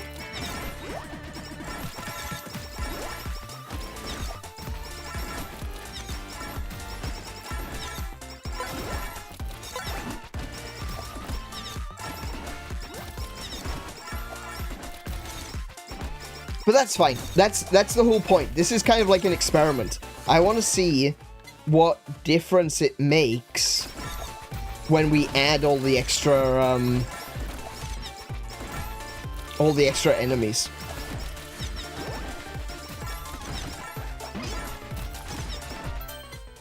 Anything that needs to be enchanted? No. Okay, so we'll just level stuff up then.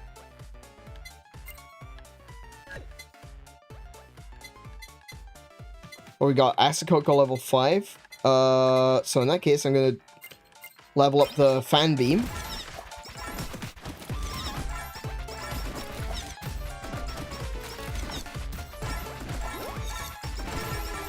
Okay, now things are starting to get a little bit more difficult. Enemies are getting a lot closer to me than previously, so that's alright. There's still a little bit of challenge in it.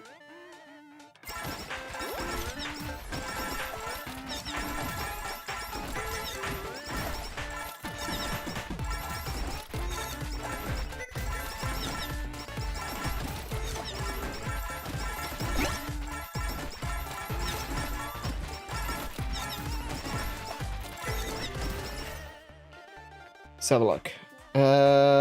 We could go Psycho Axe.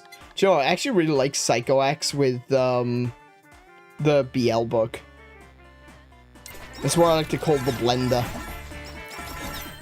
What's this one? Increases the chance of critical hits.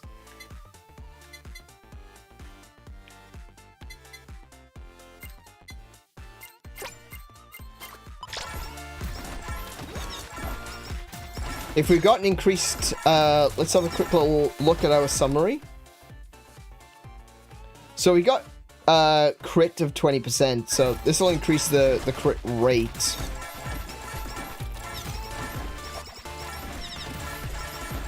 Which means we're going to get a nice little bonus to our crit, to a lot of our hits. Well, off the main weapon at very least, not off the sub-weapons.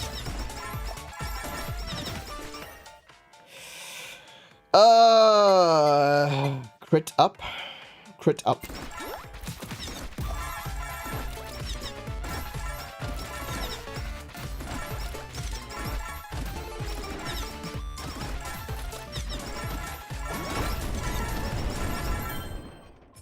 Oh, we got another special. What's it gonna? It's gonna have to be a duplicate of something that we've already got. Oh, oh hell! We got the limiter.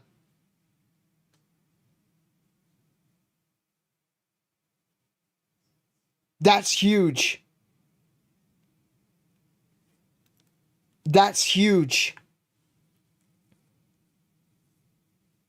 Because the limit that the pickup range is directly affecting the size of our items.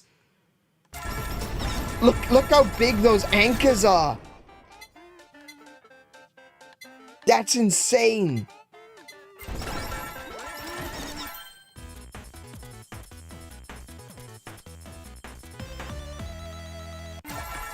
I forgot how to get the giant swing axe, but I remember it being really good for crit builds. Is it now?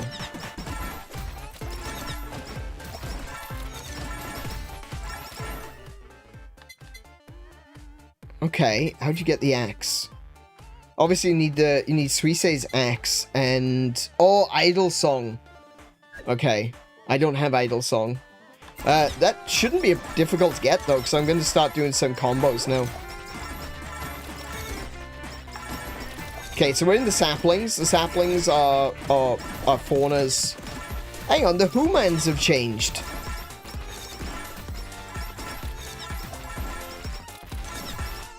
They changed the artwork for the humans.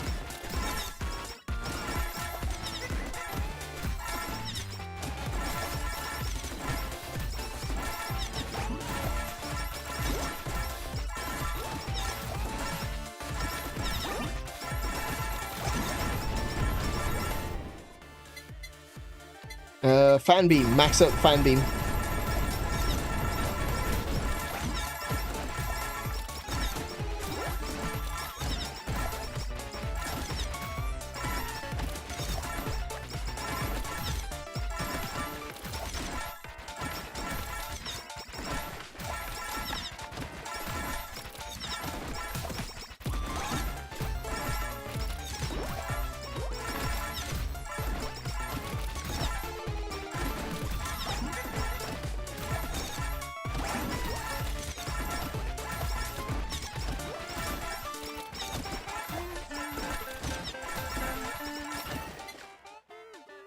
Let's see, Asakoko, and we should be ready to get a collab. Oh no, Asakoko needs one more level.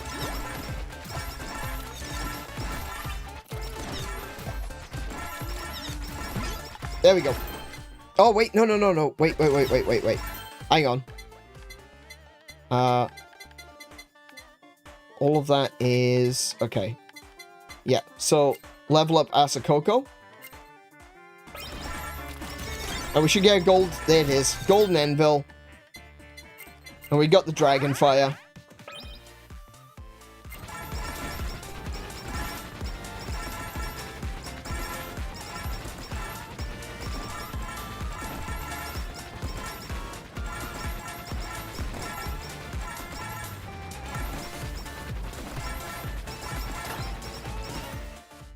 Alright, so we got a space now. So you're suggesting we go with Psycho Axe and Idle Song. So let's level up Psycho Axe. Yeah, we'll level up the glow stick as well. We're gonna eliminate Bounce Ball. Then we'll take Psycho Axe.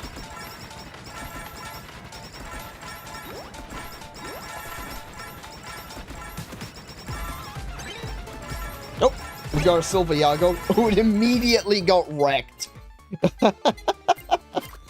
Right, crit rate is up.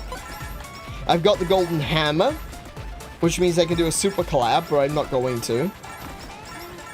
So these bread doggos are Sana Lights. Those were Sana's fan base, or are Sana's fan base, I should say.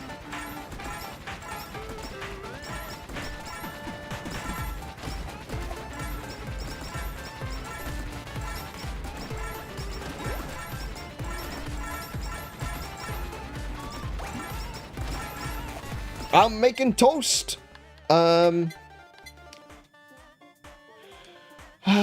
Psycho Axe.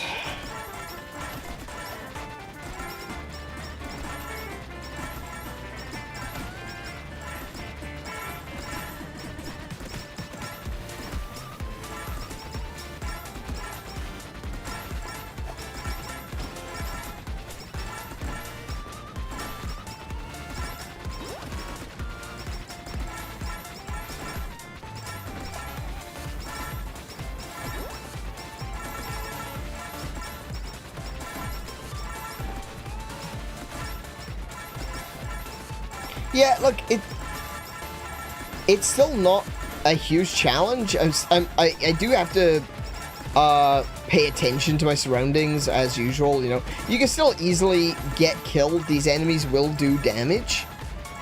But,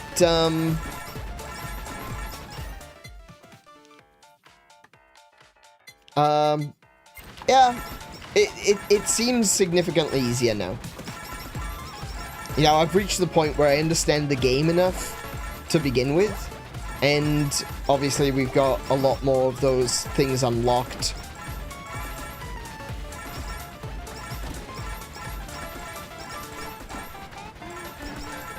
I don't feel scared being in amongst them all like that, you know? There you go. We basically just ended the stage. We just have to beat, Small army.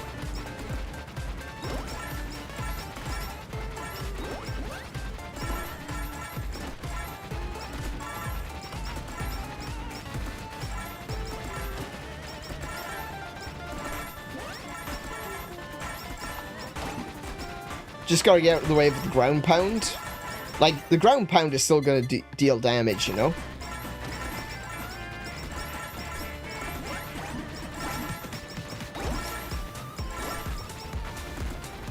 But this is gonna be over very quickly. Oh, an anvil. Not that I need to, but, there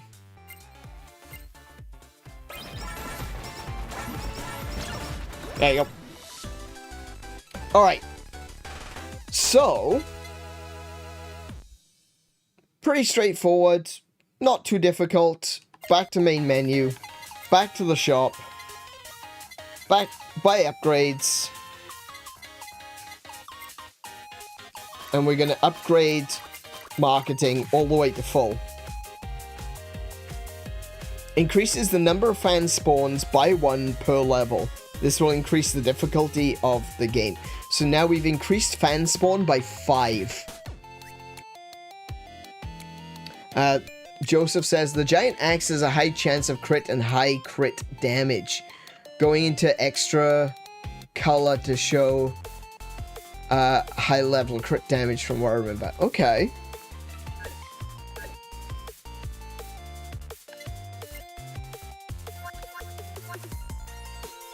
So we're gonna pick Marine again. And we're gonna go to the same stage that we just cleared. This time with the marketing contracts. Already, I can tell you it's, there are more enemies. It's so clear to see. There are so many more enemies.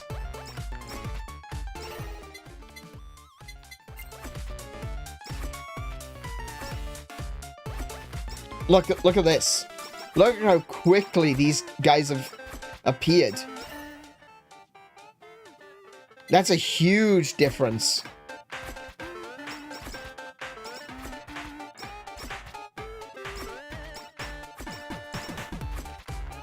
So what I'm assuming it does is, for every enemy that is supposed to spawn, it instead spawns 5.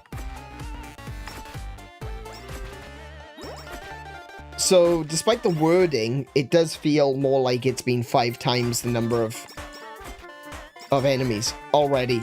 Like, this is enormous. This is huge.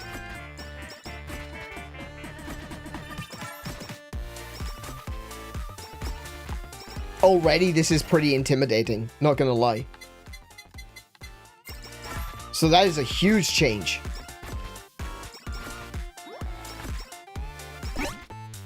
Ooh, I'll take it, but I probably won't use it. Not for this run. The enemies are still weak, right? As you can see, the enemies are not...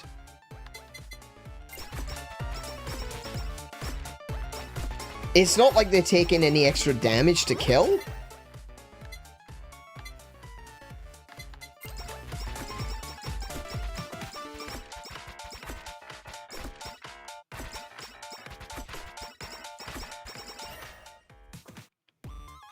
Ooh, Beetle. Increase the damage of any character skill.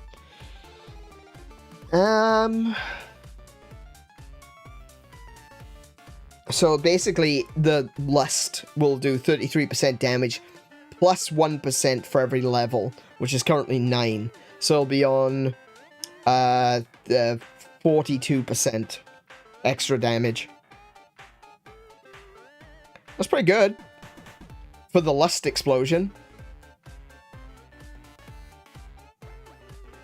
Yeah, that's worth it. I think that's worth it.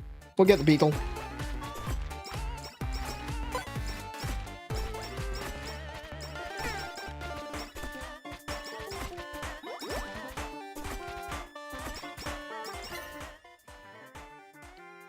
Crit up? Yeah, we'll take crit up. There are probably some other things I should be getting instead of just stat boosts, but sometimes stat boosts are what you want. More Mushi.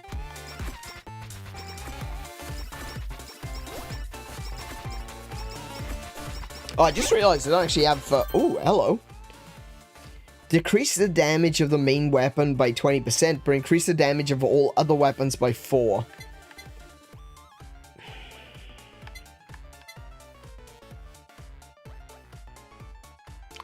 I mean, the balance on that is pretty good, not gonna lie. But currently, I am kind of relying on my cutlass, so yeah.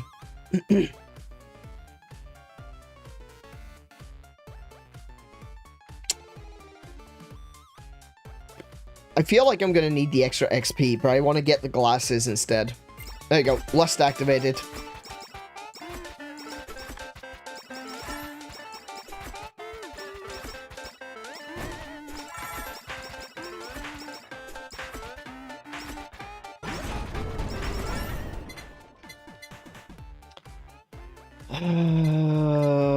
Yep.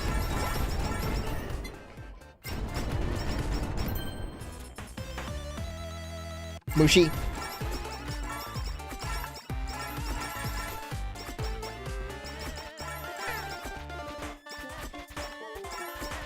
I tell you what, the axe is really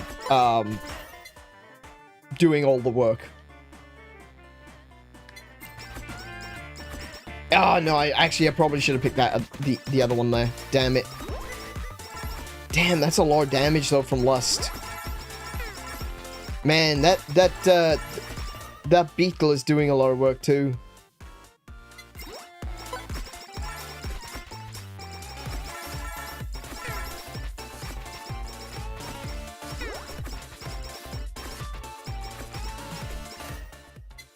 Ooh, idol costume. We'll take that one.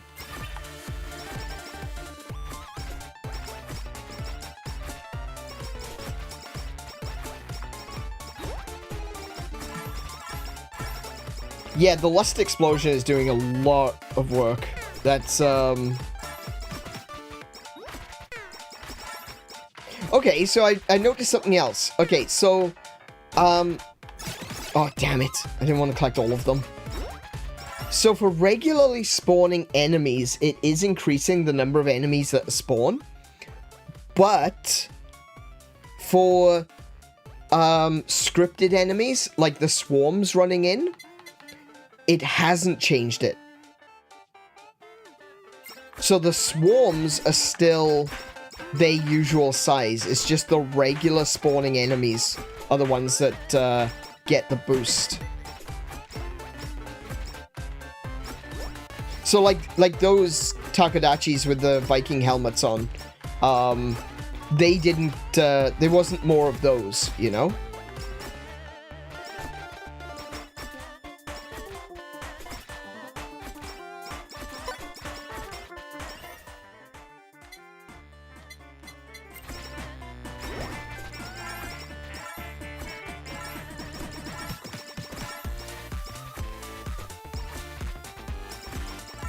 This track is such a bop, too.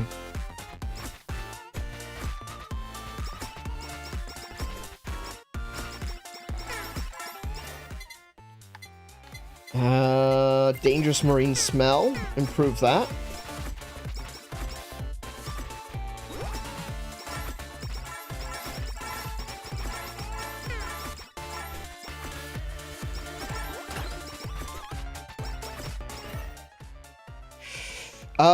Sake for the crit? Yeah, sake for the crit.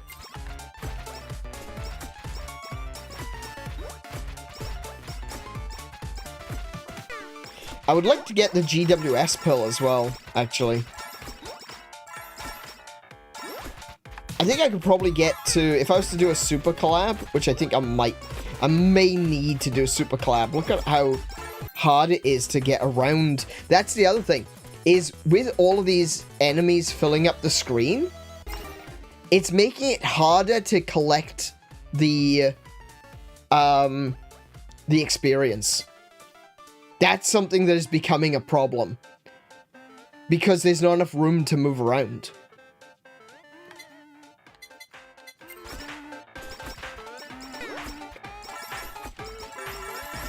See, the enemies don't just... They're not just there to deal damage to you. They're also there to prevent your movements. Super chatter time. Need super chatter time. If I get greed this time, instead of whiffing it and using it to enhance something that I didn't need, I think that would be a good move.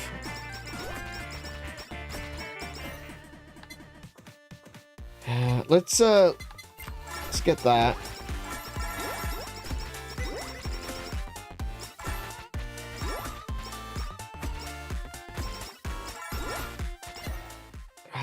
Let's see. Got the fan beam back. Let's just improve my main weapon.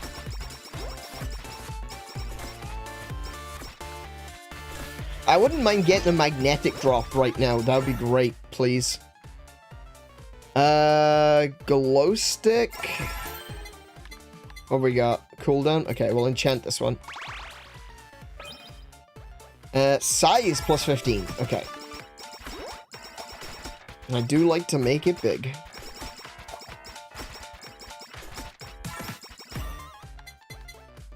Sake, more crit.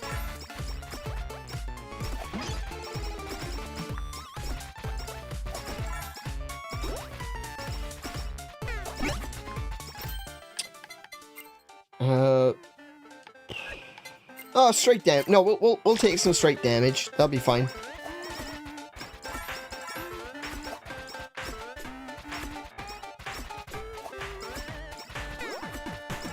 So you may be wondering, why do I have the Moai, the rock hard sticker, if I'm not actually, you know, standing around? It's because I'm going to be able to use that in the future. I picked it up.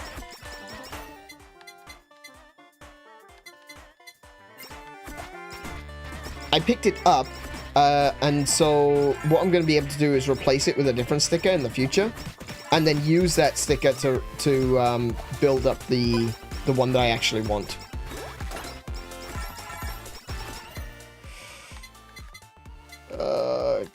Yeah, Psycho X. Plushie upgrade, nice. Super chatter time.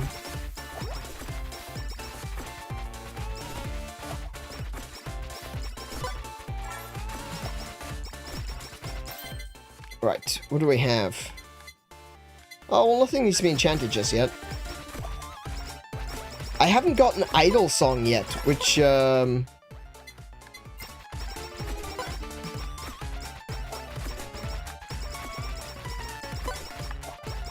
little bit annoying.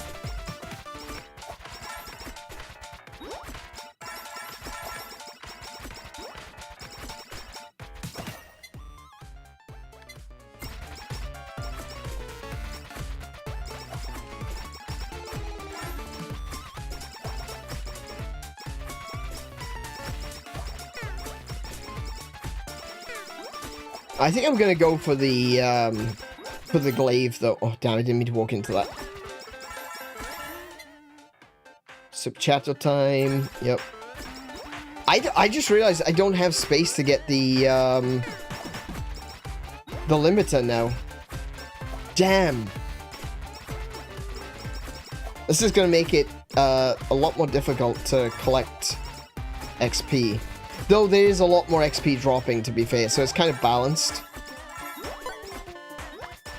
It is kind of balanced in that way, if you think about it. There's a lot more XP dropping, but at the same time, there's a lot more that I'm leaving behind.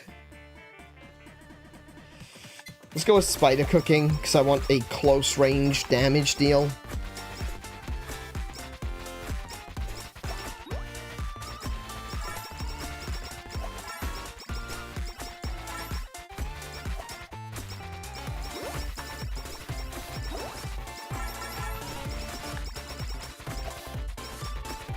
So there's probably people out there thinking to themselves, what the hell is spider cooking a reference to?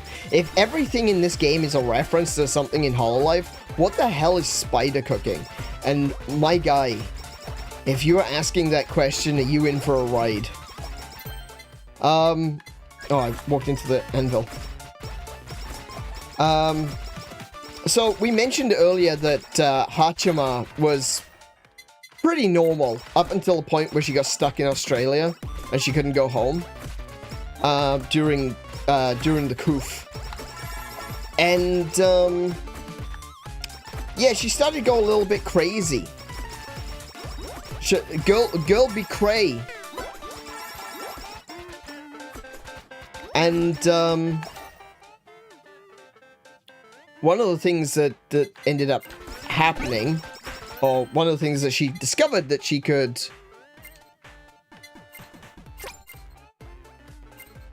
Yeah, we'll go with bomb. Bomb is good.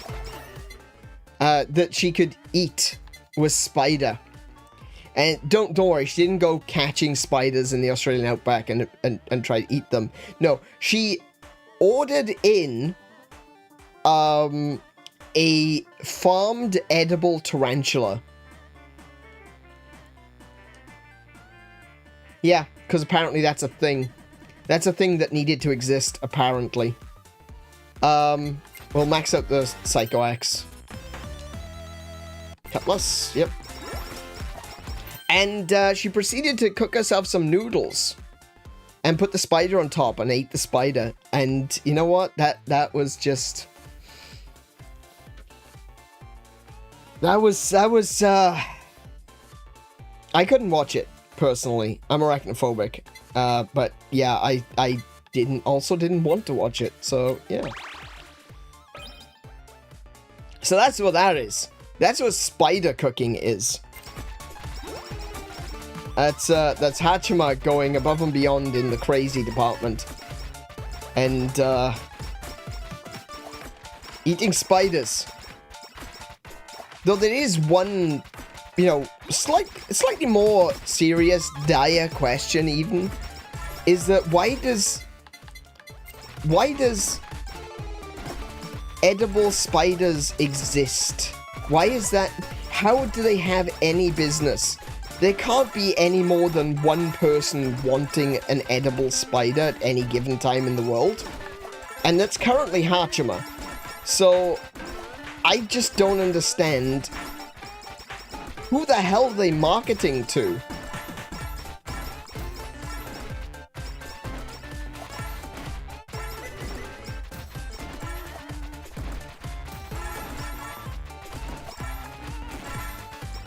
Wonder if she ever had widgety grubs? Oh, she might have.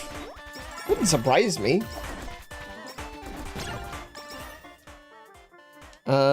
Yeah, we'll go super chatter time. Sure. Ooh, we got a triple. Spider cooking, idol costume, and the glow stick. Oh, shrimp. Nice.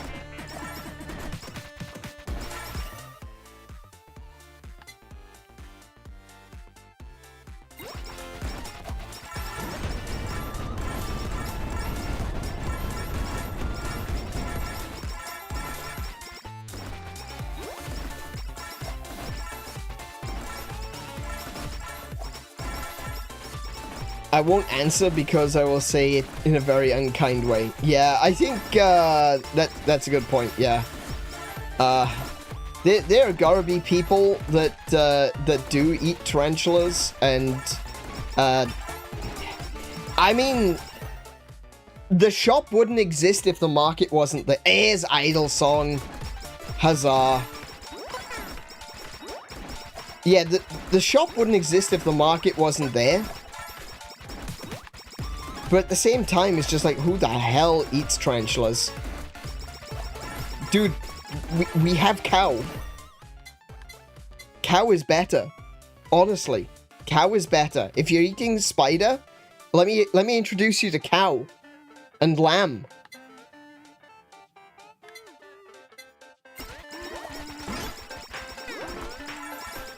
It'll be like your eyes being opened for the first time, you know?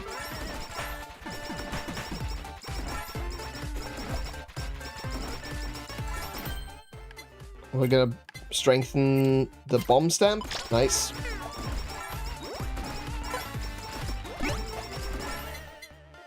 Let's see. Oh, we got Asakoko. I don't have Fan Beam this time, though.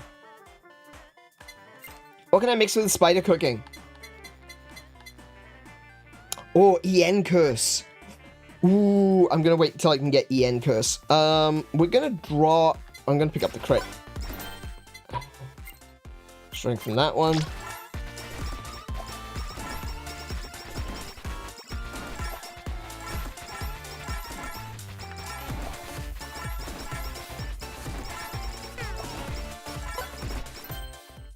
Do I have anything I can enchant? Oh, I do. I can enchant the Idle Song. Crit damage plus 10. Perfect. That's what we're looking for. If we were looking for making the Psycho Axe, a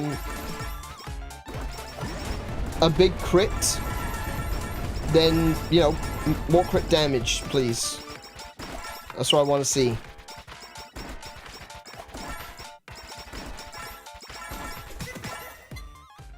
Lava Bucket goes well with Spider as well. We'll wait for EN Curse. EN Curse is really good.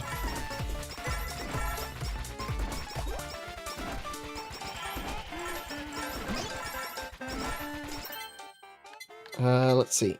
So this one's got crit damage plus 10. This has got cooldown minus 10. Let's re-enchant the Psycho Axe and see what we get. See if we can get damage plus 15. That'll do. That'll do nicely. Cooldown is good, but more damage. I was really hoping for maybe more crit damage to get 30% crit damage, but just base damage is good.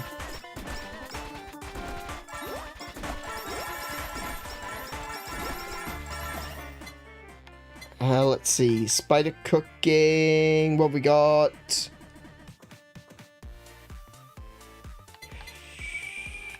Spider cooking. Gotta keep an eye out for EN Curse. Did you discover the new Super Collab? I have not discovered the new Super Collab. I have no idea what it is. And I don't even know where to even start, really. It's something which I will probably go looking for eventually. But right now, I just want to test out this new mechanic, you know, the adding more enemies. And already, like, this has become a very different game. It's very clear. This is a very different level 1, you know?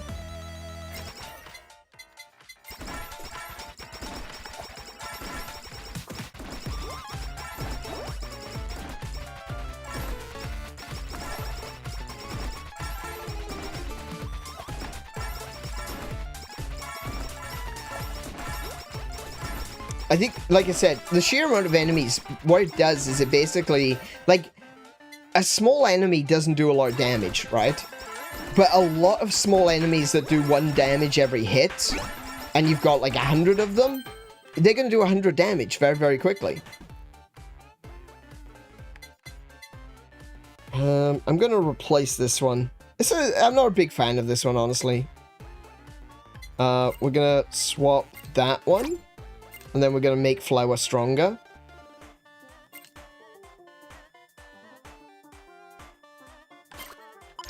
Because that adds to my my dangerous marine smell.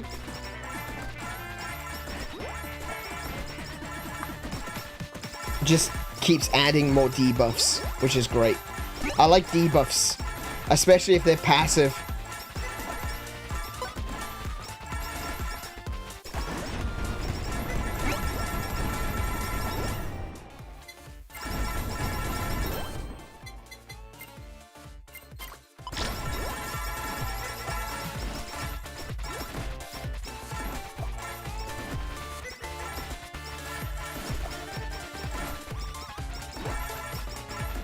Oh, there's that, the frozen chicken. Oh, the cold stamp. On hit, if the player does not get attacked by the target for 4 seconds, the target may become frozen and take 50% cold damage for 3 seconds. That one is really good for the standing still and not doing anything build. But right now, I don't think it's going to be that useful. So we're going to strengthen the sword, which increases my damage of the weapon by 25% and crit damage by 15%. So we're going to keep pushing up that crit. Spider Cooking. Sorry, to clarify, there are 2 new regular collabs and 1 new super. Yeah, we saw them in the armory, but I don't know how to get them yet. We'll figure it out. I'm sure we'll figure it out. Ooh, that one's plus crit as well. Okay, so swap that, strengthen that. There we go.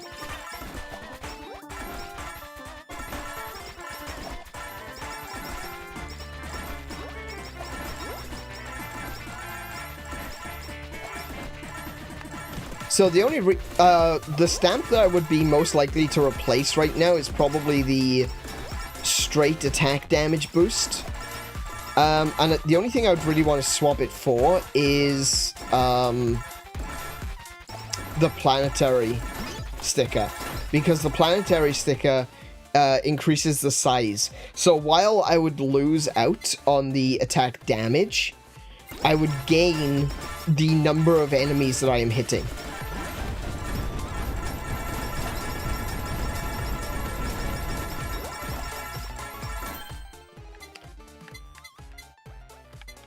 So what we got? Axe is maxed out. Idle Song. Max out the Idle Song. We should get a golden... EN Curse. Perfect. There we go. We should get a golden anvil drop soon. And then we can make the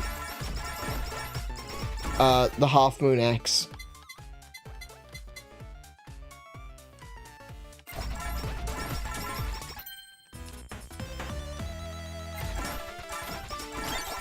There it is.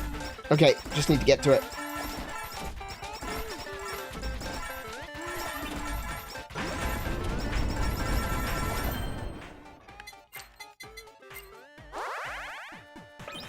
Okay, the Crescent Bar Dish, that's what it's called. Look at the scale, look at that. Just sweep and dead. Sweep and dead.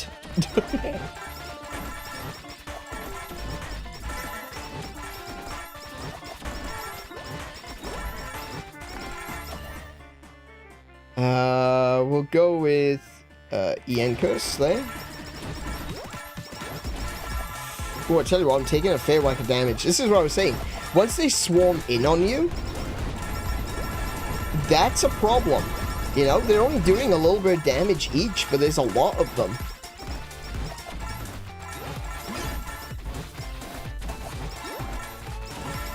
Let's actually see what the... So I've got the plus 15% damage and the critical damage on the Crescent Bar Dish. But I can continue to improve it if I really wanted to. Spider Cooking level 4, EN Curse level 3. So we'll get the EN Curse up. We'll enchant the EN Curse as well. Size plus 15. That's nice.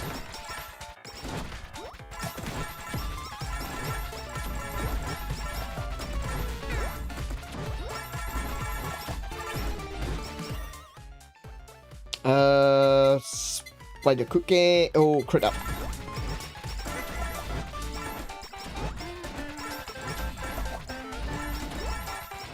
Oh, I went the wrong way there. That was the wrong way. I took a lot of damage there.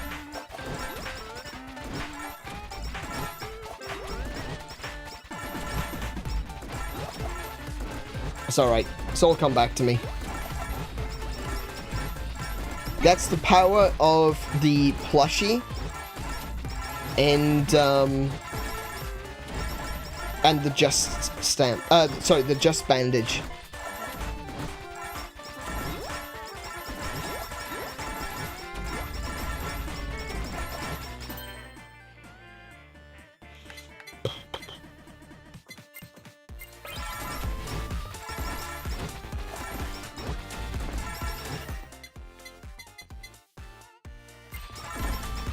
Actually, speed... do you know what? That speed boost wouldn't have been a bad idea.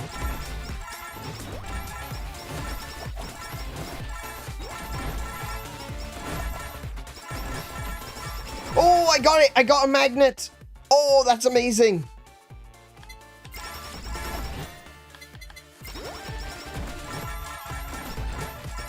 Sick righteous.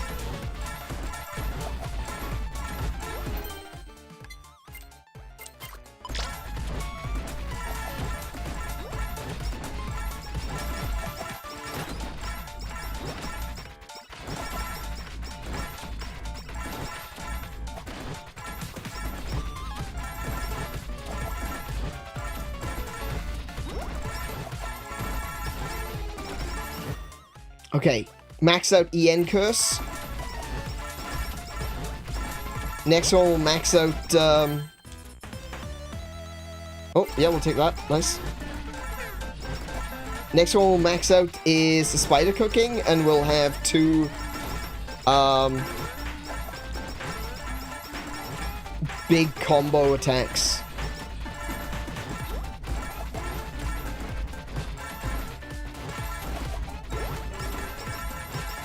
Still got 3 minutes left to go. Oh, we got another magnet? Wow. Okay. Not that it was really necessary. There's not a lot of experience left on the field.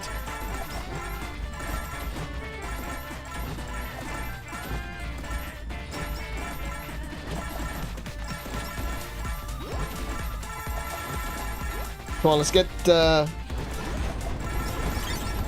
it is. Alrighty. Eldritch Horror, here we go. So, Eldritch Horror summons unknown horrors. May lifesteal up to 5% HP from targets defeated in the whirlpool. But as you can see, the whirlpool is massive. So that is more damage and more healing.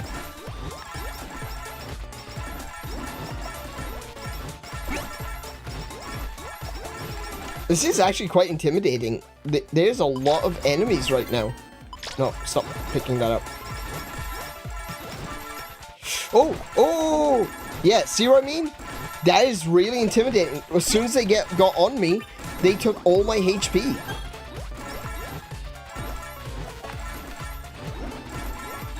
This is...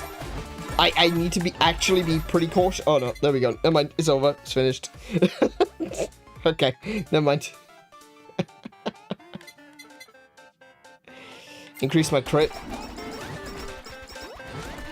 Oh, a letter. What's this from?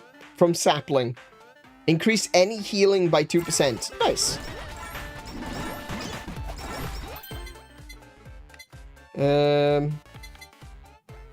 may as well, like, upgrade the Crescent Bardiche. There you go.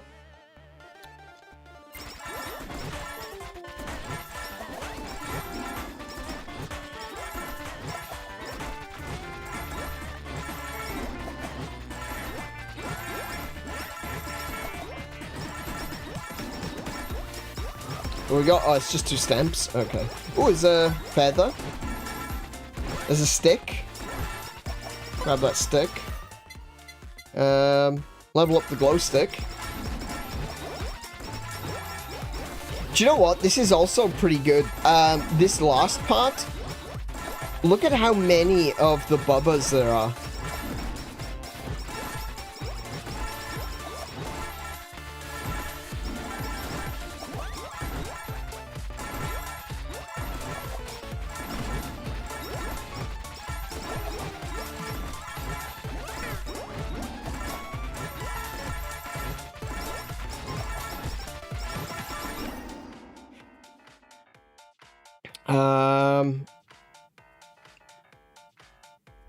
I mean, it doesn't really matter what I picked at this point.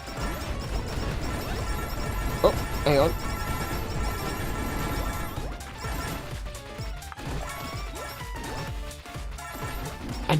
I still need to avoid these, because, yeah, there's a lot of bubbas.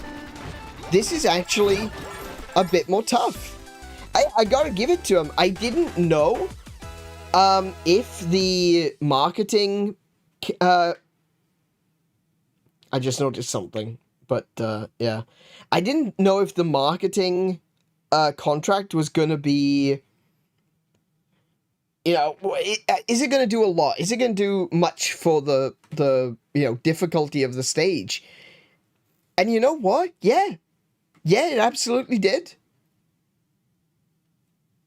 That was pretty, I wouldn't say it was close. I still won that pretty convincingly.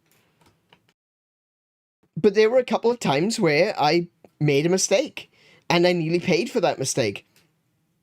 Where I didn't have that same issue when we played it without the marketing contract. This is definitely an improvement to the game. It makes even the first level more, not necessarily difficult. Like I said, the enemies aren't dealing more damage.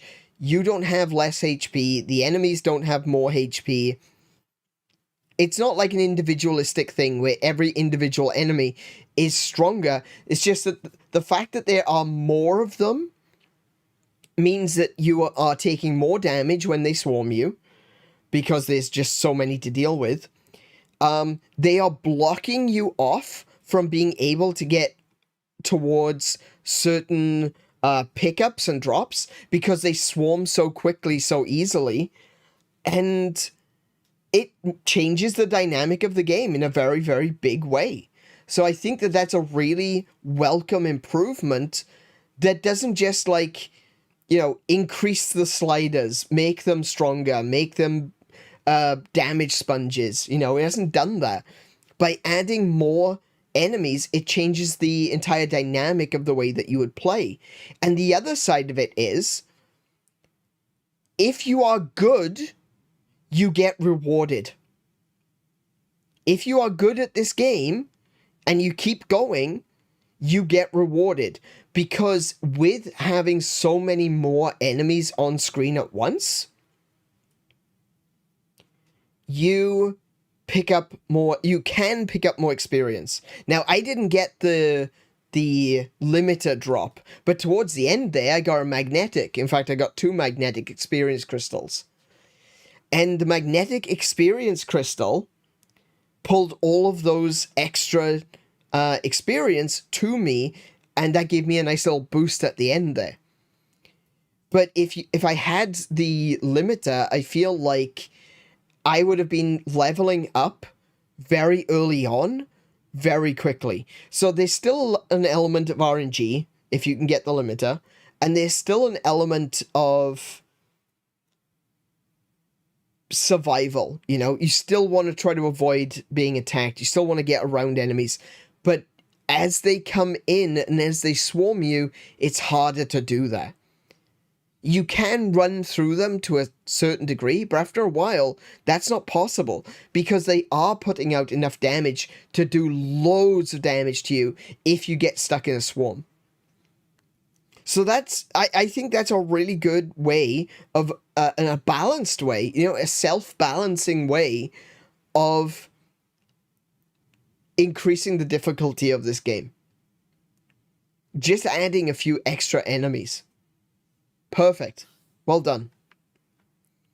And of course, that does mean that the harder stages are going to get even harder still. Like,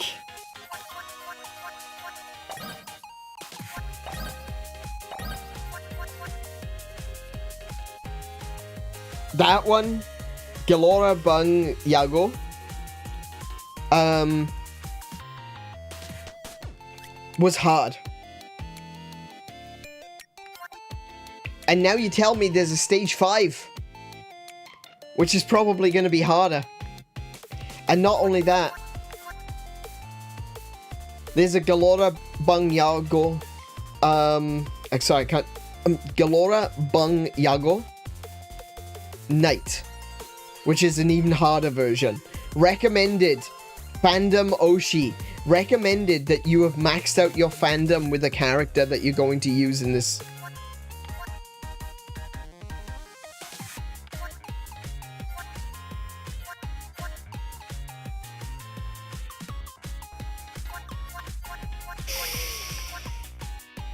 Yikes. Okay.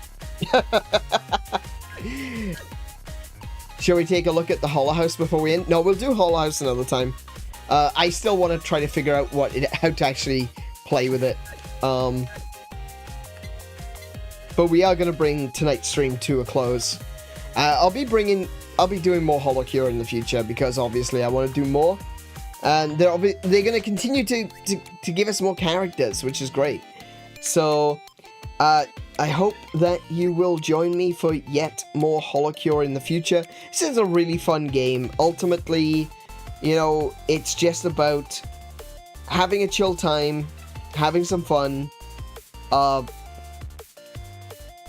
playing a survival game, because these survivor games, like I said, I personally don't have any desire to go back to playing Vampire Survivors, but I'm not suggesting that the survival genre is a dead one. You know, there's still many games out there that I haven't played. HoloCure is one that I really enjoy, and there's a connection there to all the characters that I already know, you know? Some of these characters which are a little bit nostalgic for me now, like Coco up there top, in the top right. Toa, who I listen to her music regularly. 𝗦𝘄𝗶𝘁𝗰, I also listen to her music a lot. Marine, who, like I said, I've got a figure of Marine right on my desk right now, staring at me, judging me. Ina, who, it's funny, when I first saw HoloEN, the first 5, when I saw them getting revealed, I was like, okay, so we have the lolly, we have another lolly, we have the little shit character, we have Kiara, and we have what I think she was gonna be like, what's the word?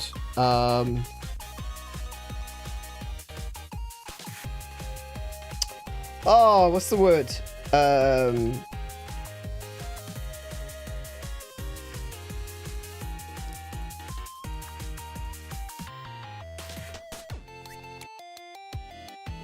Japanese word wannabes. Why can I not remember this word? Oh my goodness, my brain has completely left me now. Not Japanese not that kind of Japanese wannabe. Not Western Japanese wannabes. Japanese people who think that the world is actually all magic. Well, you know.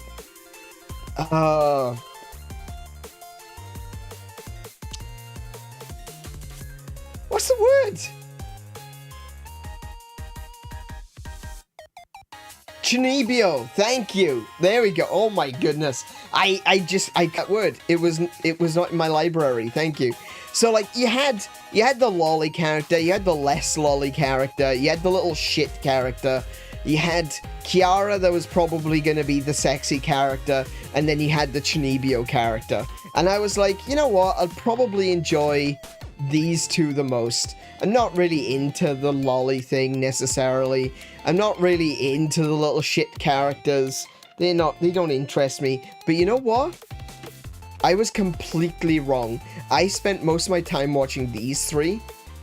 And the 2 which I thought from the very start, I'm probably not going to enjoy these. I'm probably going to enjoy these 2 the most. I ended up enjoying these 3 the most. And Ina is, like, Gura doesn't do a lot of activity, but when she does, I still watch it. Amelia recently left HoloLive. I don't watch Kiara or Callie. I like Callie's music, but I still watch Ina. She's the one that I watch, like, the most regularly, and then Gura. And it was kind of similar with Yen 2. I should have learnt my lesson. Because I was like, I am not going to enjoy... From the debut, I'm like, I am not going to enjoy... Bay. And I was like, you know what? I don't know. She's got the yandere thing going on. I don't know if I'll like Fauna. Probably won't like Fauna. Yeah, I'm not a big fan of the yandere thing. I don't really watch ASMR stuff, so I'm probably not going to be interested in Fauna. I'll probably watch 𝗵𝗵 and maybe 𝗬𝗁. I don't watch 𝗬𝗁 at all. And my favorite two were Fauna and 𝗬𝗁. So it's like every time I go into it thinking, oh, these characters, I think I'm gonna like this one, this one, this one. It's always the ones I least expect. Like, I didn't like Marine. At first, it was just like, yeah, okay, she's her biggest draw is she says, I'm horny. I was like, okay, fine, whatever. If that's what she wants to do, that's up to her. I'm not gonna judge her for it. That, you know, if that works, if she wants to be the horny pirate, by all means. And I kind of dismissed her immediately. But now she's one of my favorites, you know? Every single time, it's like, yeah, probably not interested in that one. Suddenly becomes my favorite.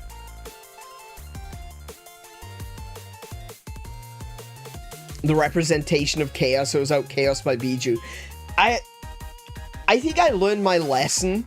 I learned my lesson when EN3 came out, because I was like, okay, which characters do I reckon I'm not going to enjoy? And I looked down like, well, there's Bijou.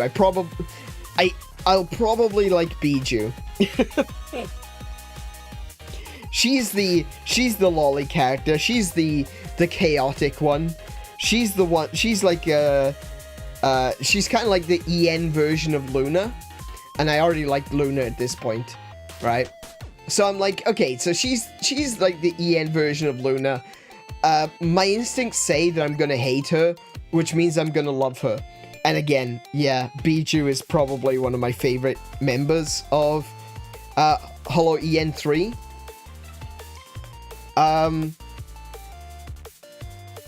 Just on the face of it, like Nerissa and Shiori, their designs, I was like, oh, I'm probably going to be interested in those ones because their design really appeals to me. And then I'm like, I don't think I've ever watched Nerissa, and I've only watched Shiori a few times. But Bijou, I love Bijou. She's amazing. She is there for the memes, and I am here for that. And Fuamoko, it's a little bit interesting that they decided that they were going to do a dual group, you know, a pair of streamers on a single channel. I thought that was really interesting. And Fuamoko are fantastic. They like to play retro games. They're very open and honest with their community. They're very I feel like they do a lot of the stuff that I like to do, is like talk to people directly, not I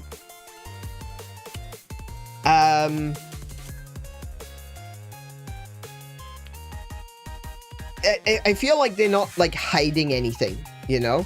They're not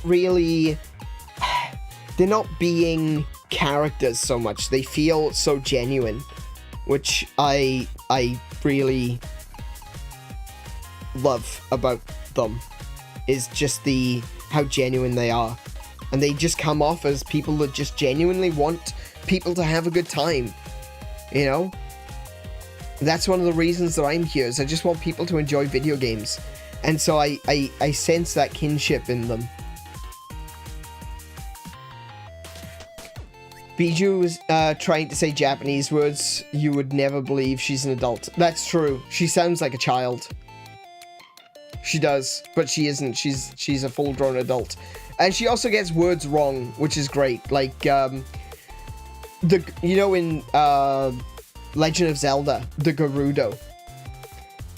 For her entire life, she pronounced it Gerudo. And that's completely, yeah, you know? when she first started streaming and she's like, we're gonna go over to the Gerudo area of the world. Everyone in chat, Gerudo. It was great. It was so good. Which is astonishing when you realize that the puppiness is not an act. No, it's not. That's the thing. Is like, Fuamoko, I don't think anything that they're doing is really much of an act. I'm pretty convinced that they're pretty genuine. I wouldn't be surprised if in real life they actually bark at each other. You know, that's how good they are. Like, I don't want to say that's how good they are at this character, but it's kind of like that, you know? I would believe it. I absolutely would believe it. They do growl, confirmed. So they're just puppies in real life. See, okay, I said earlier that my goal in life, my goal as a streamer was to work with Coco one day.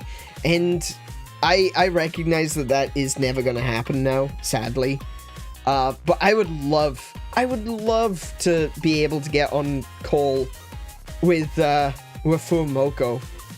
Those guys, oh my goodness. That'd be so fun.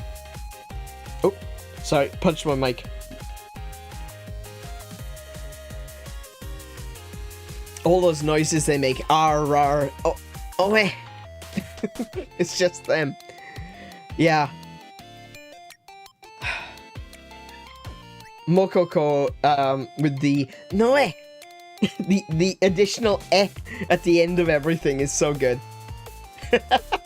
I'm gonna just keep gushing. Do you know what? Go play this game. There's a link in the description. Right? There's a link in the description. And the game is free. And what I want you guys to do is go down to the description. You'll see a section that says play this game. Right? I'm pretty sure it's there. I hope it's there. Okay? Go to the description, hit the more button, and there's play the game.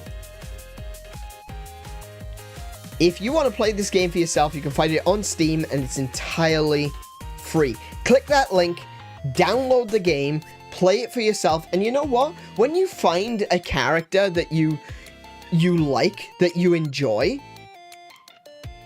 look them up. You may not jive with their personality, right? It may not work for you, but that's a good start, you know? Find a character that you enjoy in the game and go look them up. There's a few characters that you're not going to find, like Fauna, Sana, Amelia, Mel,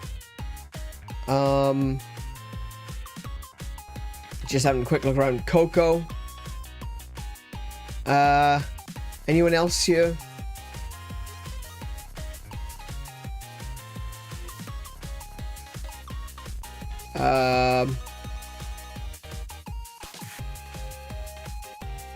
Yeah, so those, you unfortunately, oh, and Aqua down here as well. Unfortunately, you're not going to be able to find those, but you might be able to find some of their older stuff. And just because they're not currently active doesn't mean that you can't enjoy what's there. I think Coco's content is still amazing, right? I occasionally go back and I re-watch Coco's meme reviews because some of the meme review stuff that she did was amazing. It was so funny that it's still enjoyable today. You know, the memes getting old, the memes becoming dank, as we used to say back in the old days, is just a part of the charm.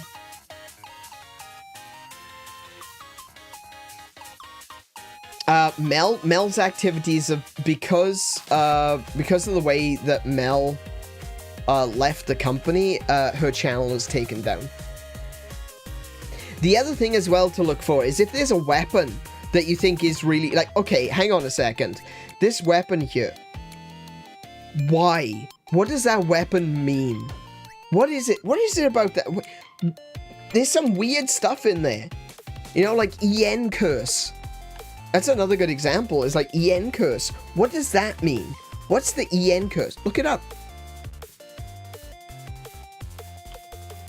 You'll find so many stories, so many amazing tales of things that you can... All the deep lore for these characters are still out there. And it's there for you to discover. And HoloCure could be the way that you discover it. So give it a shot. Because the worst that can happen is that you don't like it. You've wasted no money. Maybe you've wasted a little bit of time. But there's a very good chance that you'll find something that you do love. And that's worth it. I was saying to Enduring. Enduring has been coming back and forth to the streams for a while now. And Enduring said in a comment, and I'm not doing this to pick on them, alright? I want to be absolutely clear, I'm not picking on Forever Enduring. I just want to say that they said that they've been really busy recently, and some of the recent games they don't know, so they haven't been, you know, enthusiastic about watching. And I've had this comment before. Forever Enduring is not the first person to say that. But I don't want you to look at my channel as, oh, these are a bunch of games that I know, I'm gonna watch it when he plays a game that I like. I want you to look at the games that you don't know. I want you to find the experiences that maybe you would never have had the opportunity to have before now. I'm going to be playing games that you may never have heard of. I'm going to be playing games that came out before you were born. But don't take that as a, you know, that's an old game, I don't like it. You know, I've never heard of it, therefore I'm not going to watch. Take it as an opportunity to learn. Take it as an opportunity to discover. Because you will find things that you didn't know that you loved. What you could look at my stream and go, I don't know that game, never mind, not gonna watch it. Or you could find your next favorite game.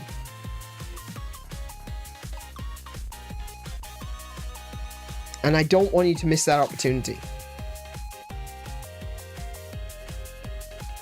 I want you to find new games that you will fall in love with. And if I can help provide that to you, I'm going to do my best.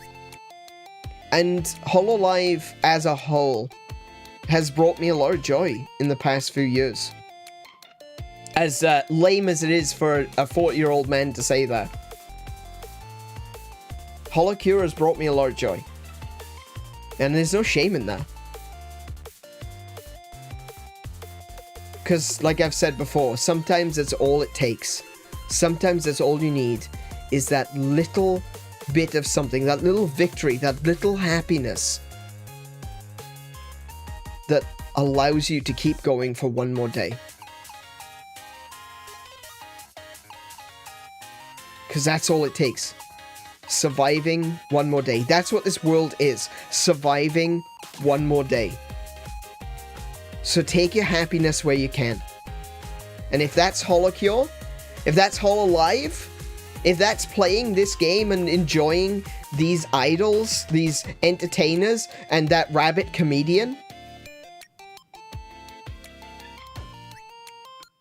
then run at it. Run at it and grab hold of it with all of your strength. Because that might be what you need to survive one more day.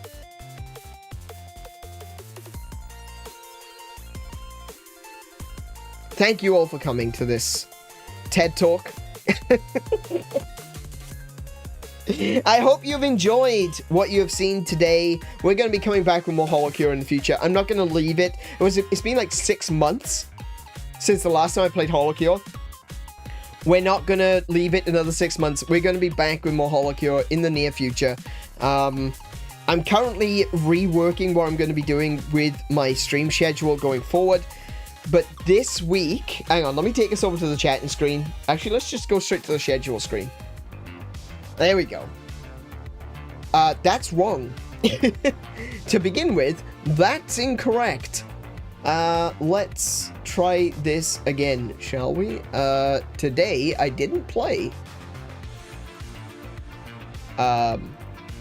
Yeah, I was recharged. I played HoloCure. Save the fans. There we go. There we go. HoloCure Save the Fans. That's what we played today. Tomorrow we're going to be playing Final Fantasy X HD back on this channel once more. Please do come and join us. If you haven't seen any of the Final Fantasy X stuff before, if you've never played Final Fantasy X before and you know nothing about it, well, now's a good opportunity to start learning. Go and check out my previous streams. We're on episode 6. I think tomorrow is going to be episode 6. So do come along to that one. And if you get the chance to start watching the previous ones, because Final Fantasy X, it's got such a deep story with a lot of great characters, and you really want to see it from the beginning. So I would recommend not jumping straight in episode 6, but going back to the beginning, watching through. Hopefully you enjoy this stream series.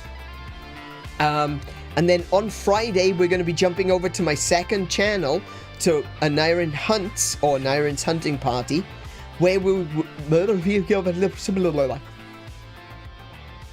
Interesting. I was possessed by the ghost of the Scatman.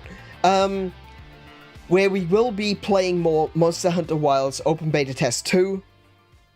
Go over to that channel, give me a follow over there as well, and we can hunt together. I'm really looking forward to this. To more hunting this weekend, and yeah, that'll be over there. So thank you everyone for joining me this evening. I hope you've enjoyed the stream. If you have, please consider leaving a thumbs up. It's very important. You gotta leave a thumbs up, right? You made it this far, right? You gotta leave a thumbs up. So do consider leaving a thumbs up to let YouTube know that you liked it, and consider leaving me a comment to let me know that you liked it, because I love to see when people leave a comment. I love to respond, and you know, it just feels good in general to know that you guys are supporting me in such it's such a simple way, but it really does mean a lot to not just me, but to the channel as well, as we continue to grow and we continue to get seen by more and more people. So thank you all for coming once more. Be good to yourselves, be excellent to each other, play more video games, and until I see you, I wish you all peace and high scores. Good night, everyone.